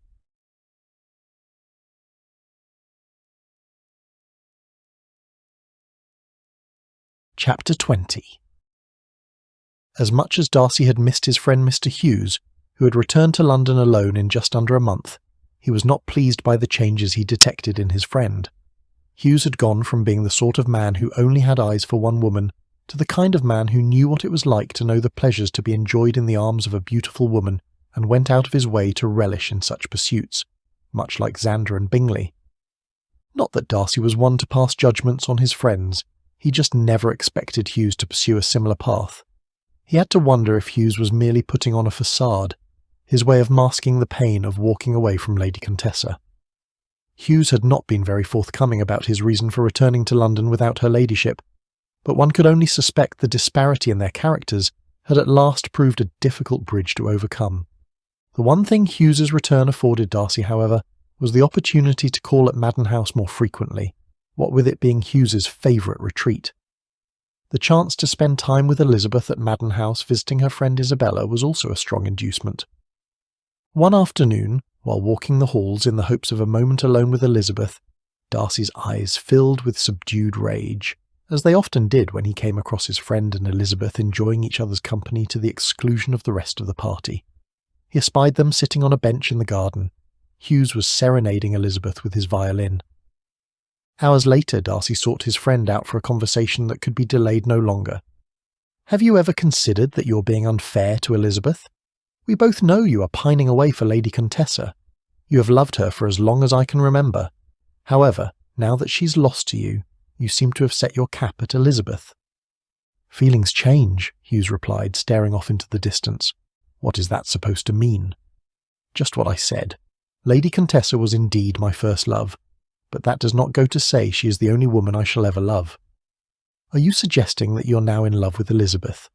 So soon on the heels of Lady Contessa's defection, I might add." Hughes looked at his friend pointedly. "How long would you say it takes to fall in love with a lady like Miss Bennet?" "Are you questioning the depths of my affection for her?" "No, I am not. What I am doing is telling you not to question mine." "Hughes, do not be concerned, my friend. Miss Bennet is quite safe from me." With that said, the other man turned and walked away. He halted and turned to face Darcy once more. "I caution you, however, to make certain she is safe with you." "Trust me, Hughes, she is quite safe with me. I know precisely what I am about." "And what of your mother, Darcy? Can you say with certainty that Miss Bennet has nothing to fear where Lady Anne is concerned? You and I know she will never countenance a relationship between you and Miss Bennet." Yet you persist in comporting yourself otherwise by raising expectations in the young woman that your mother can brush away as if they were nothing. I hear you have taken to calling on her in Cheapside. What must her family think? I believe it is disingenuous of you to speak about such matters, especially given your own conduct of late. Whatever my conduct is or is not does not negate that your interest in Miss Bennet places her in a precarious position. Let me assure you, my friend, I will not stand idly by and allow any harm to come to her. I have made my intentions clear from almost the first moment of my acquaintance with Miss Bennet. You would be wise not to cross me, Hughes, Darcy said. When it comes to protecting Miss Bennet, I will take my chances. Elizabeth was too distracted to pay close attention to her friend Isabella, discussing the latest goings-on in town. She was a bit taken aback when Hughes and Darcy left the room earlier, but only the latter had returned. She could not help but reflect on her earlier conversation with Mr. Hughes in the garden. "Mr. Hughes," she had begun, "you know me well enough to know what a curious creature I am. Curiosity is a good thing, is it not?" "That depends," Elizabeth had replied with a kind of caution in her voice. Smiling a little, he carefully laid his instrument aside and asked, "What are you so curious about, young lady? Dare I ask what unfolded between you and Lady Contessa? Why have you returned so soon without her? You are very bold, are you not? No one else has dared intrude into my personal affairs in such a manner. I cannot help but feel responsible for your current malaise, having urged you to go. Do I appear distressed, Miss Bennet? Clearly something is amiss. Pray, what happened?" Hughes sighed. "Our being constantly together taught me that it was more than proximity keeping us apart." "I am sorry," said Elizabeth. Hughes smiled faintly. "It appears you and my friend Darcy have grown closer during my absence. Pray, when shall I be wishing you joy?" His assertion silenced Elizabeth. "Fear not, Miss Bennet, for I am only teasing you. Still, I cannot help but believe I returned too late." "Too late, sir?" "Too late for the two of us," Hughes said. "I do not suppose you would consider choosing me over him, would you? After all, our connection has been of the longer duration." "Mr. Hughes?" Elizabeth had asked. "Again, Miss Bennet, you are being far too serious. I am sure neither of us would willingly do anything to harm Darcy. No doubt he means a great deal to both of us." Elizabeth was brought back to the present when Mr. Darcy himself approached her and sat in the empty spot beside her. His smile was reassuring and warm, immediately setting her mind at ease. Perhaps the two gentlemen had not shared crosswords because of her at all. This notion was comforting indeed, for the thought of her being the means of a rift in the gentleman's long-standing friendship was not something she wished to consider.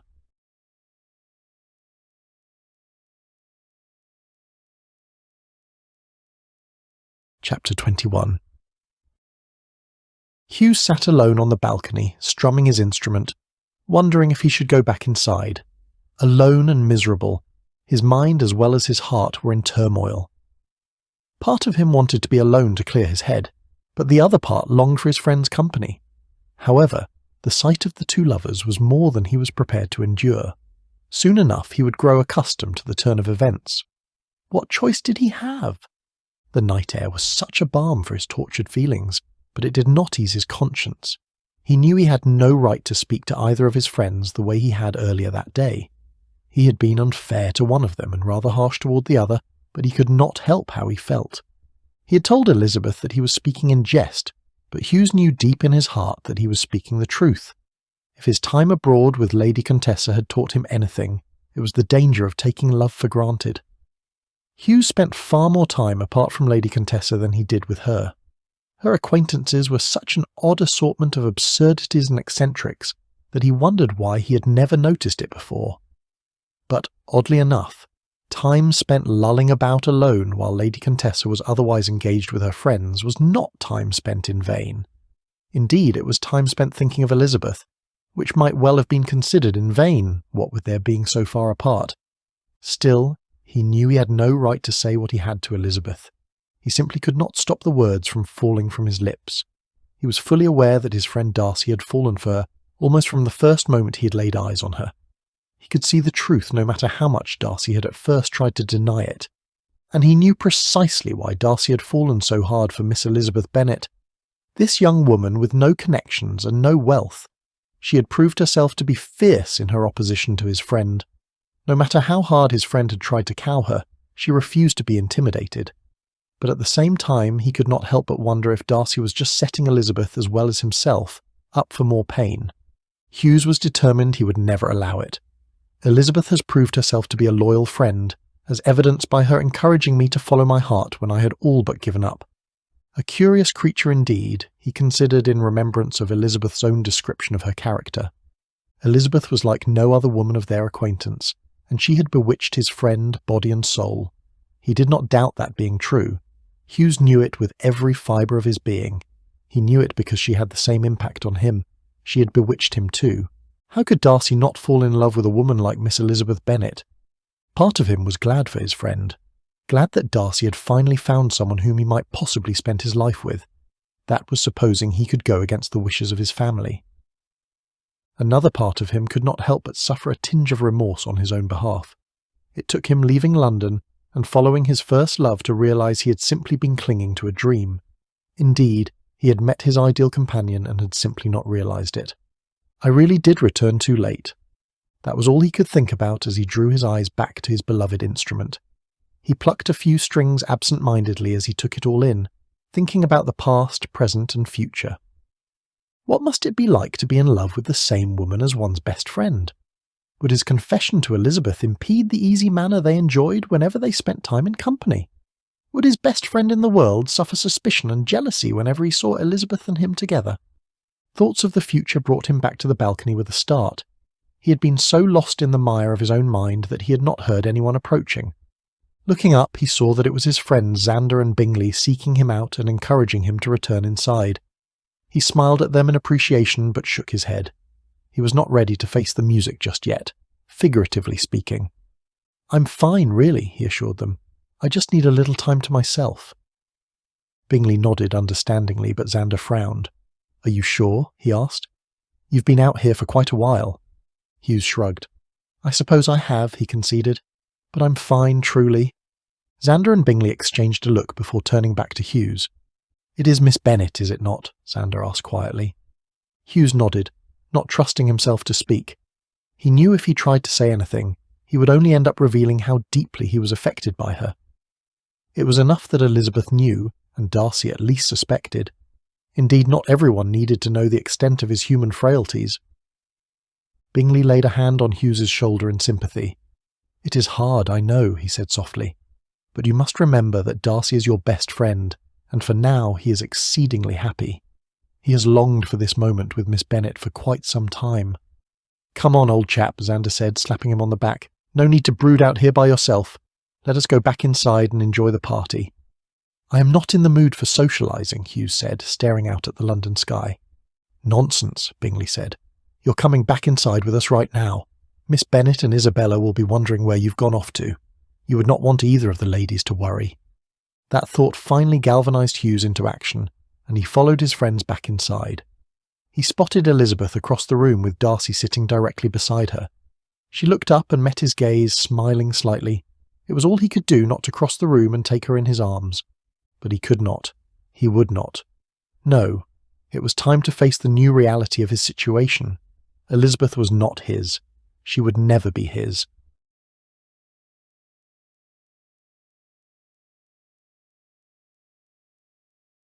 Chapter 22. Lady Anne Darcy was in the middle of enjoying a peaceful stay in Kent with her sister. Lady Catherine de Bourgh, and her niece and namesake, Miss Anne de Bourgh, when she received a letter with news that disturbed her so much that she knew she had to return to London immediately.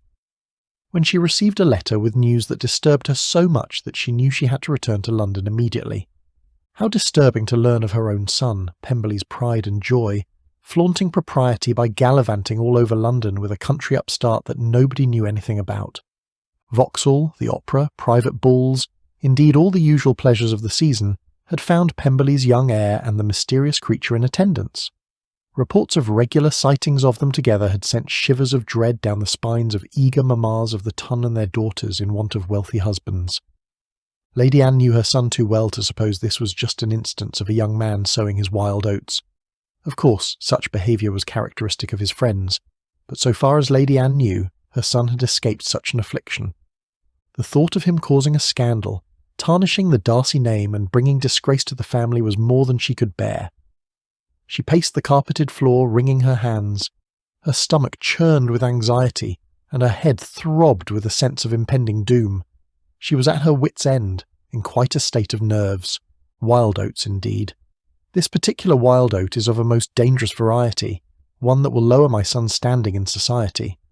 The prospect was so appalling she could hardly bear to consider it. Why did I not handle this problem before I left for Kent? Lady Anne was not wholly unprepared for the task that lay ahead. Her private investigation of the young lady at the root of her current vexation provided a trove of information. Knowing that the girl's family lacked wealth and connections and that she was unlikely to have any powerful allies, Lady Anne knew precisely how she ought to act. She would be kind but firm, offering the girl a way out that would save face for both her and her family. But she would also be clear that there would be consequences if the girl did not take her offer. With her mind at a fever pitch, Lady Anne rang for her maid and directed her to bring hot water for a bath. She was determined to take action before word of her son's disgrace reached her relations. Driven by a sense of urgency, she threw herself into her preparations, refusing to take time even for a bite to eat. Her maid had to help her into the bath. The water was hot and it soothed her frayed nerves. She sank into the tub and closed her eyes, contemplating her next steps. Her head pounded just thinking of the damage already caused. The water was like a balm to her aching body, and she felt the tension start to drain out of her muscles. Finally, she leaned her head back and let the steam envelop her, clearing her thoughts and preparing her for what she had to do next. What if he fancies himself in love with the chit? Perish the thought, her ladyship further considered, her stomach in knots. I must do what has to be done. My son's future depends on it. Hate me if he will, should he ever find out, she sighed. What is one more reason to add to his list? The Darcy carriage arrived in Cheapside some hours later, and stopped in front of the gardener's home on Gracechurch Street. Lady Anne alighted and handed her card to the maid who answered the door. "I must speak with Miss Elizabeth Bennet at once," she said in an imperious tone, looking down her nose at the servant as if she were an insect. "It is a matter of great importance." The maid looked at the card, then looked up at Lady Anne. The maid looked uncertain, but led her to the drawing-room. As Lady Anne approached the door, she could hear laughter emanating from inside. It only served to steel her resolve. That my only son would even consider a connection with someone who dwells in such a place as this is abhorrent. Her ladyship was shown into the parlour where she was announced. Elizabeth and her young cousins were enjoying sitting around the fire. Elizabeth was reading to the children. Mr. Gardiner was reading his paper, and Mrs. Gardiner was attending to her sewing.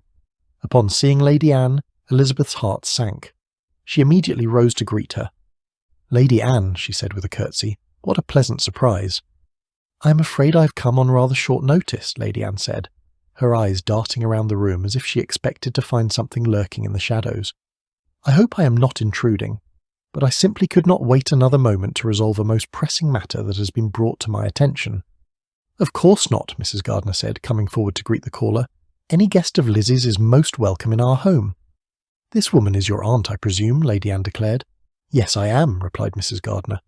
"And this is Lizzie's uncle, Mr. Edward Gardiner," she added, at which point the gentleman, who was by now standing, bowed gracefully to her ladyship. He was a tall man with broad shoulders and a kind face. His eyes were a deep brown and his hair was just starting to grey at the temples. He was dressed in a well-tailored suit, and his shoes were polished to a high shine. One of Elizabeth's cousins, a young girl with fair blonde hair, ran up to her and tugged at Elizabeth's sleeve. "Does the pretty lady know Mr. Darcy?" The girl's eyes were wide and curious, and her smile was infectious. Elizabeth could not help but smile back. Her ladyship's eyes opened wide. Her voice, cold and sharp as ice, rang out through the room as she asked in a haughty manner, "What does the child know of my son?" The child in question shrank back under the weight of the woman's gaze. Mrs. Gardiner said, "Mr. Darcy has called on us any number of times. He is a particular favourite of the children." Then, directing her attention toward her eldest, she said, "Pray, take your siblings to the other room so that we may visit with Mr. Darcy's mother." Mrs. Gardiner's eldest gave Lady Anne a final, interested look before obediently following his mother's orders. Then, as the children commenced vacating the room rather quickly, Mrs. Gardiner turned her attention to the visitor. "Pray, will you not sit, your ladyship?" Lady Anne seated herself and gracefully accepted a cup of piping hot tea from Elizabeth. She took a delicate sip before looking around the room for a moment, taking in the heavy velvet drapes, the dark wood panelling, and the rows and rows of books before speaking. "I understand that my son has been paying particular attention to you, Miss Bennet," she said without preamble. The woman's voice was cold and sharp, like a blade slicing through the air. "I want you to know that I am prepared to offer you a generous sum of money if you agree to break off the relationship." The woman's eyes narrowed and she outstretched her hand. "I think you will find my offer more than generous, Miss Bennet. However, I suggest you take it and walk away from my son before it is too late." Elizabeth was so astonished she could not speak for a moment. Then, when she had recovered her voice, she said hotly, "How dare you? I am not a prostitute." Now, there is no need for that kind of language," Lady Anne said calmly. "I am simply trying to protect my son from making a mistake that could ruin his life." "I will not allow you to bribe me," Elizabeth exclaimed with energy. "Think for a moment about your position in life," Lady Anne hissed. Then, changing her approach, her ladyship directed her speech to Mr. Gardiner, who appeared in shock at the rapidity of the growing animosity in the room. "You, sir, are a businessman, I believe, a successful one at that. You understand the concept of making a profit." The gentleman slowly nodded, indicating that he understood the visitor's meaning about making a profit. The woman's voice was laced with venom and dripping with disdain. Her eyes were cold and hard, and her mouth was set in a thin, angry line. It was clear that she was not happy with the situation. Nevertheless, she continued speaking, her voice rising in pitch and volume. "Perhaps I ought to be speaking directly with you rather than this silly child, who does not know what she's about. My son is a young man blessed with all the heart of mortal man can desire, noble lineage, heir to extensive patronage, and all that is good. For him to align himself with someone like your niece, who has no fortune, no connections, and no name, is scandalous, and I shall not abide it. I am prepared to offer £20,000 to put an end to this misguided relationship, one that must surely subject my son to censure." "Do you not find it scandalous that you are willing to bend someone to your will by offering them money?" Mrs. Gardiner asked, her voice laced with disbelief and a hint of anger. Mr. Gardiner slowly nodded his head in agreement with his wife. He did not look at her, but his face was set in a hard line. "I am offering your niece the greatest gift a woman can ask for, security," replied Lady Anne. "I am offering your niece a chance at a good life, a life of comfort. She would be a fool to turn me down. You will forgive me for doubting you have my niece's best interest at heart by your coming here today," said Mr. Gardiner, having found his voice. Lady Anne regarded him with a cool, level stare. Her eyes, cold and hard, reminded him of a snake's. "I shall not pretend to care one jot about your niece. If I had my way, I would never have laid eyes on her. But as my son's mother, I am obliged to do everything in my power to protect him from himself." Her voice was as cold as her eyes, and Mr. Gardiner felt a chill run down his spine. He could see the determination in her face, and he knew that she would do whatever she could to keep her son away from Elizabeth. "Having met your son, I posit he knows exactly what he is about. No doubt he would not appreciate this type of officiousness on your part, or anyone else's for that matter. You will not lecture me on matters concerning my own family. As a businessman, I had hoped that you would see the merit in my proposal. Unfortunately, your situation as a tradesman precludes your niece from ever marrying a man of any consequence in the world." Mr. Gardiner looked at Elizabeth before saying, "My niece is a young lady of some distinction. She's the daughter of a gentleman and the sister of a respected pastor. She would be a desirable match for any man in want of a good wife." Lady Anne sneered.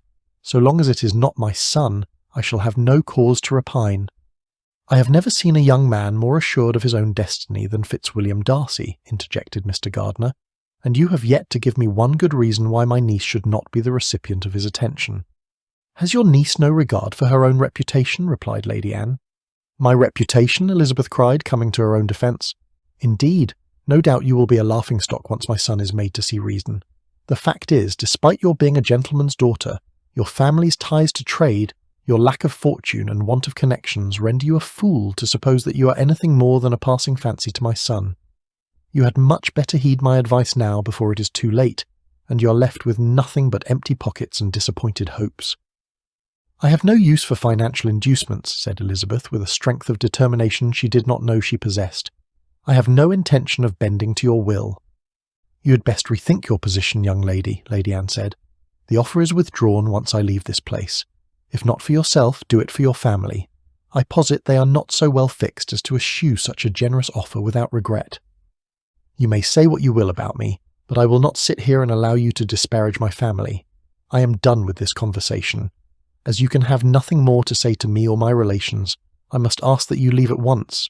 You're no longer welcome here." "I had no idea that you were so foolish, Miss Bennet," Lady Anne said, rising from her chair. "If you think your refusal to accept my generous offer is the end, you are sorely mistaken. I warn you now. My son will never marry the likes of you." Her eyes filled with anger and contempt, she added, "No, never, and you will rue this day." Lady Anne turned on her heel and stalked away, her skirts swirling around her ankles. She was gone directly. "Well," said Elizabeth when the door closed behind her ladyship, "that was most unexpected." "Officious harridan!" cried Mrs. Gardiner. "I cannot believe she would just come in here and start ordering us around like that." Mr. Gardiner's eyes hardened and his voice took on a determined edge as he said, "I shall go to Darcy House at first light tomorrow and let Mr. Darcy know of his mother's interference." "No, no," said Elizabeth, her heart quickening as she saw the anger in her uncle's eyes. "Pray do not do that. If anyone is to speak with Mr. Darcy about what his mother has done, it ought to be me." Her voice was firm and steady despite the racing of her heart. She met her uncle's gaze squarely, willing him to understand the importance of her stance. "Pray, let me handle this. It is my responsibility." Truth be told, Elizabeth was already having second thoughts about telling Mr. Darcy about his mother's scheme. The last thing she wanted was to cause a rift between the mother and the son. But there were other concerns weighing on her mind as well. What if Mr. Darcy was not so constant as either of them supposed? What if his mother's words were indeed a foreshadowing of his own innermost sentiments? What if my relationship with Mr. Darcy is closer to its ending than its beginning?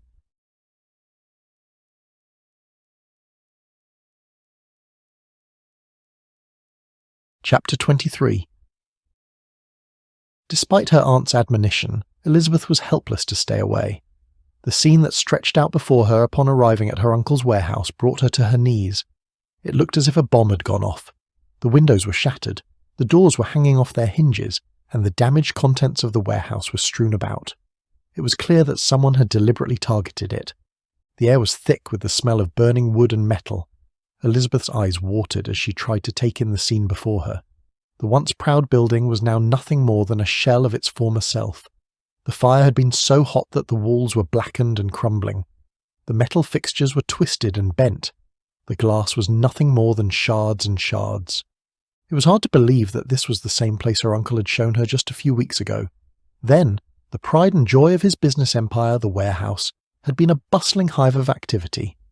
Now it was nothing more than a smouldering ruin. Elizabeth's heart ached as she thought of her uncle. He had worked so hard to build up his business, only to have it all taken away in an instant. She could only imagine how he must be feeling. Just 2 days earlier, a travesty of a similar nature had rocked another one of Mr. Gardiner's warehouses. His living within view of them, they watched in horror as dark clouds of smoke drifted past the windows of his home on Gracechurch Street. A sickening sense of dread had filled the air, palpable and oppressive. It had been a hot day, the sun beating mercilessly on the city, when the first wisps of black smoke appeared on the horizon. At first they thought it was a trick of the heat, but as the minutes passed and the clouds grew larger and darker, they knew something was terribly wrong. No one wanted to suspect foul play. Accidents happened. Elizabeth recalled being consoled by Mr. Darcy when he called on the Gardiners in the destruction's aftermath. Mr. Darcy's voice was low and steady, his words a soothing balm to her raw nerves. His presence was a comfort, and she was grateful for his support. But what were the chances of her uncle's second, indeed his largest warehouse being destroyed in a matter of days? They were slim to none, in Elizabeth's opinion. This was no coincidence. This was deliberate. The devastation was complete, and there was no way to salvage anything from the wreckage. Who would do such a thing, Elizabeth wondered? What sort of hatred must fester in the heart of someone to unleash such destruction? Her uncle had never spoken of having enemies, not that he would confide such a thing to her. But assuming he did have such an enemy, why resort to such a dangerous tactic as this to settle one's differences, when there were far more civilized approaches to conflict resolution that men of goodwill might employ? No, His enemy had chosen to take the most dangerous route possible. Why? What could such a person hope to gain? Elizabeth recalled in vivid detail the violent confrontation with Lady Anne Darcy. Lady Anne's eyes had been cold and hard, and her voice had been like a knife, sharp and deadly. She had promised retribution when Elizabeth spurned her offer of money in exchange for Elizabeth's agreement never to see Mr. Darcy again. She could still see the anger and hatred in Lady Anne's eyes, and she knew she would never forget the feeling of being so disgusted by anyone. Elizabeth gasped. Is this meant to be a warning shot at me? She could not believe it. She would not believe it. True, Elizabeth had dismissed the woman's rantings and threats as little more than an overprotective mother trying to control her son's life. But now, seeing the damage done to her uncle's business, she began to wonder if there was more to it than that. Mr. Darcy's own misgivings about his mother also crept into Elizabeth's busy mind. Realizing that I am not for sale, did Lady Anne's desperation manifest in such a manner as this? The destruction of my loved one's property? Elizabeth's mind reeled with the implications of what this could mean for her and Mr. Darcy if she continued to underestimate his mother. Elizabeth was so deep in contemplation she did not hear Mr. Gardiner's approach. She was staring off into the distance, her eyes unfocused and her mind 1,000,000 miles away.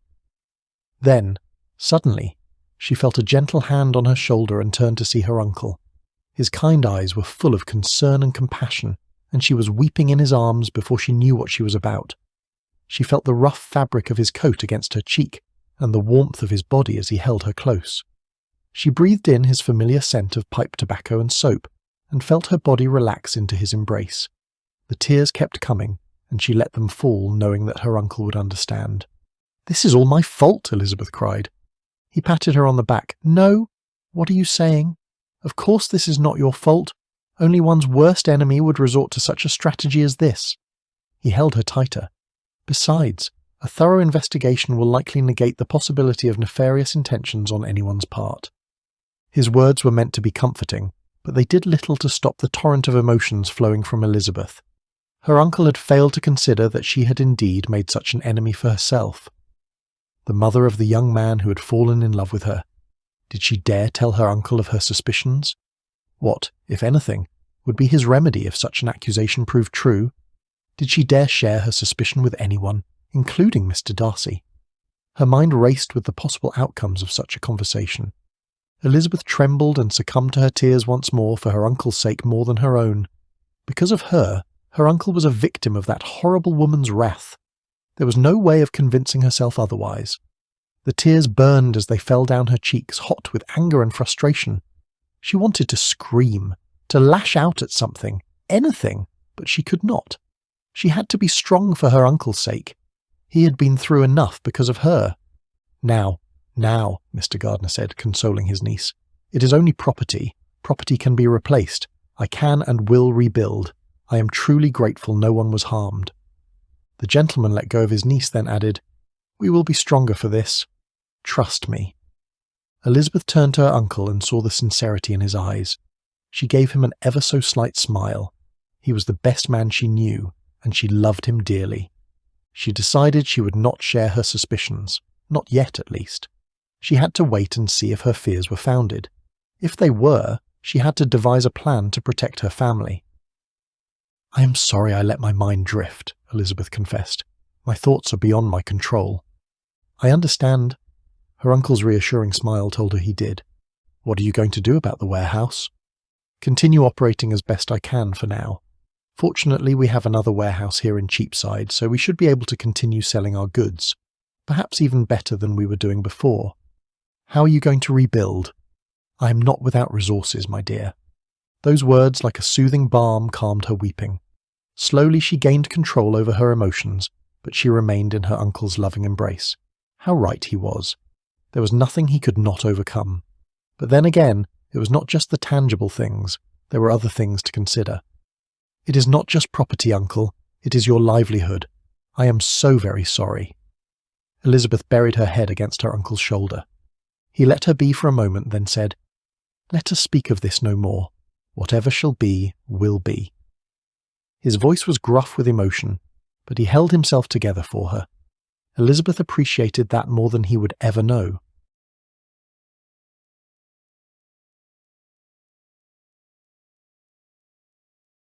Chapter 24. 2 weeks hence, Elizabeth visited her friend Isabella with plans to say her goodbyes before leaving London, perhaps forever. It could not be helped. In a last-ditch attempt to rescue his business, Mr. Gardiner had put up his home for collateral. It was a speculative loan at best, what with the conventional modes of business being closed to him in the wake of his recent setbacks, and written in such a way as to allow no margin for error. The loss of a third property in Cheapside dealt the final blow, compelling the lender to call in the loan. Mr. Gardiner was given no choice but to repay the loan or face debtor's prison. An unnamed benefactor had stepped in to provide some measure of relief, but it was not enough to allow the Gardiners to stay in their home. Mr. Gardiner was forced to seek employment and take up residence in a low-rent boarding house. His wife and children were obliged to go to Hertfordshire to rely on Mr. and Mrs. Collins for room and board. When confiding in her friend Isabella, Elizabeth shared what she could of her suspicions about the timing of her family's spate of misfortunes, but only on Isabella's promise not to say a word of any of it to Mr. Darcy. The thought of putting the gentleman at odds with his mother, even someone with such vicious propensities as Elizabeth suspected of Lady Anne, was untenable. She had no proof, and unless and until she did, she would not put Mr. Darcy in such a position. Isabella reached for Elizabeth's hand. "Elizabeth, my dear, if even half of what you suspect is true, are you not doing exactly what Lady Anne wants by leaving for Hertfordshire? I do not know that I have a choice. It is my fault that such misfortunes have befallen my family. True, I have no proof, but deep in my heart, I know Lady Anne is behind it all. So, you are content to let her win, and that will be the end of it. I implore you to think better of your plan to run away to Hertfordshire, and leave all of your friends during a time when you need us most. I wish you would not think of my leaving town as my running away. How else am I to think of it? By your own account, Lady Anne Darcy vowed to do whatever it takes to remove you from her son's life. Does your leaving not accomplish that very effect? It cannot be helped. Actually, Elizabeth, it can be helped. Come and stay with me, here in Grosvenor Square. I have already begun to think of you as much more than a friend, more like a sister. Come and live with me, at least until your uncle is able to reclaim his standing. Then who knows? You might very well be the next mistress of Pemberley. Would that not be the best revenge possible against Lady Anne? Isabella, it would be entirely disingenuous of me to suggest your offer does not tempt me. Then, for all means, give in to the temptation. I know enough about how unhappy you were while living at Longbourn under your brother-in-law's dictates, and your mother's relentless attempts to marry you off to who knows whom. Oh, Isabella, I have no idea how I shall ever repay you for your kindness. Any of you. You already have, my dear. We consider ourselves fortunate to call you a friend. The best way to thank us is to promise that you shall come and stay with me." Elizabeth's face grew serious, and she looked at Isabella with the merest hint of a smile. "I shall. I promise." "Splendid. I shall have someone move your things to Madden House within the hour. Oh, Elizabeth, you have no idea how much better your presence will make us all feel, and how absolutely hysterical Lady Anne will be when she hears you will be staying with me. This is not revenge, you know." "Is it not?" "No," Elizabeth said, shaking her head. "I will be here out of necessity and nothing more." "Necessity and revenge are often the same things, Elizabeth, and here I am being entirely self-serving. I say let us at least enjoy how it will look to Lady Anne when she hears the news." "So be it," Elizabeth laughed. When the news of Elizabeth's stay at Madden House reached Lady Anne's ears, her ladyship was livid. All her plans and schemes were for naught so long as Elizabeth Bennet remained in town. What a bitter pill! The sweet taste of victory robbed from her by meddling young ladies too naive to know all that was at stake. Lady Anne Darcy was not one to be toyed with. She was more determined than ever to strike a blow to her son's trifling affection with the little country upstart. Her next scheme was sure to colour her son's opinion of Miss Elizabeth Bennet, for it would involve the betrayal of Darcy's closest friend, Jonathan Hughes. She summoned Hughes to Darcy House and encouraged him to pursue Elizabeth Bennet. "Jonathan, my dear boy, you must do something about this business with my son and Miss Bennet," she said. "You're his closest friend, and he trusts you implicitly. You must find some way to dissuade him from this attachment." "Lady Anne, I do not think that would be proper or right," Hughes replied. "Darcy is a grown man who knows his own mind." "Nonsense!" Lady Anne exclaimed. "I will not have my son ruined by the likes of that young woman." "At the risk of being impertinent, Lady Anne, pray, mind your words more carefully when speaking of a dear friend of mine." "Ah, yes, I understand Miss Bennet had initially set her sights on you. If you were to show an interest in her, I am sure she would be tempted. I know you have always had a tender regard for Miss Bennet. Oh yes, I know it all. Now is your chance to make your feelings known." Hughes was taken aback by Lady Anne's words, but he could not deny that he was attracted to Elizabeth Bennet. But he was not about to do Lady Anne's bidding. He told her as much. "I assure you, young man, not to speak so hastily, not before you consider all I have to say. There is nothing you can say that will affect me. Surely you do not mean to throw hordes of money at me. Such a paltry attempt failed on Miss Bennet. It will be equally ineffective with me." So, she had the audacity to boast of turning her nose up at my magnanimous gesture. Is there any wonder she will forever be a penniless woman in want of a wealthy husband? Miss Bennet did not have to tell me about your so-called magnanimous gesture. I have known you and your ilk all my life. Me and my ilk? Yes, the type of people who believe that money can buy anything. You would be surprised what money can do, young man, but in this case, it is not money that I offer. Instead, I am appealing to your sense of honour. My son is too good for the likes of that girl. Everyone who knows him knows it is just a matter of time before he comes to his senses and abandons her. You know what I am saying is true. If you care for this woman as much as I have reason to believe you do, you will not wish to see her devastated, heartbroken for aspiring to a station beyond the sphere in which she was reared. You ought to be of a mind to protect her from the heartbreak and pain that surely awaits her. I assure you, Lady Anne, I will do everything in my power to protect Miss Bennet from harm. Good! I am happy to know we are of one mind in this regard.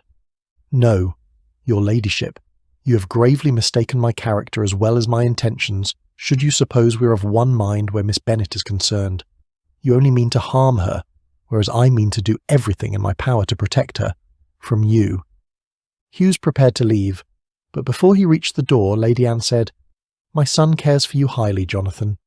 Imagine how disappointed he would be to learn that you fancy yourself the one to take up the mantle of protecting the woman he is supposedly in love with.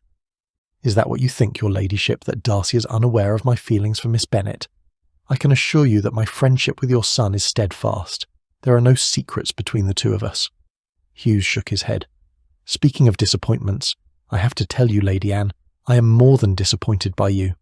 I had always thought you to be a lady of distinction and honour, but if your heart is as dark as I now fear, I can only pray for your salvation. Thank heavens your son did not inherit your darkened soul."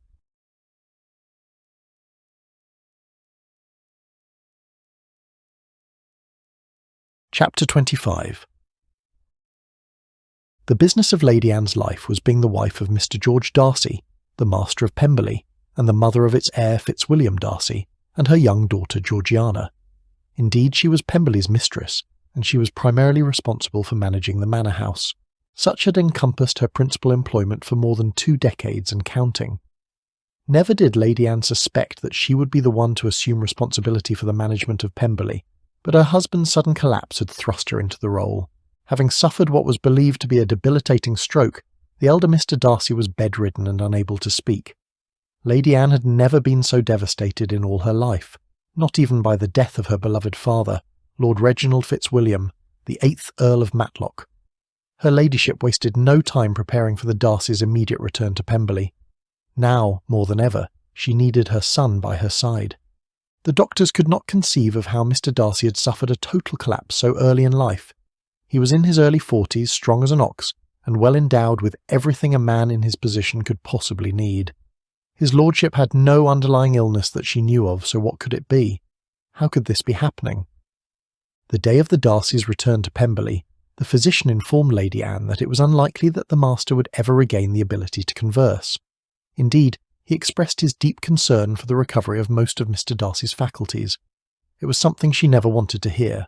She figured that unless some miracle occurred, Mr. Darcy would live out the remainder of his days as a shell of himself. The physician's list of worries was never-ending and weighed heavily on Lady Anne's shoulders. How could her husband be reduced to such a condition in his prime without provocation?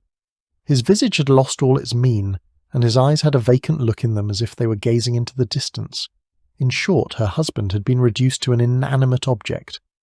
Lady Anne did not want to believe the doctor at first. Instinctively, she knew that her husband would make a full recovery. At least, he must, so she tried ignoring the doctor's prognosis. It would surely break her heart if she allowed herself to believe the physician's dire prognostication.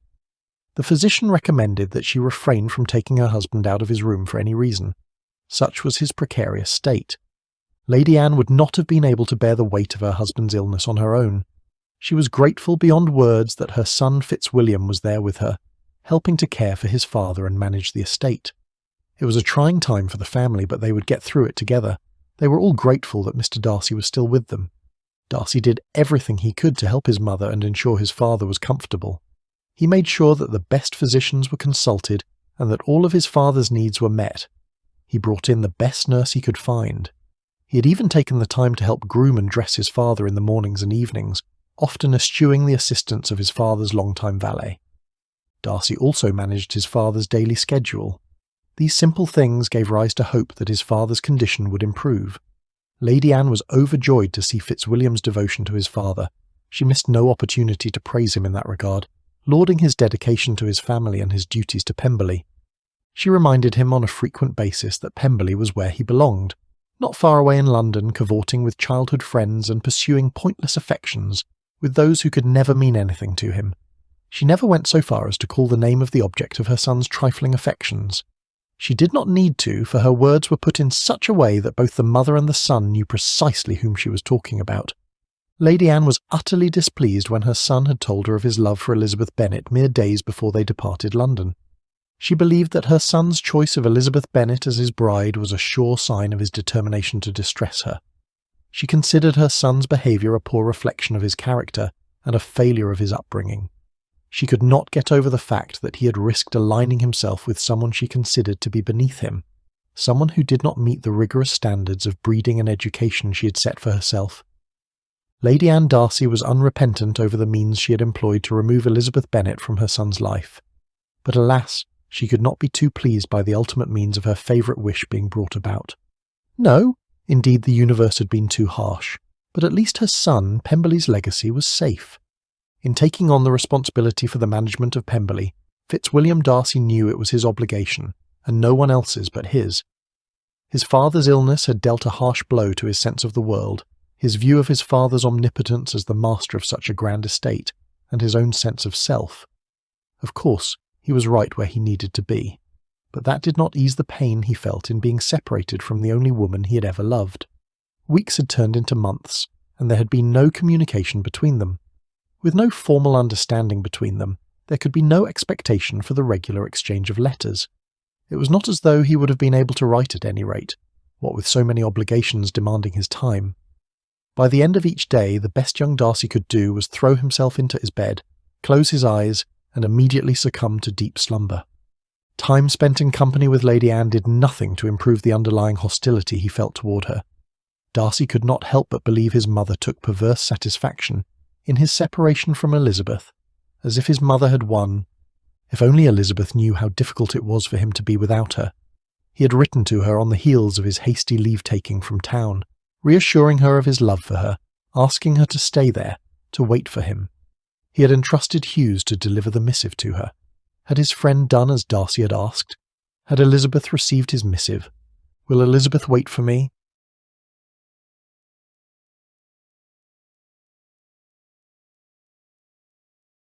Chapter 26. Months later, if only Mr. Darcy knew how trying it was for Elizabeth to be without him. Every day she would consult her watch and look to see if the hands were moving backward, returning her to a time when they were together. At times she would sit in her apartment half attending whichever book she was trying to read, waiting for the clock to chime, the sound of which would bring her closer to the hour when she might see him again. But as reading materials went, her constant companion was the missive Mr. Darcy had penned months ago that Hughes had handed her. "My dearest Elizabeth," the letter began, "forgive me for leaving so suddenly and for sending you this short missive. Unfortunately, I have no choice. My father's health has deteriorated rapidly, and I must return to Pemberley at once. Pray do not worry. I will come back as soon as I can. In the meantime, please stay in town. Wait for me. I love you most ardently with all my heart and soul. The thought of being parted from you is more than I can bear, but I know it is only temporary. Yours forever and always, F.D." Elizabeth would read the letter over and over again, and she would find herself lost in the memories of their time together. One particular day, Isabella came across her sitting on a garden bench doing just that. Upon hearing her friend approaching, Elizabeth hastily folded the letter and tucked it inside the pages of her book. "Elizabeth, my dear," Isabella said, "there is no need to pretend you are not rereading Mr. Darcy's letter for the 1000th time. I know it is your favourite occupation of late. I know how much you miss him." Elizabeth nodded. "I do. I really do. As much as it pains me to admit it." "Why does it pain you to admit to missing the man you love?" She shrugged. Despite Mr. Darcy's words, his ensuing silence since then renders what we shared as a rather unrequited love. "Unrequited?" Isabella exclaimed with energy. "One whose part, Mr. Darcy's or your own? You recall how ardently the gentleman tried to win your heart, do you not? As well as how long?" "Yes, but having finally surrendered my heart to him, I cannot help but suffer a gaping hole in the middle of it owing to his prolonged absence." "Elizabeth, you must not feel this way. Do you believe he no longer loves you? You must know that were it not for his father's dire circumstances, he would have returned by now." "Do I, Isabella? I hate to sound selfish, but would it pain him too much to write a letter telling me how he is? And before you say it is not proper for a single man to write to a single woman with whom he has no formal attachment, need I remind you he has done so before? You no doubt are referring to his having Jonathan hand you a personal letter, but surely you must know Mr. Darcy has not written to any of his friends since he left for Pemberley, which tells me he is far too busy with more pressing matters, so no doubt he relies on his friends' patience and understanding while doing what he needs to do. No doubt you are correct, but is it too much for me to wish to see him, to speak with him, and perhaps be of some comfort to him?" "No, it is not." Isabella sat down next to Elizabeth and taking her hand said, "I know it is difficult, but you must have faith. I am certain Mr. Darcy will come back to you as soon as he can." Elizabeth nodded, and the young ladies sat for a time in silence, each lost in their own thoughts. "You know," Isabella began, "I have an idea. What if we went to visit Mr. Darcy at Pemberley? It would be a surprise for him, and I am sure he would appreciate the company." Elizabeth's eyes lit up at the prospect. "Do you think he would want us just to turn up unannounced? Who does not like a surprise? Besides, it is not as though we will be putting anyone out. I have relations in Derbyshire who live in the general proximity of Lambton near Pemberley. I shall write ahead and let my family know to expect us. I am sure they will be able to accommodate us." The more Elizabeth thought about it, the more she liked her friend's scheme. "That is a wonderful idea, Isabella. I'm sure Mr. Darcy would appreciate the company too. Perhaps we could invite Mr. Hughes to join us. He has always been so helpful and kind, and I'm sure he would also enjoy seeing Mr. Darcy. After all, he was Mr. Darcy's closest friend and confidant, and would no doubt be able to facilitate the reunion without raising concern over two single ladies travelling so far away to see a single gentleman. I am sure he would not wish to see you make such a journey without him, and I must invite the Charlestons as well, else my mother may not be so easily persuaded to go along with the scheme." Before long, the two women had hatched a plan to visit Mr. Darcy in Derbyshire. The prospect of seeing Mr. Darcy again filled Elizabeth with both excitement and trepidation. She was eager to speak with him and discover how he was faring, but she was also aware that their relationship had changed since he left for Pemberley. A new intensity to her feelings for him made her slightly nervous, but she pushed these concerns to the back of her mind and focused on the imminent reunion. With their plan settled, Elizabeth and Isabella could only wait patiently for the day they would finally see Mr. Darcy again. In the meantime, they occupied themselves with packing their belongings and ensuring everything was arranged for their journey.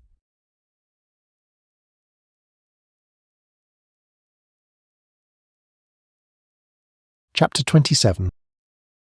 Lambton, Derbyshire, 2 weeks later. Elizabeth was sure she had espied Mr. Darcy in Lambton earlier that day. She had stolen away from her friend Isabella long enough to enter a bookstore in want of new reading material during her stay in Derbyshire. His appearance had changed enough for her to think she was perhaps mistaken, but a few steps closer, and a better perusal of his devastatingly handsome face, informed her she was not mistaken. There stood Mr. Darcy with a respectable-looking gentleman and attractive young lady by his side. How Elizabeth wanted to call out his name, but upon catching his eyes his odd countenance silenced her. He stared at her for a few seconds before returning his full attention to his party. Seconds later, the three of them walked away. Elizabeth commanded her busy mind not to make too much of what had occurred. No doubt Mr. Darcy did not recognise her. Why would he have reason to trust his eyes upon seeing Elizabeth in Lambton of all places? That had to be the reason he did not acknowledge her presence. Whatever the reason, it was not the proper time to find out. Mr. Hughes had promised to arrange for all of them to dine together the next day. Soon enough, the reunion would take place. Elizabeth had travelled too far not to exercise some much-needed patience at that moment. Besides, Isabella was no doubt waiting for her so they could return to her relations' home for dinner. With that thought in mind, Elizabeth hurried in the opposite direction in search of her friend. The next day, when Elizabeth, Isabella and Hughes were preparing to go and meet Mr. Darcy at the Dog and Duck in Lambton for dinner, in accordance with the letter Hughes had sent, a footman approached them. Hughes reached for the missive on the servant's polished silver salver. Elizabeth recognised the letter's seal as being the same as the one on her one and only letter from Mr. Darcy. She could not help the apprehension that enveloped her upon seeing the familiar handwriting. Has Mr. Darcy changed his mind about the arrangement for dinner? She watched eagerly as Mr. Hughes broke the seal and unfolded the missive. His countenance changed as he quickly skimmed the contents of the letter. Elizabeth and Isabella impatiently awaited his reply. The former tried to calm the sudden pounding of her heart. Isabella was the first to speak. "What is it?" she asked. Folding the missive, Hughes said, "It is from Darcy. He says he is unable to join our party in Lambton." "Did he give a reason?" Isabella asked, and Elizabeth wondered. "No, he did not," Hughes replied. "He only said he hopes our party will appreciate our time here in Derbyshire." "That sounds as though he has no plans to see us at all," Isabella cried. "Did you not mention that Elizabeth has joined us here in Derbyshire?" Hughes nodded, thus confirming Elizabeth's worst fear. It was not that Mr. Darcy did not recognise her the other day. He simply did not wish to see her. Hughes must have read her thoughts. No doubt he is suffering a heavy load, what with his father's illness. There is no telling the true toll circumstances have placed on him. Hughes's excuses did not convince Elizabeth. Something was amiss. She tried to hide her disappointment, citing the beginnings of a headache and her desire to rest. Once alone in her room, she tried unsuccessfully to turn her mind to other pursuits. She could not fathom the reason why Mr. Darcy would not wish to see her. Could it be that his indifference had something to do with that young lady she had seen him with in Lambton? Elizabeth refused to believe Mr. Darcy could have set his sights on someone else so soon. One thing was clear. He did not welcome her presence in Derbyshire. Whatever the reason for his apparent indifference, she needed to find out. She had travelled too far to give up so easily on him and what they had shared. If she could have, she would have travelled to Pemberley to find her needed answers. As a single female, she needed another to aid her in her quest. She needed Mr. Hughes. Later that evening, when Elizabeth joined her friends after dinner, she sought Hughes for a private tête-à-tête. His concern for her well-being no doubt being uppermost on his mind, Mr. Hughes was the first to bring up the subject of Mr. Darcy, wondering how Elizabeth was dealing with the way things had unfolded. "Mr. Darcy must have changed a great deal since I last saw him," Elizabeth replied to her friend. Still, she could not understand why Mr. Darcy would not have made an effort to see her upon hearing of her arrival in Derbyshire. Hughes nodded. "Quite possibly. It is hard to imagine how anyone might react when faced with the daunting prospect of stepping into someone else's shoes, not knowing if it is meant to be temporary or, heavens forbid, permanent. It cannot be easy for him. Which is all the more reason I wish to see him, to let him know how sorry I am for all that has happened and to let him know how much I care. I am sure he knows, Miss Bennet. I cannot be sure. I cannot help but think back to all the time and effort I spent keeping Mr. Darcy at bay, not knowing and understanding my own heart. Now, when I am certain of my feelings, I fear I may never be able to tell him, and I came all this way." "Would that I could do anything to put your mind at ease," said Hughes, taking Elizabeth's hand in his and giving it a gentle squeeze. "I know you would, but I fear nothing can be done so long as he will not see me." "Perhaps you ought to allow more time for him to reconsider." Elizabeth shook her head. "I fear his wishing us a pleasant stay here in Derbyshire speaks volumes. Of course he does not mean to see me, else he would have said as much, would he not? I confess to finding his missive quite vexing, but I would not assign ill intentions on his part to his words. Whatever his reason," Elizabeth began, fighting the urge to give in to her misery and cry, "I shall never be contented until I can speak to him, face to face, and hear it for myself."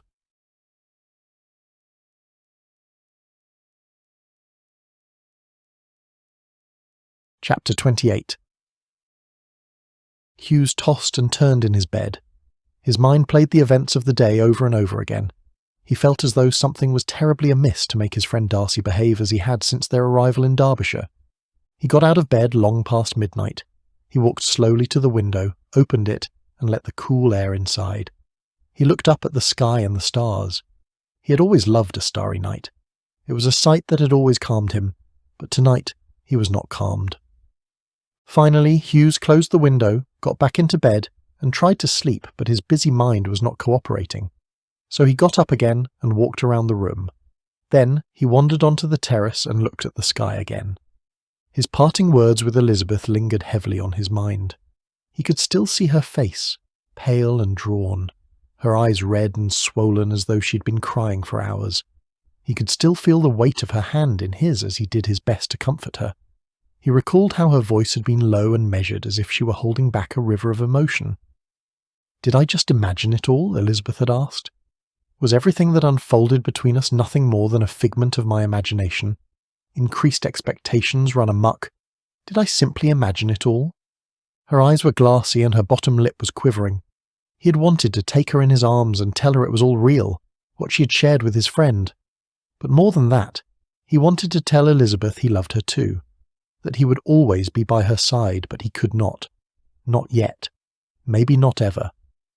So instead, he had continued holding her hand in his, gently caressing it and trying to give her some measure of comfort. "No, you did not imagine any of it," Hughes had replied.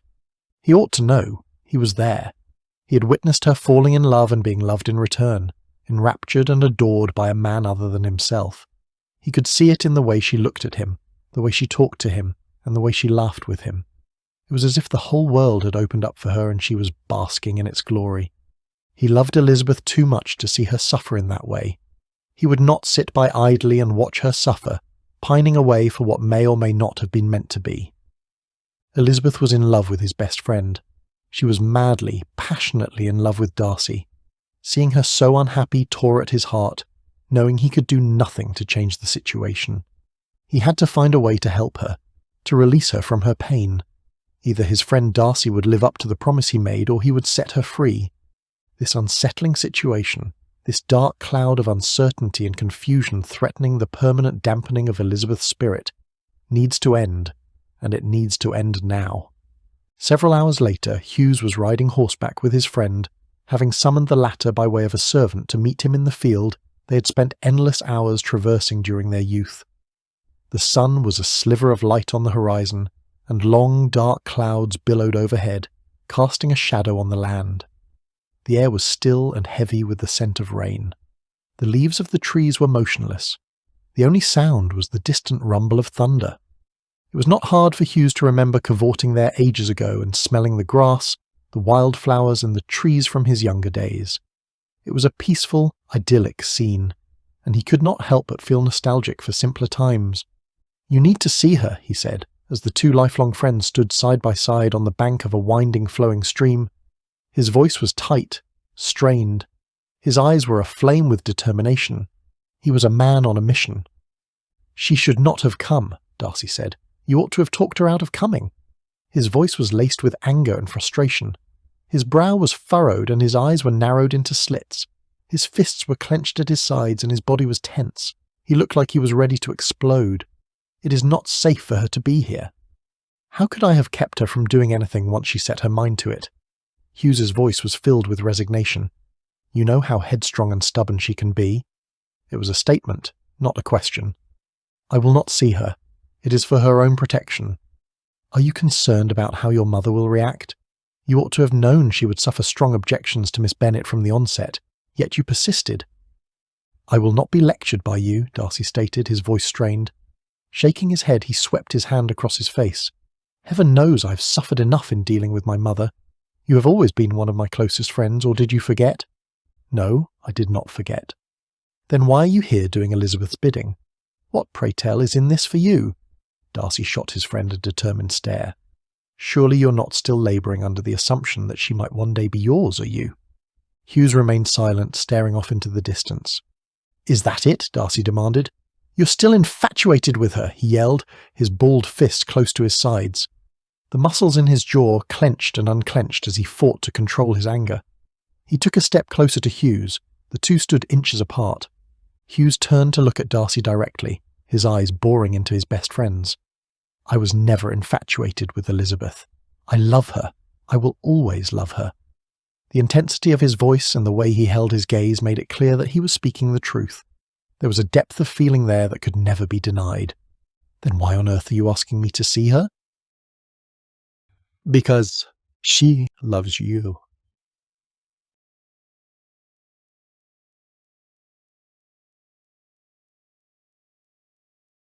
Chapter 29. Elizabeth was always an early riser.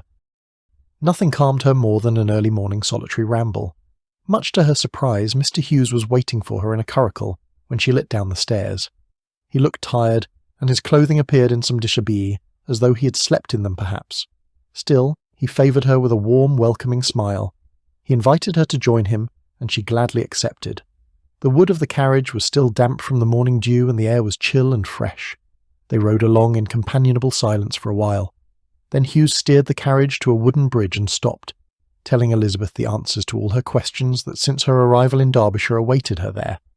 The set of Mr. Hughes's jaw told her nothing, but she could only hope what it all meant. She dared not ask for fear of tempting fate. Instead, she accepted his hand in descending the curricle and set off toward the bridge, with Hughes's assurance he would await her return. The air was thick with the scent of impending rain, and the sky was darker than it should have been that hour. A sense of unease prickled along Elizabeth's skin, and she had a feeling of dread in the pit of her stomach as she crossed the bridge. Halfway across she saw a figure shrouded in a dark cloak standing in the shadows. If not for her confidence that Hughes would never have subjected her to danger, she would have turned and headed back to the curricle. Her steps echoed on the wooden planks of the bridge, and the sound was unnaturally loud in the silence. The figure did not move as she approached, and again she had to fight the urge to flee. Instead she walked on, her heart pounding in her chest as she wondered what fate awaited her. As she drew closer, she could see the figure was Mr. Darcy. His stance was casual, but his expression was serious. Elizabeth's heart quickened as she wondered how Hughes had managed to arrange such an assignation in so short a time. She was nervous about what Mr. Hughes might have said, but excited to be speaking with Mr. Darcy again finally. He looked at her with such intensity that she felt like he was looking into her soul. His eyes seemed to pierce through her. Mr. Darcy tore his eyes away. At length, he spoke. "You wish to see me," he began, his voice cold and reserved. Elizabeth's stomach dropped as she processed his words. She had been so caught off guard by his abruptness that it took her a moment to respond. "I just wanted to see how you were," she said, hoping he would soften at the genuine worry in her voice. He turned his face to her again, and for a moment she thought she saw the old him lurking beneath the surface. But just as quickly as it appeared it was gone, and he was once again the cold stranger she had been speaking to. "As you can see, I am fine," he said, his eyes once again darting away from her. However, Elizabeth could see the anger in them, and she knew he was not really fine at all. "It seems you are too," he continued. "I am," Elizabeth said, hoping to diffuse the tension between them and feeling as though she should say something more but not knowing what that something could be. "Why did you wish to see me?" he asked, his voice dripping with venom, his eyes looking off into the distance. "I missed you. I thought you missed me too and that you would want to see me." "It has been so long," Elizabeth said, her voice trailing off as she spoke. The hurt in her voice was evident, and she struggled to maintain her composure. "I knew where you were." "Mr. Darcy?" "What?" he asked, turning to face her. He glared at her, his eyes full of displeasure. She could not understand why he was so angry with her. All she wanted was to see him and speak with him. It had been too long since they had last seen each other. "Did you expect me to rejoice in your being here?" Elizabeth looked away from him, not wanting him to see the hurt in her eyes. It was clear that he did not want her there, that her presence was not welcomed. She did not know what she had expected, but it was not this. "You're very cruel," she said, tears welling up in her eyes. "What has happened to you to make you speak this way?" "In essentials, I am the same as I was the day we met. It seems you are the one who lost sight of that." "No, you changed. At least I thought you had changed. So would you now have me believe you were merely lying to me all those months, that I am nothing to you?" "I would not say nothing.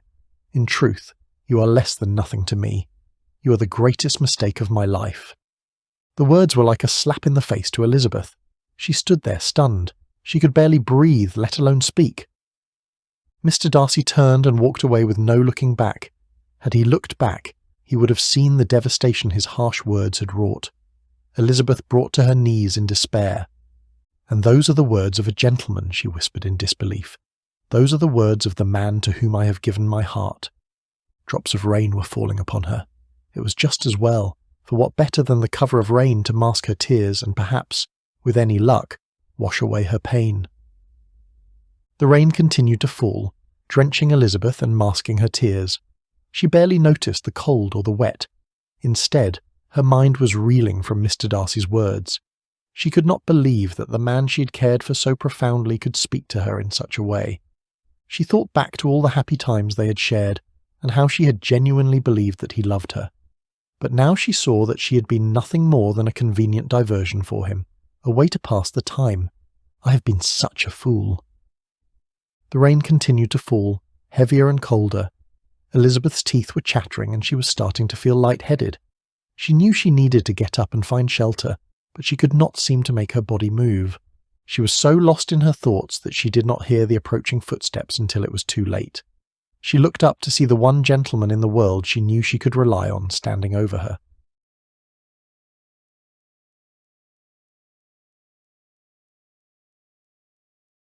Chapter 30. Mr. Hughes knelt before Elizabeth, laid his large black umbrella aside and draped his coat over her shoulders. Then, picking up the umbrella and holding it over her rain-soaked bonnet, he coaxed her to her feet. There was no need for words between them as they walked side by side, taking their time amid the easing rain. Elizabeth suspected Mr. Hughes already knew what had unfolded between Mr. Darcy and her. Her current attitude spoke volumes. She could not be angry at her friend for taking her there. She had made it clear that hearing the words she had taught herself to dread from Mr. Darcy's own lips was the only way she would be satisfied. Indeed, she only had herself to blame for the heartbreak she felt. The two of them walked and walked along a path beside the flowing stream. Clearly Mr. Hughes was no stranger to those parts, and Elizabeth would rather have done anything than return to Isabella's relations' home. No one deserved to see her in such a wretched state. Mr. Hughes remained beside her, his coat and umbrella protecting her from the last of the morning's rain. He did not offer false hope. He did not promise to make the ache in her heart vanish. Nonetheless, his presence was a comfort to her, and as he held out his arm to steady her when she stumbled, she felt a sense of belonging she had not had in a very long time. Part of her knew it would not do to feel this way. The last thing she wanted was to give him false hope, even though, deep in her heart, she knew she needed him more than ever. After an hour or so of walking, Hughes broke the silent pact they had made when he rescued her from the bridge. "We should be returning to the estate. You need to get some rest," he said, with a new gentleness in his voice that gave Elizabeth pause. "Your eyes are swollen, and if you're to feel any better, you will need your rest." She wanted to protest. She did not want to give up the sanctuary of being in Mr. Hughes's care. She certainly did not want to run the risk of seeing others so soon, on the heels of her heartbreak. She only wanted to remain by her friend's side, and however, she knew he was right. The two of them could not stay away much longer. No longer enjoying the shelter of his umbrella, Elizabeth thought to hand over his coat. He refused, moving in front of her with his hands on either lapel, drawing them together.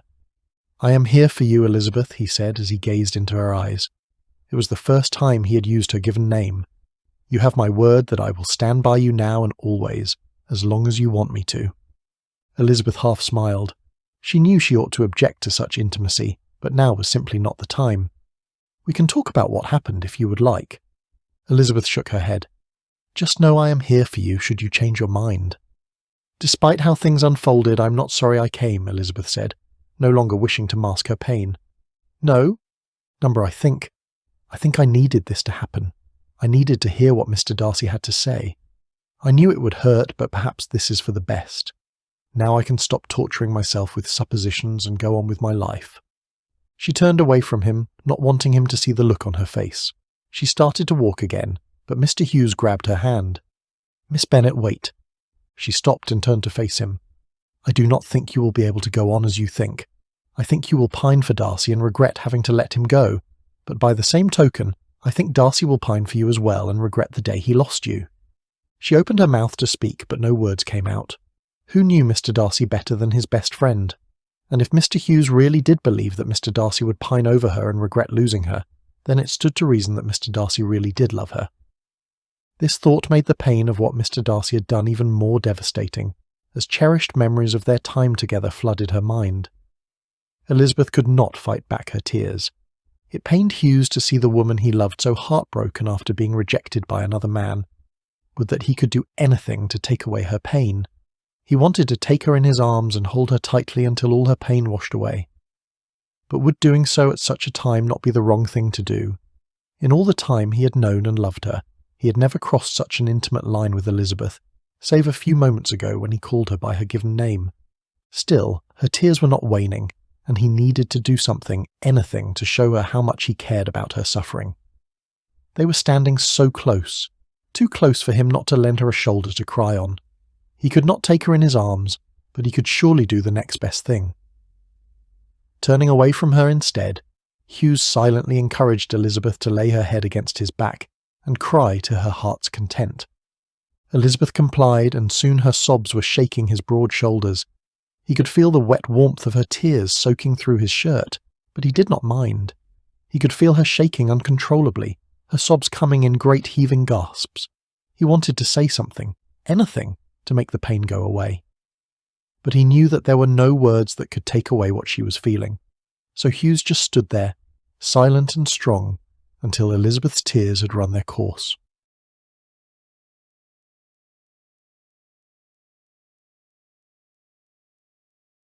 Chapter 31. Why Elizabeth had come to Derbyshire of all places was quite problematic for Mr. Darcy, even if he missed her terribly. Had she disregarded what his mother was about? Had she failed to remember how evil his mother had been toward her when she first made Elizabeth's acquaintance in London? The threat she had made and even acted upon to keep him and Elizabeth apart, the lengths to which Lady Anne Darcy had gone to keep her son and Elizabeth apart. While Lady Anne had claimed she took Darcy back to Derbyshire on the pretence of needing him there to assume his position as the young master of Pemberley, Darcy knew better. He knew his mother too well to believe she would ever freely relinquish her iron-fisted control of the estate so long as the elder Mr. Darcy was alive. Instead, his mother simply meant to put as much distance as she could between Darcy and the woman with whom he had fallen in love. So long as his father was alive, there was very little that Darcy could do to control his own destiny, short of relinquishing his birthright, and his mother knew it. Not that Darcy would ever consider such a drastic step. He was not immune to the advantages and privileges his family's wealth and standing in society afforded him. No, he would have it all, including the right to choose the woman with whom he planned to spend his life. He would marry Elizabeth, even if the only way to do so in the future was to push her away to protect her from his mother's vengeance during the present. Before leaving London, he had written a missive to Elizabeth, telling her he loved her and asking her to stay and wait for him. Why had she not heeded his words? Why had she come? Now she was a guest at another Derbyshire estate, not even a half-hour away by horseback. At first he had considered stealing away from his mother's constant reach to see Elizabeth, even for a half-hour or so before the mistress of Pemberley realised his absence and sent out a search party. He knew in his heart that a few stolen moments with Elizabeth would never do. It had been months since they had seen each other.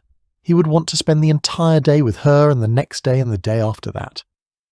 Perhaps I might have told Elizabeth of my concerns, he voiced aloud.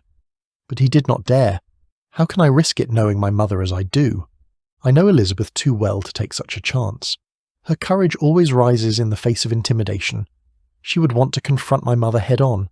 Lady Anne is ruthless in pursuit of her own goals, caring little for how others feel. She has already inflicted enough pain and suffering upon Elizabeth. She is a great danger to her so long as Elizabeth will impede her plans for my future. It has to be this way, for now. I can only pray that the damage I'm inflicting on Elizabeth in order to spare her from my mother is not irreparable. Darcy recalled in great horror having thwarted his mother's attempt to do Elizabeth harm soon after the latter arrived in Derbyshire. Just as she had made a habit of engaging her henchmen to keep track of his every move outside of Pemberley, she had employed a similar tactic against Elizabeth. Upon learning that Elizabeth and the others were to be in Lambton that day, Darcy had made a plan to see her. He had to see her. He had missed her terribly since they had parted. However, He meant to observe her from afar. It would not do to put her in jeopardy, knowing as he did that word would get back to Lady Anne. She would be incensed upon learning that the woman she moved heaven and earth to keep from him was within miles of Pemberley. When Elizabeth had wandered away from her friends, it became apparent to Darcy that he was not the only one observing her. Recognising the other person as one of his mother's operatives, indeed one that Darcy knew to be terribly unscrupulous, he took up the task of keeping an eye on him. He caught the man off guard when he could and dragged him into the alleyway. All the pent-up anger he held back from his mother he unleashed on the miscreant. After beating the man to within an inch of his life, the scoundrel confessed he was doing Lady Anne Darcy's bidding. She meant to give the young woman a fright, one she might not soon forget, in order to teach her a lesson that she might not soon forget.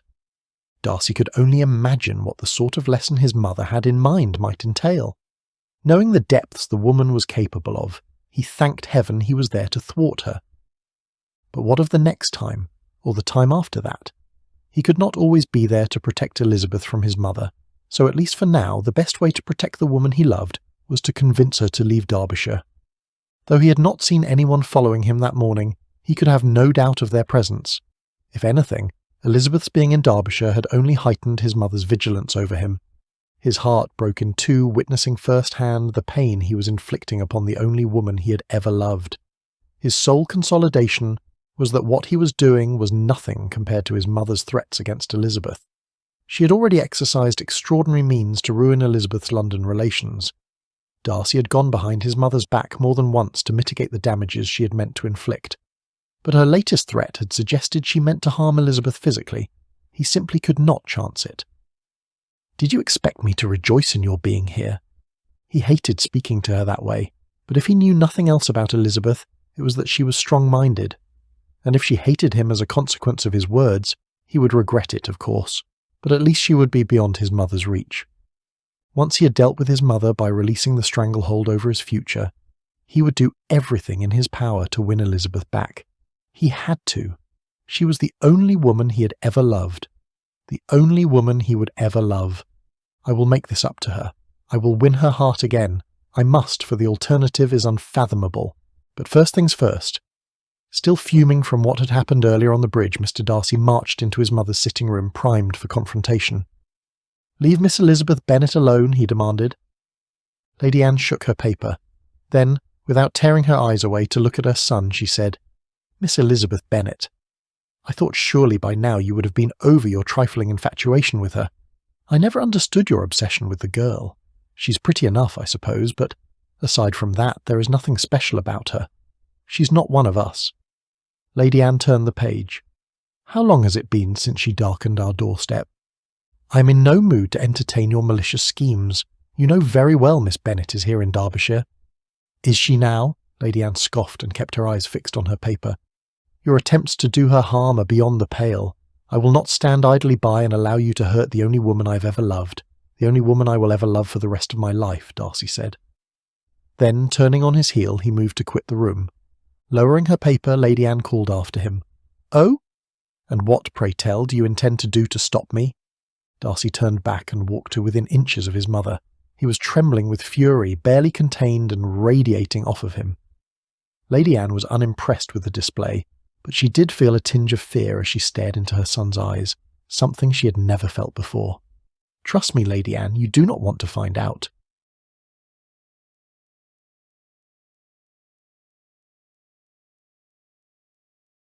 Chapter 32. Elizabeth sat in her room, staring at the letter in her hand. It was the missive Mr. Darcy had written to her before leaving London all those months ago. It was like a knife to her heart. She could not reconcile what she was reading with what happened on the bridge, that Mr. Darcy had rejected her so easily, that he could say such hurtful things. And yet, how could she not believe it? She had seen the changes in him the past months had wrought, the way he had withdrawn from her, the way he had become cold and distant. She had thought that maybe, just maybe, he had been going through something that she could not understand. Or maybe it was just as he had said. Nothing about him had changed. He was the same cold, heartless man he ever was. He had not changed one bit. But instead, the way she chose to look at him had changed, and for that she had no one to blame but herself. In essentials, I am the same as I was the day we met. The remembrance of Mr. Darcy's words compelled Elizabeth to rip his missive in two and throw its remnants in the bin. She wanted to hate him for the pain and misery he had put her through, merely for sport, she supposed. In the next instance, regret poured all over her. She immediately scrambled to retrieve the pieces, wishing she could mend them together again, just as she wished she could mend her broken heart. This was the only indication that Mr. Darcy had really loved her. But what good was such a reminder if he never meant a word of what he had written? In truth, you are less than nothing to me. You are the greatest mistake of my life. I will not cry, Elizabeth told herself. She had no more tears to waste on a gentleman who had turned out to be no gentleman at all. How could she have allowed herself to fall in love with a man like Mr. Darcy? Why had she not trusted her initial instinct to be wary of such an arrogant, proud and haughty man? A man whose wont was to think meanly of others in comparison to him, and those he deemed less than himself in consequence. She refused to give in to the tears no matter how hard they threatened to fall. She had no one to blame but herself for finding herself in that situation. I should not have come to Derbyshire. A quarter-hour later found Elizabeth weeping again. The tears were hot on her cheeks and her nose was running. She angrily wiped at them, trying to will them away. Foolish, foolish girl, she chastised herself. Do not cry for him. At length she realized she had no power over her tears, and they thus flowed with abandon. By then she had reckoned crying was the best way to cleanse her mind of thoughts of Mr. Darcy and what he had meant to her. After going on this way for a good long while, she heard a knock at her door. "Elizabeth, it is me," she heard her friend Isabella say from the other side of the closed door. "May I come inside?" Elizabeth hesitated for a moment before she composed herself as best she could, and invited her friend inside the room. As soon as Isabella entered, she could see the evidence of her friend's distress. Elizabeth could only imagine what a sight she was, her eyes red and puffy from crying, and her face pale. Isabella instinctively took her friend into her arms. "Elizabeth, are you all right? What has happened? Have you had another unpleasant encounter with the gentleman from Pemberley?" Pulling away from her friend's comforting embrace, Elizabeth sat up straight. As much as she liked her friend, she could not bear to suffer her pity, which would surely result if Isabella knew of Mr. Darcy's harsh treatment of her the morning the two met on the bridge. As such, she had shared as little of what had unfolded between Mr. Darcy and herself as she could, to assure Isabella that their parting of the ways had been amiable enough. After all, his friendship with all her new friends was of longer standing, and heavens forbid if any of them thought they must choose sides. She feigned a bright smile. "Oh, there is nothing much the matter with me. I suppose I'm a little nostalgic about being so far away from home for so long. I am thinking of returning to Longbourn." Isabella's eyes opened wide, revealing a deep well of emotion. "If you must go, I shall not try to dissuade you. Indeed, I shall accompany you, for I have longed to meet your sisters, particularly your dearest sister Jane, but we must not leave right away." Her voice was soft yet firm. There was a plea hidden within her words. "Why ever not?" "Oh, Elizabeth," Isabella exclaimed, "I have exciting news." "What has happened?" Isabella retrieved the envelope she had tucked in her pocket and handed it to Elizabeth. The sight of the Darcy seal nearly took her breath away. "What is this?" "Open it!" Elizabeth eagerly tore open the seal on the envelope, her heart pounding in anticipation. She scanned the contents, her eyes widening in shock. Lady Anne Darcy had extended a personal invitation to Elizabeth to come to Pemberley, to a ball. Elizabeth was in disbelief. She wondered what on earth that woman could be thinking. "I received one too," Isabella exclaimed. "Is this not the most exciting thing that has happened for a long time? Lady Anne rarely hosts a ball. Oh, Elizabeth, you must come." "But, no buts. I know not why Mr. Darcy has behaved so strangely since we arrived in Derbyshire, but this will be your chance to show him that you're not afraid of him or his mother, will it not? I am not entirely convinced that Mr. Darcy's intentions and his behaviour are in accord. One way or another we shall unravel the mystery of his odd behaviour, but best of all, we shall attend a grand ball at Pemberley," cried Isabella. Her argument proved quite persuasive. The prospect of attending a ball with Mr. Darcy after their encounter on the bridge was not a pleasant one, but Elizabeth was determined to find out what was behind his strange behaviour, and if attending a ball was what it took, then she would go and enjoy herself despite his presence. The ball was sure to be a grand affair, with music, dancing, and laughter, and Elizabeth would not let Mr. Darcy ruin it for her, even if the event were in his own home, and Elizabeth would not let Mr. Darcy ruin it for her, even if the event were in his own home.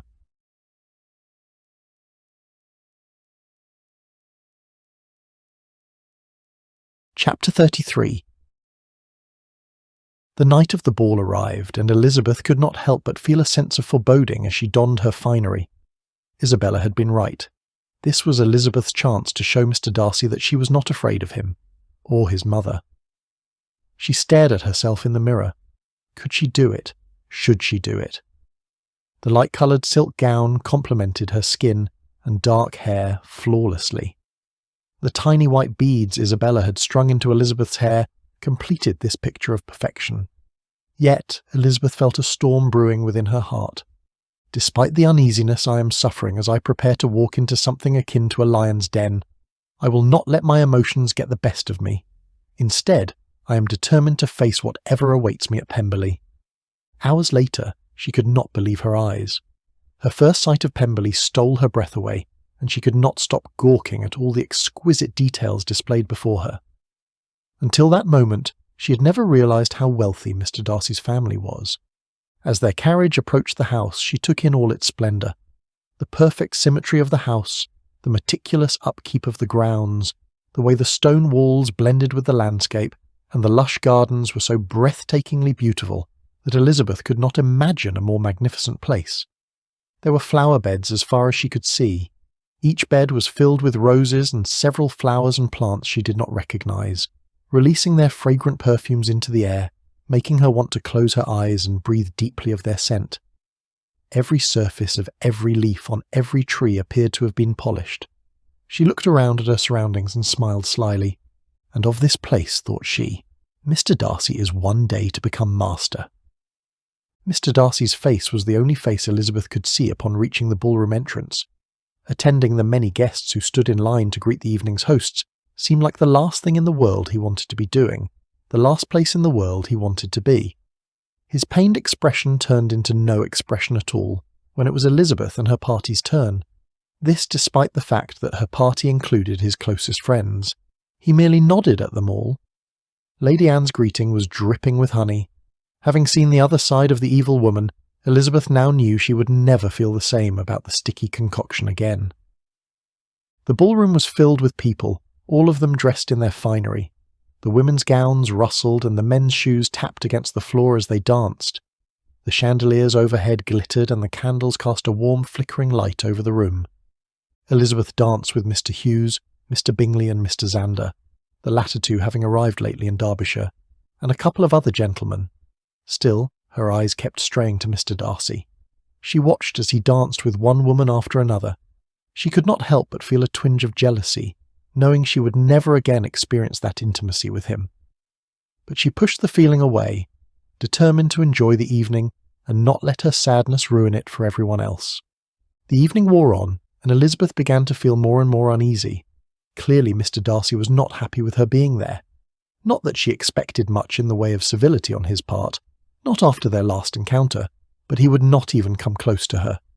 Enjoying herself, despite Mr. Darcy's presence, was not as easy as she had hoped it would be. At one point in the evening, he was standing in a corner, surrounded by a group of admirers, all of them women. He was laughing and joking with them and seemed to be having a good time.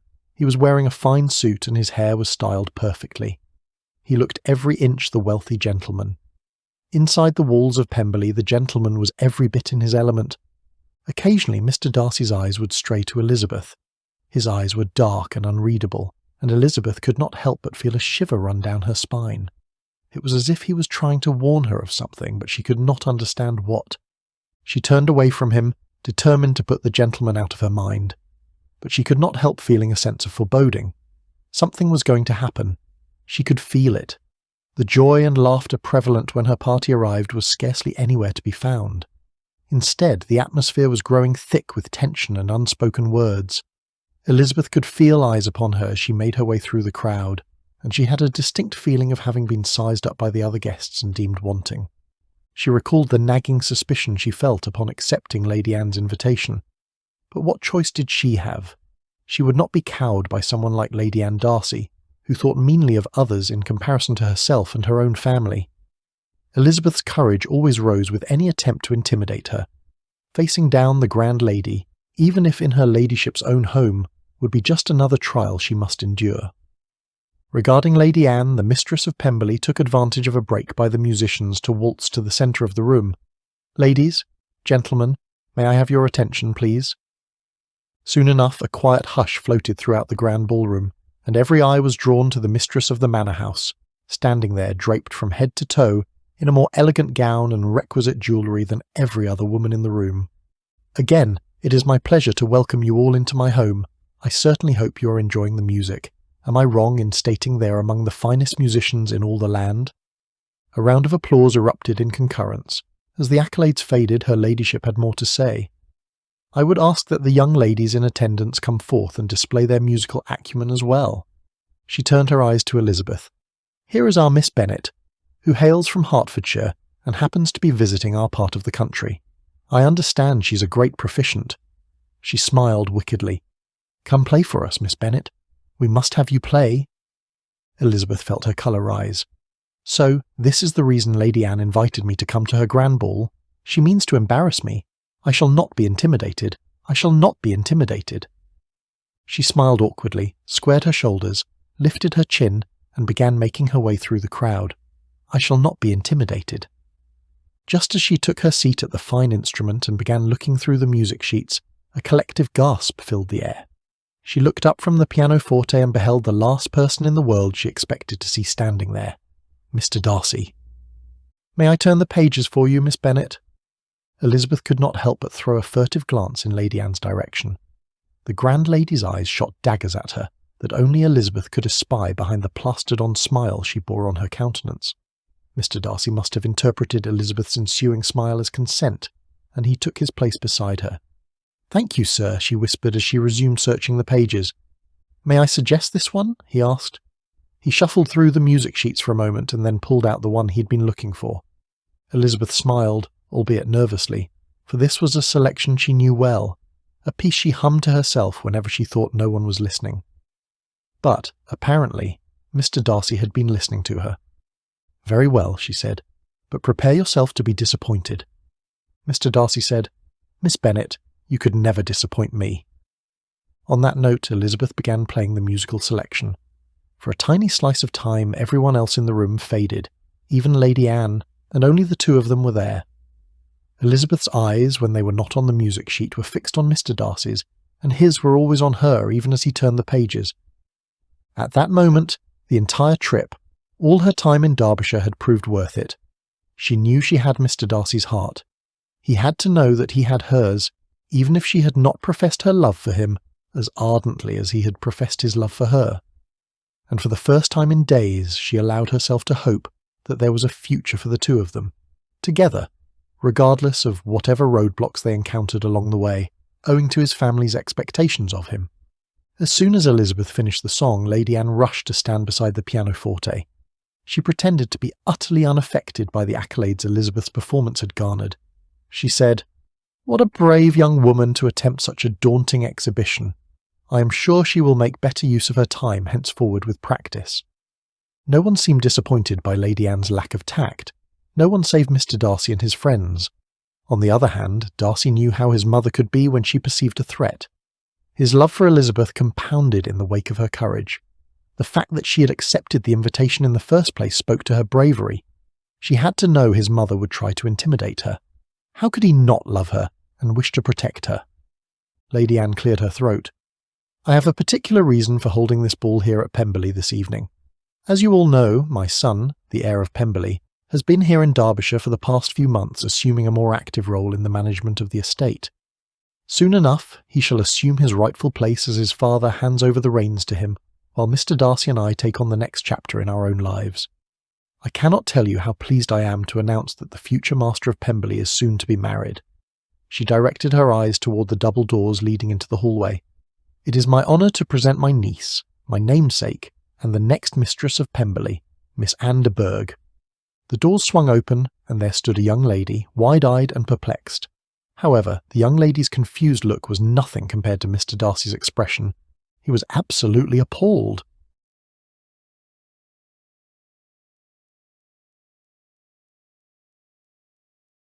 Chapter 34.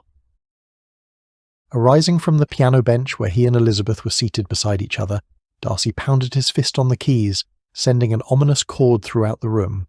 He seized Elizabeth by her hand, which was small and delicate compared to his own. Her skin was warm and soft to the touch. He could feel her pulse racing as he pulled her close.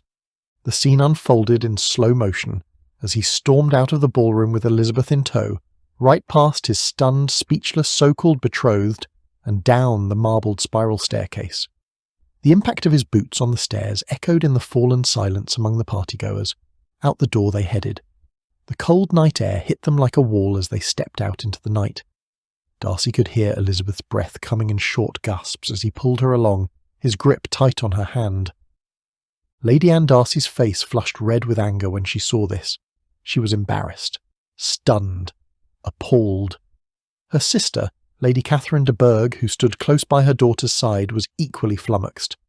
Lady Anne's hands trembled with rage. She could not believe what she was seeing. It was a disgrace, a scandal. How could her son, her own flesh and blood, do such a thing? Lady Anne Darcy was a force to be reckoned with for sure. But her sister was a force in her own right. Lady Catherine was a tall woman with a haughty air about her. She carried herself with the confidence of someone who knew her place in the world and was not about to let anyone take it away from her. Her eyes were cold and calculating, missing nothing as she surveyed her surroundings. She was dressed in the finest silk and lace money could buy, and her jewels sparkled in the light. She was a woman who knew her own worth, and she would stop at nothing to make sure everyone else knew it too.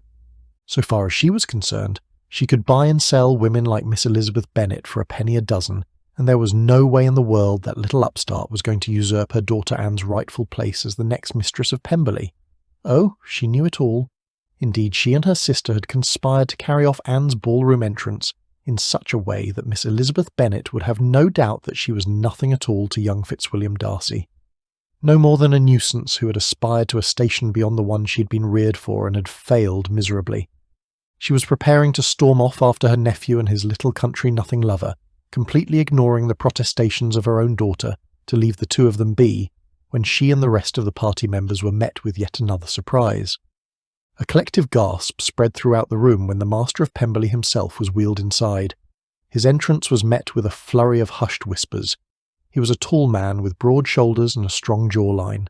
His hair was dark and wavy, and his eyes put his only son's brooding to shame. He was dressed in a finely tailored suit, and he looked every inch the wealthy gentleman. There was an air of mystery about him, for no one had seen him in months, and the guests could not help but stare at him in wonder. The party must go on. This was Lady Anne's initial thought in the wake of her son's rash behaviour and her husband's miraculous recovery. This was the House of Pemberley, one of the grandest estates in all of Derbyshire. She would not have Pemberley or the Darcy family's name besmirched by gossip and speculation at what had unfolded that evening. With her best plastered-on smile, she stood before the crowded ballroom in much the same manner as she had done when she forced Miss Elizabeth Bennet to exhibit. Her voice was light and airy, as though her husband's appearance had been planned all along. But inside she was trembling, praying that no one would ask any questions she could not answer. On the outside, her elegance, grace and good breeding did not fail her, and at her behest the musicians resumed playing, and the Pemberley ball went on. The music washed over her, a tide of sound threatening to drown her in its intensity. The music's tempo was upbeat, and the dancers whirled around the room in a blur of colour. She forced herself to breathe, to stay calm, to keep smiling. The questions came, as she knew they would, and she answered them as best she could, with a smile, a laugh, and a lightness she did not feel. She was a master of deception, and no one suspected she was seething with rage.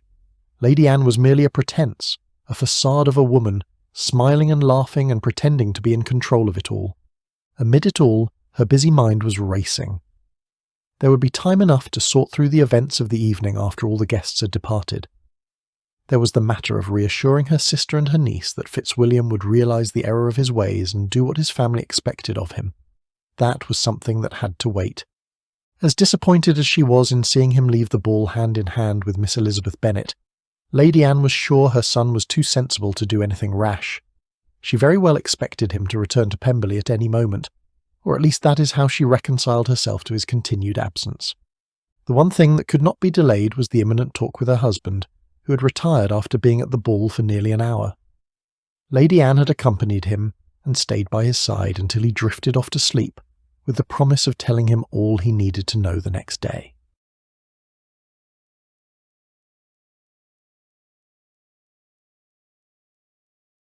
Chapter 35.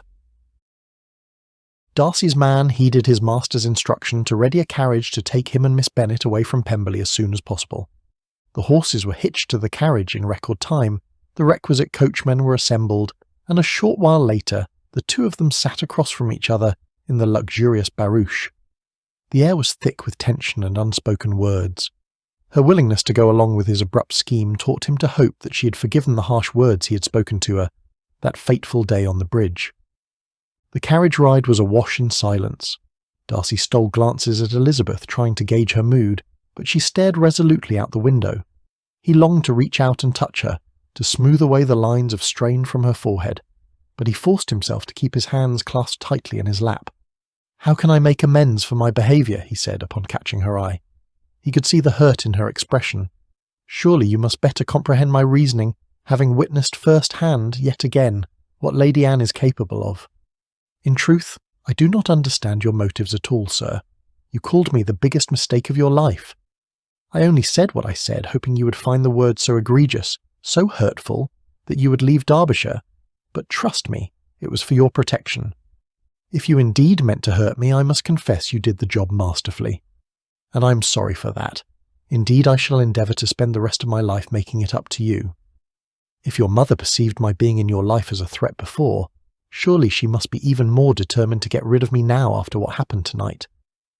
Any power Lady Anne has over me, and thereby any threat she poses to you, is a consequence of my being the heir of Pemberley." Darcy leaned forward and took Elizabeth's hands in his. "One word from you, Elizabeth, and I will give all of this up."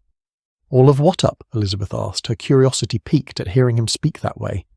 He waved his hand before him, gesturing to the expansive land that stretched before them. "All of this. My birthright, Pemberley. All of this means nothing to me if it means submitting to my mother's will and marrying where I will not and cannot. I must have you by my side. From this moment on, I never wish to be parted from you again." Mr. Darcy's voice was low and steady, and his eyes burned with a fierce intensity that Elizabeth had never seen before. His words were spoken with conviction and strength of feeling that took her breath away. She felt her heart swell with love for this man all over again, and she knew she would never be able to imagine her life without him by her side. But not under such circumstances as he was suggesting. "No!" she exclaimed with energy. "No," he repeated. "No, I would not have you give up something so important to you if you're only doing so for my sake. If you would turn and walk away from your birthright, let it be for your own sake. I would not want you to live with the regret of giving up something so important to you for me. Elizabeth, I have done all I can to protect you, thinking I could appease my mother, but it seems she will only be satisfied once she has bent me entirely to her will. I should have known better than to think she would ever be happy with anything less than complete control. Never again will I let Lady Anne bring harm to you. I promise. I will never let her hurt you, and I will never let her control me again." He looked at her with such intensity and sincerity that Elizabeth knew he would never let anything happen to her. He was her protector, her knight in shining armour, and he would always be there for her. She took a moment to stare out the window as the moonlit countryside sped by. "Thank you," she said at length, piercing the silence that had ensued. "Why are you thanking me?" His voice was soft and gentle. "For coming to my rescue tonight at the ball." "I only wish I could do more," he said, seizing the empty space beside Elizabeth, taking her into his arms and drawing her towards him. She laid her head on his chest and felt the steady thumping of his heartbeat. After going on in this way for a few moments, Mr. Darcy said, "There is one way I can truly protect you. That is if you would but consider it." Again, his voice was low and tender. Indeed, the tenderness they shared was such that Elizabeth had never known before. She felt drawn to him, and knew she would agree to whatever he had in mind. "What is that?" she asked, her head still resting on his broad chest. She already felt protected just being with him in that way. "Marry me," he whispered, his voice loving and reassuring. "Are you forgetting your mother introduced your betrothed to the world this evening?" Elizabeth asked, half jokingly and somehow resolved. "Elizabeth," I am serious." She eased away from his arms and regarded him intently. Did he even know what he was asking? All his neighbours, his acquaintances, and his family supposed him to be already engaged. Did he mean to cause an even greater scandal by proposing to her, by marrying her against the wishes of so many, and against the will of his maleficent mother? "Say yes," Mr. Darcy continued, "and in a matter of days we shall be man and wife, and come what may after that, we shall face it together." "In a matter of days?" she asked. "How is such a scheme to be accomplished?" "We shall be married in Gretna Green." "You want the two of us to elope?" "I do. I love you most ardently. From this day forward I never wish to be parted from you. Say yes." But, Elizabeth could not help but consider the implications. As though reading her mind, Mr. Darcy said, "You are considering what a scandal eloping to Gretna Green would be. Pray put such thoughts out of your mind. Besides, what is one more scandal?" Elizabeth was torn. She did not want to cause her family that manner of pain, but she could not deny her feelings for Mr. Darcy. But surely as the wife of Mr. Darcy, my family on the whole, will have no cause to repine. Indeed, my mamma will likely be dancing in the streets of Meryton should she learn I have made such an advantageous match. Not that her mother's happiness factored into Elizabeth's decision. As much as she loved her family, she always acted according to her best interests. "Yes," she cried, "I will elope with you." Darcy's reaction upon hearing this was everything that a man violently in love could be expected to be. Pausing long enough to garner the coachman's attention, Darcy conveyed their need to charter a different course, to Scotland. Having travelled straight to Gretna Green, stopping only for requisite rest and meals, the young lovers arrived at their destination in due time, and soon after that they exchanged vows. They then went directly to the nearest inn. The innkeeper took one look at them and immediately knew what was afoot. Smiling, he said, "You're eloping, are you?" Their hands clinging together, Mr. Darcy and Elizabeth nodded. "We are married." "Well, congratulations," the innkeeper said. "I'll get you a room right away." He showed them to a cosy room with a fire burning in the fireplace. After the innkeeper left, Mr. Darcy took Elizabeth in his arms and said, "I love you, Elizabeth. I will always love you." Elizabeth melted into his embrace. She knew that she would always love him too. The young couple spent the night in each other's arms, barely sleeping at all. Instead, they were content to be near each other, feel the warmth of each other's bodies, and whisper declarations of love while exploring newly discovered passions. In the morning they arose and dressed, then went downstairs to breakfast. The innkeeper greeted them with a smile and said, "I hope you two had a good night." Elizabeth blushed and Darcy grinned. "Yes, we did," he said. The innkeeper's smile was warm and welcoming. His eyes crinkled at the corners and his whole face radiated happiness. Elizabeth felt her cheeks flush with heat, and she could feel Darcy's eyes on her. The weight of his gaze made her heart flutter. Darcy's grin was lazy and satisfied, and his eyes were sparkling with mischief. Elizabeth knew he was thinking about the night before, and she could not help but smile. The innkeeper's smile widened when he saw their matching expressions, and he said, "I'm glad to hear it, sir. I'm pleased you found your arrangements here to your liking." After breakfast, the newlyweds walked out into the village. The sun was just peeking over the horizon, casting a warm glow over the village. The dew on the grass was like a blanket of diamonds, and the birds were singing a song of love. The sky was a deep blue, the air was crisp and fresh, and they walked hand in hand, occasionally stopping to kiss whenever their circumstances allowed, what with so many people out and about, going on with their day. They walked through the village, stopping to admire the quaint shops and patronising all the places they needed to accommodate their immediate needs. They picnicked in a meadow, the sun beating down on them and the smell of wildflowers in the air. They enjoyed a boat ride on a nearby lake, the water lapping at the sides of the boat and the sound of the oar slicing through the water. Finally, they made love in a secluded glade, the grass soft beneath them and the leaves of the trees rustling in the breeze, the ideal place where they felt free to do what newlyweds did. The sun began to set, casting a warm glow over the landscape. Elizabeth and Darcy lay atop a blanket in each other's arms, content just to be near each other. They whispered declarations of love and promises for the future as they watched the sun dip below the horizon. "This has been the most perfect day," Elizabeth said. "I will always remember it."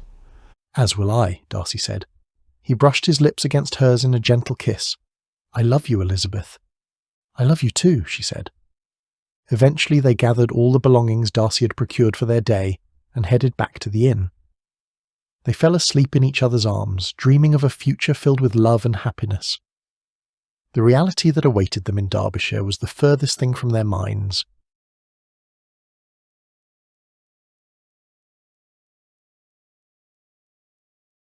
Chapter 36.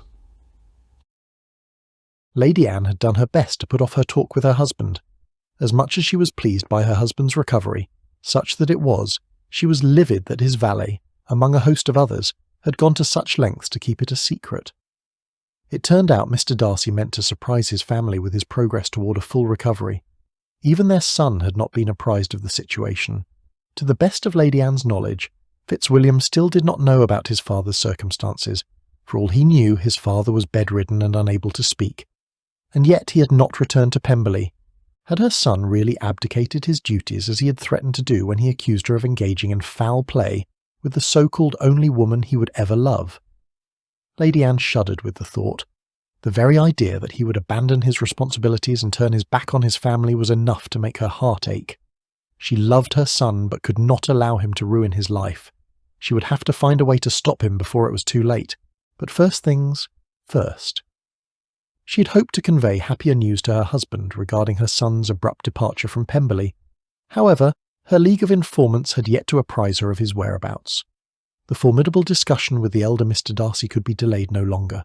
She sat in a chair beside his bed and attempted to explain all the events that had led to their son's exodus from Pemberley, the evening of the ball. Indeed, it was Miss Elizabeth Bennet whom she credited for their son's impulsive behaviour, or rather his supposed love for her. After listening to all his wife had to say, it was Mr. Darcy's turn to speak. "Surely there must be a reason why you are so adamantly opposed to a union between our son and this young woman." "I would say so. Why, even if one were to cast aside the noticeable differences between the two of them, that being her lowly status in life in comparison to our son's, her lack of fortune and want of connection render her severely wanting. Dare I forget to mention that she lacks education and all the usual accomplishments? A young lady like that will never do. But aside from all that, you know as well as anyone that my son and my niece Anne were designed for each other. While they were in their cradles, my sister and I decided that Fitzwilliam and Anne were to be married, for the purposes of uniting the two great estates of Pemberley and Rosings. Because you never once stated any objection to the scheme, I was given to believe you supported me in this matter, and now, when our favourite wish is about to unfold, are we to be thwarted by the likes of some little upstart who can bring nothing to the union? This is our son you're talking about. You and your sister did your part in planning the union, and whether I spoke for or against it, its ultimate execution depends entirely on the will of others. When it comes to such matters as this, the heir of Pemberley does not have the right to exercise such will. We raised our son to be a great man. He is the grandson of an earl, for heaven's sake. What type of parents would we be to allow him to squander his legacy, and the legacy of Pemberley's future heirs by behaving recklessly? Lady Anne could not help but think of the reservations that her parents, the late Earl and Countess of Matlock, had about her own union to George Darcy. Likewise, they had objected to her sister Catherine's wedding to the late Sir Lewis de Bourgh. However, both gentlemen possessed good fortunes and extensive property to compensate for their not being peers. What good was aristocratic lineage without fortune? Thus her parents came to accept it, and this became Lady Anne's guiding principle as well as her sister's. That was the reason they deemed their decision to have their children marry so brilliant. The Fitzwilliam family would indeed be a force to be reckoned with. She never believed her only son would object to such an alliance. On the contrary, she had raised him to think meanly of those who were beneath them in consequence. Lady Anne would not regret anything she had done to steer her only son in the direction he was meant to follow. She was only doing what was expected of her. She said as much and more to her husband, who still had a way to go on the path to full recovery. Rising from her chair, she sat on the edge of his bed and took his hand in hers. She squeezed it tightly.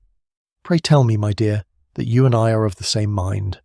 Pray tell me you will do everything in your power to see that our son does not abandon every principle we have spent a lifetime instilling in him, merely for the sake of some silly infatuation with a girl who is so far beneath him that it is laughable." Her husband's lips pressed into a thin line, and he nodded, a sad look etched onto his features. "One can only hope, my dear. One can only hope that our son will do the right thing. He is a good son, is he not? He knows what he is about. Pardon me for saying this, but I am not sure where you stand on the matter. May I count on you to do my bidding upon our son's return?" Mr. Darcy's eyes held a sadness that had not been there a moment before, and his voice was heavy with emotion. "You can always count on me where our son is concerned. I just want what is best for him."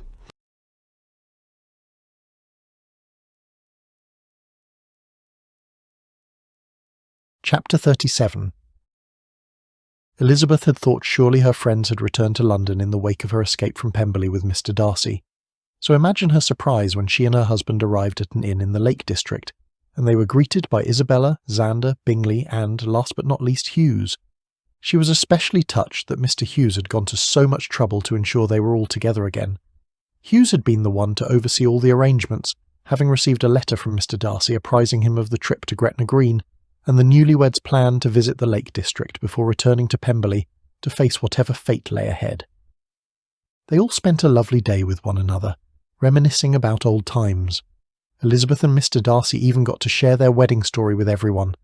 Learning about the elder Mr. Darcy's recovery from their friends was a balm to the newlyweds' minds, mitigating the need for an immediate return to Pemberley.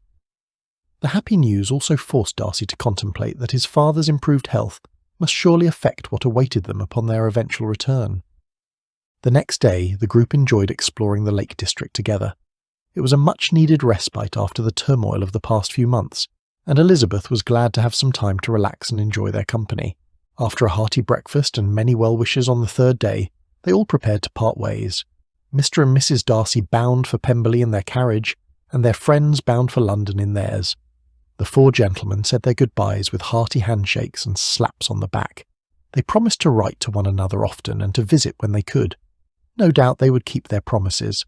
Darcy, Hughes, Xander and Bingley were the closest of friends, and there was no reason to suppose that would ever change. Elizabeth turned to Isabella and took her hand. "Thank you for everything, my friend," she said. Isabella smiled at her.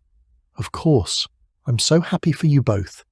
You managed to triumph over Lady Anne, which was no small feat, and marry the man of your dreams. You deserve all the happiness that is sure to come your way. I thank you for everything you did for me along the way. You convinced me not to leave London when I had lost hope, and you persuaded me to attend the Pemberley ball. As you like to say, your courage always rises in the face of a challenge. I knew you would prevail. I will always cherish our friendship. You have been like a sister to me, and I would not trade that for anything in the world." Elizabeth hugged Isabella tightly. "I feel the same way," she said.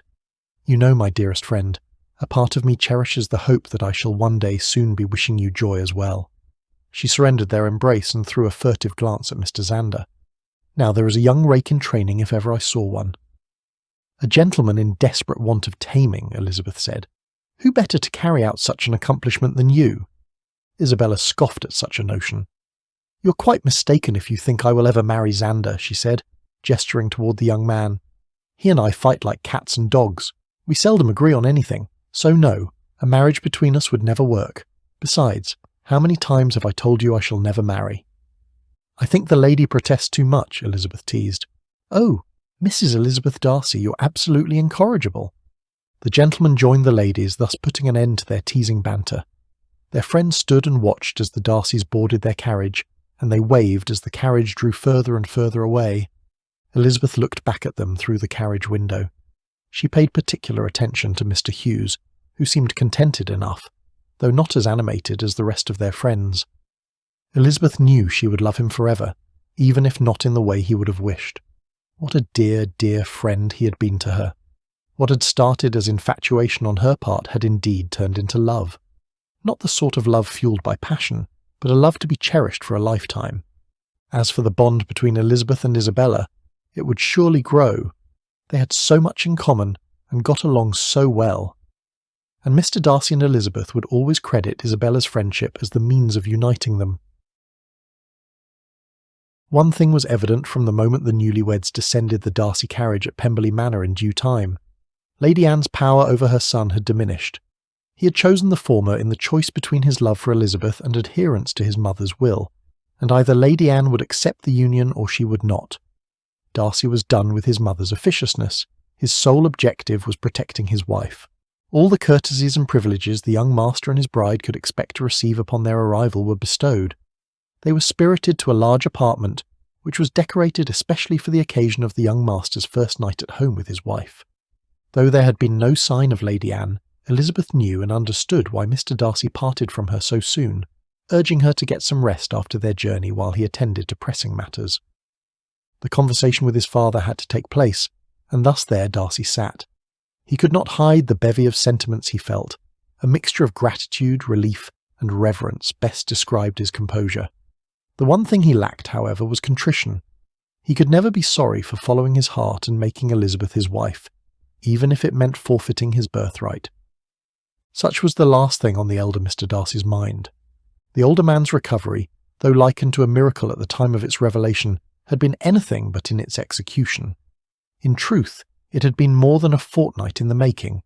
His faithful valet for more than 25 years was but one of a select few in the household who knew of Mr. Darcy's progress toward recovery. He had meant for it to be a welcome surprise for his family. As it happened, the father had no intention of entertaining any such notions of his son forfeiting his birthright. Indeed, he spoke to his son of his desire to hand over the reins of Pemberley to him entirely. It was time. His decision had nothing to do with Darcy's marriage, although truth be told he was disappointed by its means of being brought about. He would have much preferred his only son and heir to have been married by special licence. Alas, Lady Anne would never have abided it. The grand lady took to her bed after learning of her son's marriage. This suited Darcy's purposes just fine. He was in no mood to entertain his mother's antics. He knew she would not suffer whatever malady afflicted her for too long. Soon enough their formidable reunion was bound to take place. Darcy and his father spoke at length about all the changes the former was embarking upon. Being the master of such an estate as Pemberley and a newlywed to boot would indeed prove a formidable task. No doubt there would be complications that such an unequal alliance must surely bring, to say nothing of society's disappointed hopes and possible derision.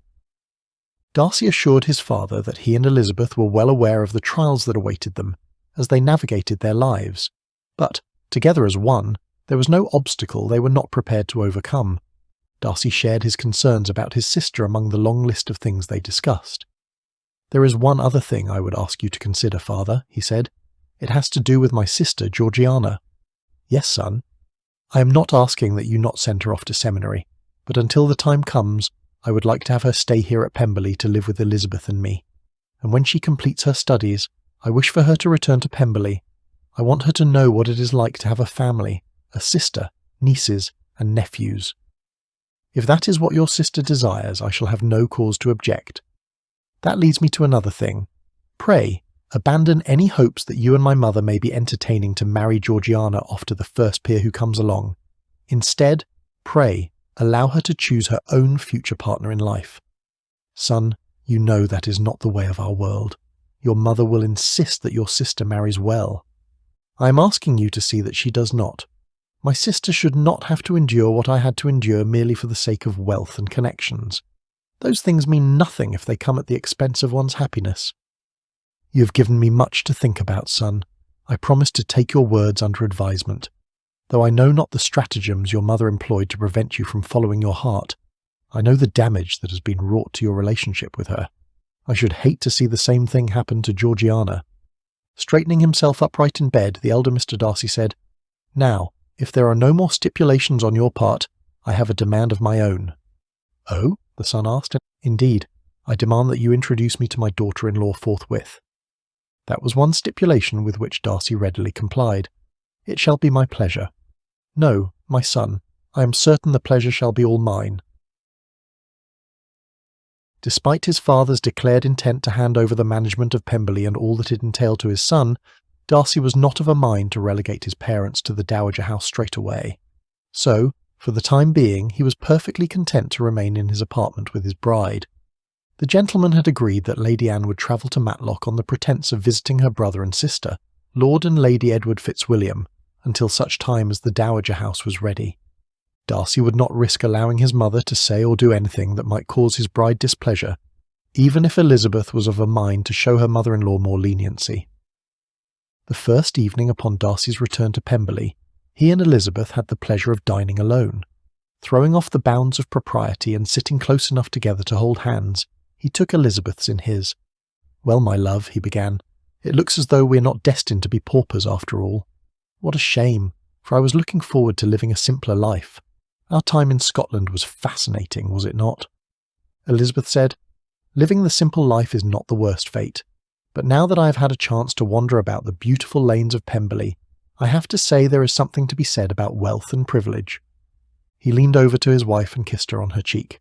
"My dearest, loveliest Elizabeth, so long as you do not turn out like my mother, I shall have no cause to repine."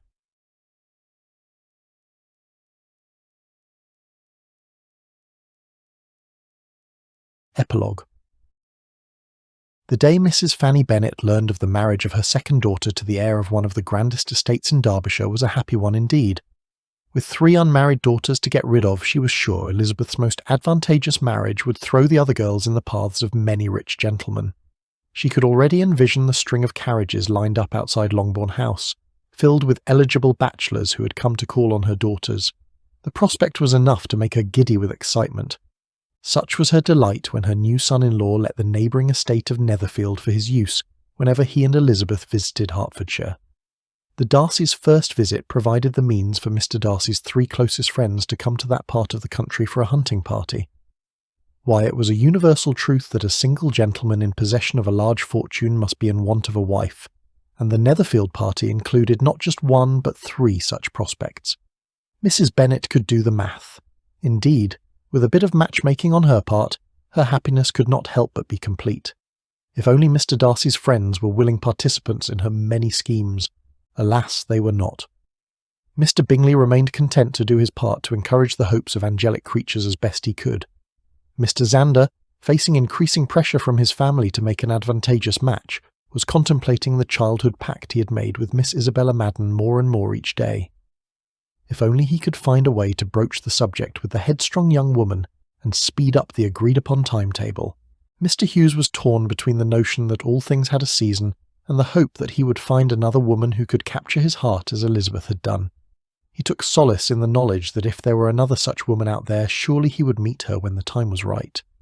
Elizabeth's favourite sister Jane could not have been happier for the newlyweds. In marrying Mr. Collins, Jane had done what had to be done for the sake of her family. At no time had Elizabeth spoken to her of her displeasure over Jane's sacrifice. Jane was happy that her sister had found a man who loved her, and whom she loved in return.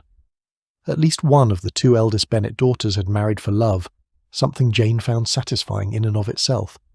Elizabeth's good fortune yielded good benefits for her favourite aunt and uncle. The Gardiners returned to their home in Cheapside within days of the newlyweds, officially assuming the roles of master and mistress of Pemberley. Indeed, the Gardiners were made completely whole. Securing the necessary capital to rebuild the warehouses was quickly done as well. When Mrs. Gardiner wrote to Elizabeth conveying the happy news, Elizabeth could have no doubt as to who was to thank for such a magnanimous gesture, even if it was anonymously carried out. She felt a swelling of happiness in her chest upon reading the letter. She was glad that her good fortune could bring some measure of relief and comfort to her aunt and uncle. After all they had sacrificed for her, she could think of no one more deserving. After being relegated to the Dowager House upon her return to Pemberley, Lady Anne Darcy never spent much time there, choosing instead to pass her time travelling around England and, occasionally, the Continent. She often travelled with her husband, but she did not always depend on his companionship. Visiting Kent was a favourite pastime of her ladyship's, consoling her sister Lady Catherine and her namesake Anne, the latter of whom never married. The stain of being a scorned woman in such an egregious manner as she had suffered had not yet escaped the young woman, and in her aunt and her mother she found 2 like-minded souls who were sure to make the most of it. Elizabeth was not half so opposed to healing the breach with Lady Anne as was her son. He was determined that all the wrongs his mother had inflicted on Elizabeth and her loved ones did not warrant such leniency. "You should not be so opposed to healing the breach with Lady Anne," Elizabeth said. "She is your mother." "She has never shown either of us the least bit of remorse for what she did," Darcy said. "No, but that is not her nature. She's not a woman who shows her feelings easily. You must be more forgiving for the sake of your son." "My son?" "Or daughter," Elizabeth said. "Are you trying to tell me something, Mrs. Darcy?" Elizabeth nodded. "The first of the next generation of Darcys," she said. placing her hand lovingly atop her midsection. Darcy's happiness at hearing this was all that Elizabeth had hoped it would be.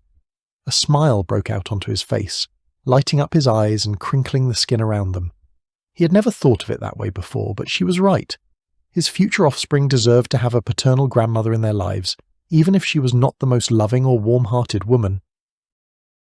Elizabeth melted into Darcy's ensuing kiss, her heart fluttering in her chest. His hand came up to cup her cheek, and he lingered there for a moment, savouring the feel of her skin before he pulled away. His eyes were dark and full of love, and Elizabeth felt her heart swell. "I will think on it, Elizabeth," Darcy said, his voice low and full of emotion, "and I will try to be more forgiving." And so, over time, the breach between Darcy and his mother slowly healed. They never became close, but they were able to develop a more civil relationship for the sake of their family. It was a start, and Elizabeth was grateful for that. Never mind what her own feelings about her mother-in-law were or were not. So long as Lady Anne exercised more kindness toward her own flesh and blood than she had afforded Elizabeth, on the whole, Elizabeth would have no cause to repine. Indeed, nobody could be unhappy with such an arrangement as that.